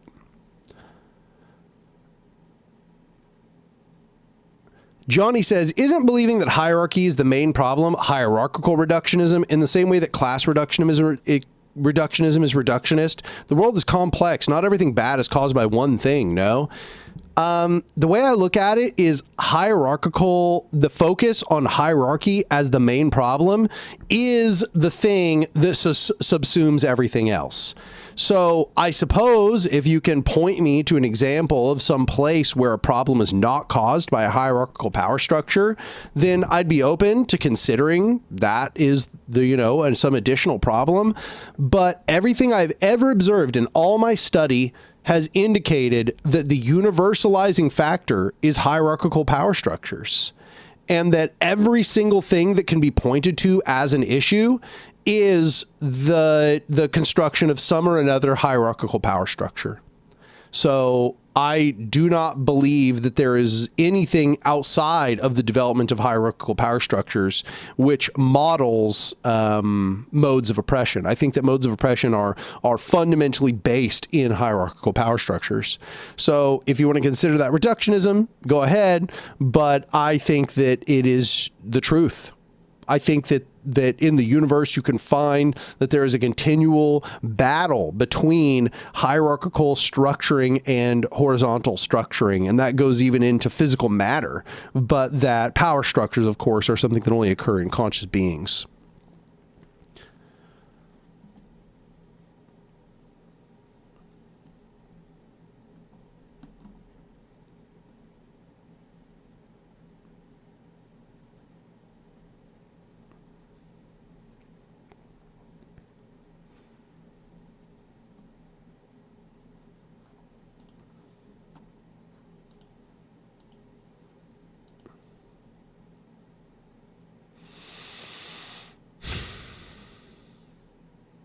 Okay, give me just a minute. I'm going to take a rest. I'll be right back.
All right.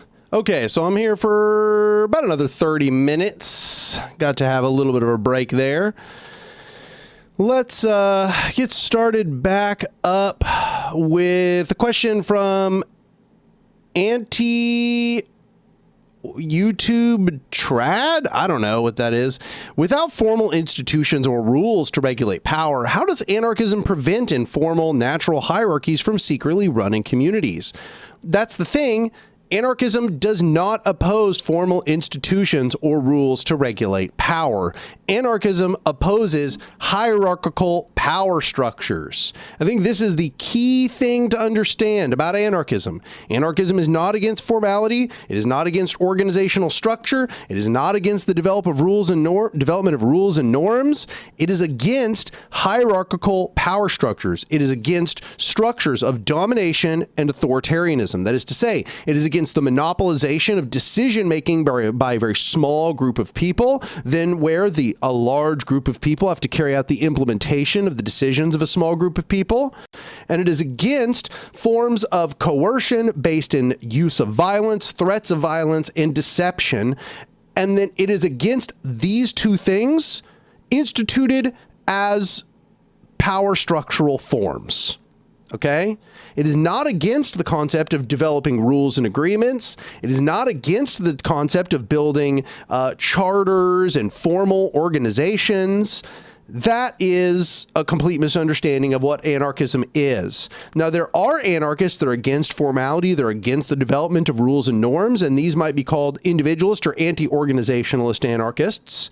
But you have not wandered into the echo chamber of individualist anarchists. You are in the live stream of a bunch of social anarchists. That is to say, anarchists that emphasize the need for organizational structures and emphasize the need for rules and norms. So I am what you call a social anarchist, and most of my watchers are also social anarchists. And this is the social anarchist perspective, is that what we're trying to do is not build formless, lack of organization. We are trying to instead build formal structures, but they are horizontal power structures. That is to say, structures where decision-making is shared among the totality of people that will be affected by a decision, and that implementation will be carried out by a group of delegated individuals that come along with a mandate after those decisions, and that those people will then be revocable, replaceable, and their mandate able to be dissolved at the whim of the horizontal structure.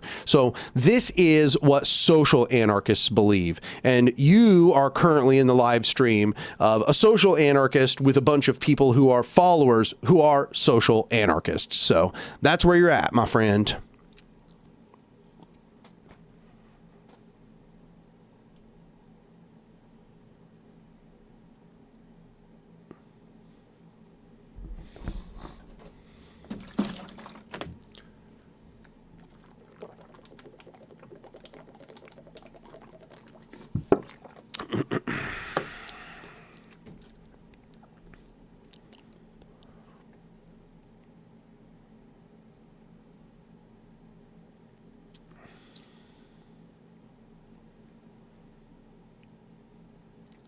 LL Fan says, I'm the token individualist anarchist here. There's a few. There's a few.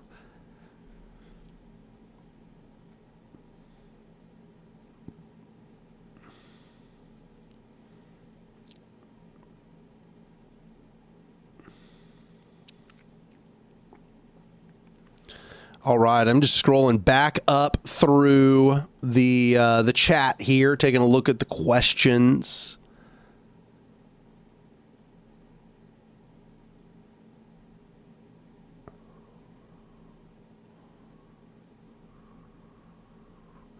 P. Rose says, anyone know the difference between a federation and a confederation? Yeah, somebody kind of mentions afterwards. I asked Anark on a stream a long while back the same question. He pretty much said there isn't a real difference and the terms are used basically interchangeably by different theorists. Yeah, it really depends on which theorist you're looking at. So insofar as we're talking about use, federation, like often refers to a hierarchical power structure where the agglomerate scale, that is to say the total scale, has more power than the local scale. And confederation is vice versa, where the local scale has the most power and then the agglomerate scale has the least power. In practice, in historical discussions of federation and confederation, where we're talking about like kind of before the American Civil War, these were used very interchangeably. And federation really just meant a combination of a bunch of local groups, and confederation also just meant a combination of a bunch of local groups, with maybe some emphasis or some leaning on either the importance of the agglomerate level or the importance of the local level. But that is very contextual. You'll find that it's very contextual in different theorists, in different contexts, different places, different revolutionary movements. They've used those words in very different ways. And I think that you, insofar as that's the case, you would do well to always look into what is meant or what the context of the use of federation or confederation might be. In an anarchist sense, just assume it pretty much always is going to be used interchangeably. Crux says, ever been intensely vilified or canceled? Any advice for those especially vulnerable, such as with autism and all that? Not always easy to just separate yourself from it before you say that. Thank you. Oh yeah, no, absolutely. I mean, I'm not going to go into all of those particular situations, but anybody who's followed me for a while knows that people have tried to viciously attack me and mischaracterize my positions many, many times at this point. And it's extremely tiring. One thing I will say is that it is probably best to disengage. Like, it's okay to kind of like engage for a little while to clarify what you mean, but after you've clarified what you meant and they still continue misrepresenting you, just stop. There's no reason to continue. They're just going to continue talking shit. They're just looking for an opportunity to take something you said out of context, to screenshot something you said, to cherry pick something you said. They're just looking for an opportunity to vilify you because they've already made up their mind that they want to, like, quote unquote, defeat you in this situation. So once you've clarified yourself, you don't need to continue. I would just back out and stop paying attention to social media for, I don't know, a few days, maybe. I guess if it's really intense, a few weeks, and then return. And honestly, for the most part, just act like nothing happened. Just let it blow over, because the truth is most of the time when they're doing this sort of intense vilification and cancellation, there won't be any big scale consequences. Every once in a while there will be, don't get me wrong, but people have extremely short attention spans and just forget all of the controversies that they've been engaged in. And they just kind of move on. And eventually they just remember, oh, I remember this person doing something which was bad, but I can't even remember what it was anymore. And then it just passes out of memory. And you only are going to have like a few very devoted weirdos that are cataloging your history of slights and cancellations. And for the most part, just ignore those people. Just ignore them. I mean, that's at the point that I am now. And honestly, a lot of the old stupid stuff that people will dig up, when it's dug up, people who like follow my channel and people who've like observed my opinions and like watch me on live stream, they just kind of feel like it's not that important. It's just kind of a nothing burger in practice, you know? So yeah, it's, that's what I would say. My recommendation is, clarify yourself, and once you've clarified yourself and they're still misrepresenting you, move on. Stop engaging on social media for a while. Just go do something else. Focus your mind elsewhere.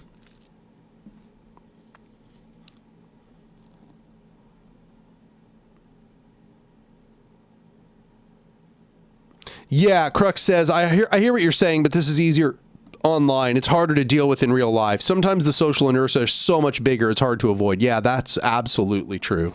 Yeah, Yeah, no, in real life is way worse, way worse. And in that situation, I would say keep the people who you trust very, very close. Keep the people who are refusing to engage in those cancel campaigns, the people who are refusing to engage in that cruelty and misrepresentation. Keep those people so close to you, because those people are demonstrating their trustworthiness, and they're demonstrating that they cannot be manipulated by manipulative behavior and weaponized social narratives. Those are the people that you should build strong trust with. Surround yourself with those people, spend lots of time around them, make friends with them. Those people are the ones that are showing you that they are trustworthy in a long-term sense. 20 Faces says, are you guys anarcho-communists? Yes. Most anarchists are anarcho-communists, to be honest. At least they have like communist positions. Flinter says, is hierarchical realism just when people think that hierarchy is natural and good, or is it also when people don't necessarily like hierarchy but feel it's too entrenched and too hard to overcome? I would say it's when you think that there is no alternative. So like if we look at what capitalist realism is the belief that no matter what you think of capitalism, there's no alternative. Right? Like Tina, literally, like it got abbreviated because Margaret Thatcher said there is no alternative. You know, it's the belief that it's the end of history. There's never going to be anything but capitalism. So hierarchical realism is the belief that there is no alternative to hierarchical power structures.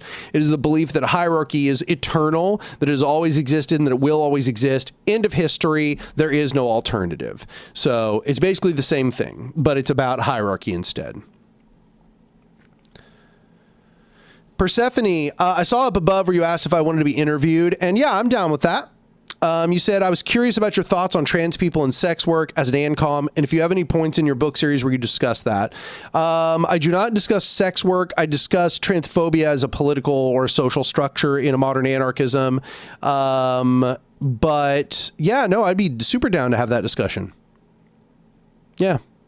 Just, you know, send me a message somewhere like Twitter or something. 20 Faces says, I still don't get what you mean by hierarchy if you accept leaders. Well, I described it a minute ago. So it's based in two features: authoritarianism, that is the degree to which power decision-making over implementation is monopolized by a small group of people. The smaller the group of people and the more decisions they make, which affect a larger group, the more authoritarian it is. That makes it more hierarchical. The other feature is domination, and that is the use of violence, coercion, that is to say threat of violence, and deception in order to get its way. These are the fundamental features of a hierarchical power structure. Leaders don't have to make decisions for everybody else. Leaders can often just generate ideas. So this, for example, is my role in Cooperation Tulsa. I don't command anybody, but I produce lots of ideas. And those ideas often charter the position of the organization, and people either agree to them or don't agree to them. And we have a process of consensus where we deliberate over those ideas and we decide whether they're going to be implemented or not, or in what form they're going to be implemented. They are also then going to be edited. They're going to be amended as proposals through the organization. So my role in the organization is a leader in that sense. And it is also to be someone who is there consistently, solid, doing the work, no matter what, to always show up. That is leadership in a horizontal sense. What you mean by leadership is authoritarian power. You mean the ability to command others. So you mean the ability to extract obedience. And we sometimes call this domination in anarchist theory. So by leader, you mean somebody who gets to command people, who, if they make a plan, they can tell everybody to do it, and that person must do it at threat of coercion, violence, exclusion, or, you know, forms of deception, etc. That is different. So leadership exists in both contexts. You're always going to have people who have kind of a little more vision than everybody else, or are more studied or more experienced. That will always exist. The question is what role do leaders play in the structure? In a hierarchical structure, leaders command. In a horizontal structure, leaders in many ways follow. Leaders are the ones carrying out the will of the total horizontal structure. The horizontal structure determines what needs to be done together. The leader might produce ideas, but the horizontal structure deliberates over those ideas. And then the leader is often the one that is going to carry out those ideas, that is going to implement the mandate of the horizontal structure. So that's what's going on. That's the difference.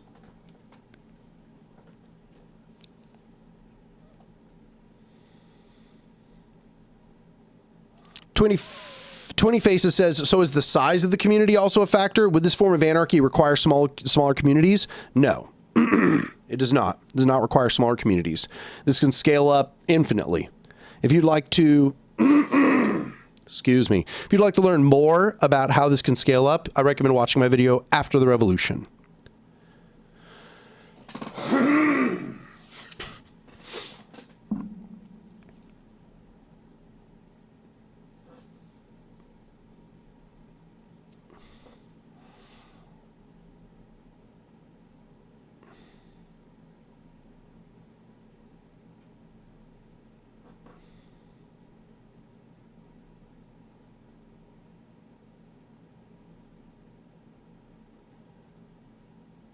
All right, I'm probably about to jump off here. I'm going to stick around for maybe maximum another 15 minutes. I'm kind of starting to get tired.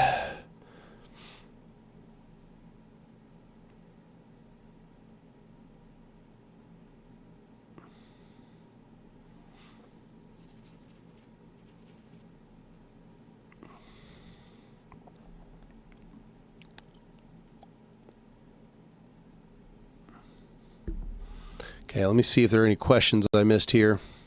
Oh, we're frozen for some reason. Oh, we are frozen. Okay, let's refresh.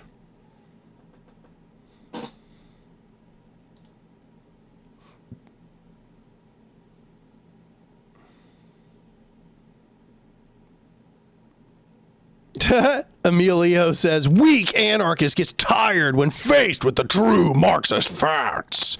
Yeah, that's exactly what's going on here. You know, I don't know if I quite have the stamina for all day live streams. I'll give respect to Hassan on this one. You know, doing like 8 to 10 hour, 12-hour live streams. That's crazy. I'm like 4 hours and 20 minutes into this, and it's exhausting. You know, it's tiring. Flinner says, in hierarchical systems like the U.S. government, do you think most politicians are mustache twirling evil, or do you think that they really buy into the BS they're serving the people? I think it's an intermixture. It's an intermixture of the two. I really do think there are some people that recognize that they're villains. They do. I mean, after all the Epstein disclosures, they know what they are. Okay? The people who are involved in the cabal, the Epstein cabal, these people know exactly what they are. Okay, they know their role. They are absolutely mustache twirling villains. But I don't think that that's necessarily even the majority of people in hierarchical power structures. I think that a lot of the time people just believe that it is an absolute necessity. They believe that they're just fulfilling some role and that role is absolutely has to be done. Or they even don't believe that what they're doing is negative. They don't understand the negative repercussions of them fulfilling those hierarchical roles.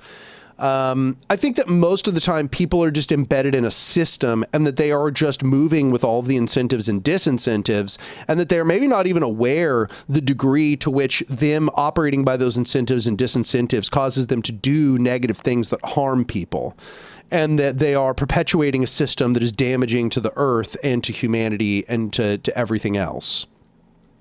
I think it's kind of an intermixture of those two. But I think the people that get to the very tippity top of the power structure, those people typically, you basically have to be some kind of mustache twirling villain to engage in all the forms of duplicity and deception and power hoarding and undermining of your opponents and backstabbing your allies and all of that. You have to step on people's heads to get to the top. And if you want to get to the tippity top, you got to step on everyone's heads. And so, yeah, no, I think that there are some number of them that absolutely are very villainous, and then there are probably many more of them that consider themselves just to be fulfilling some procedural role within the power structure and view this as a fundamentally kind of neutral fact. I think that that's a majority of liberals, for example.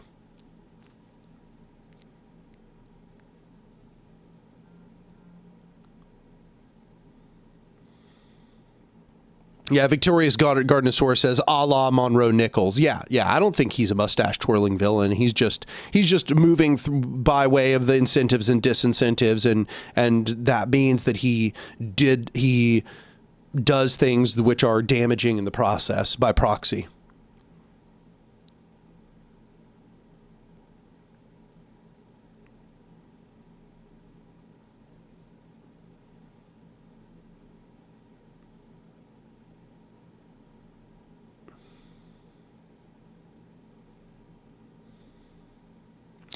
All right, everybody. I think I am going to call it there.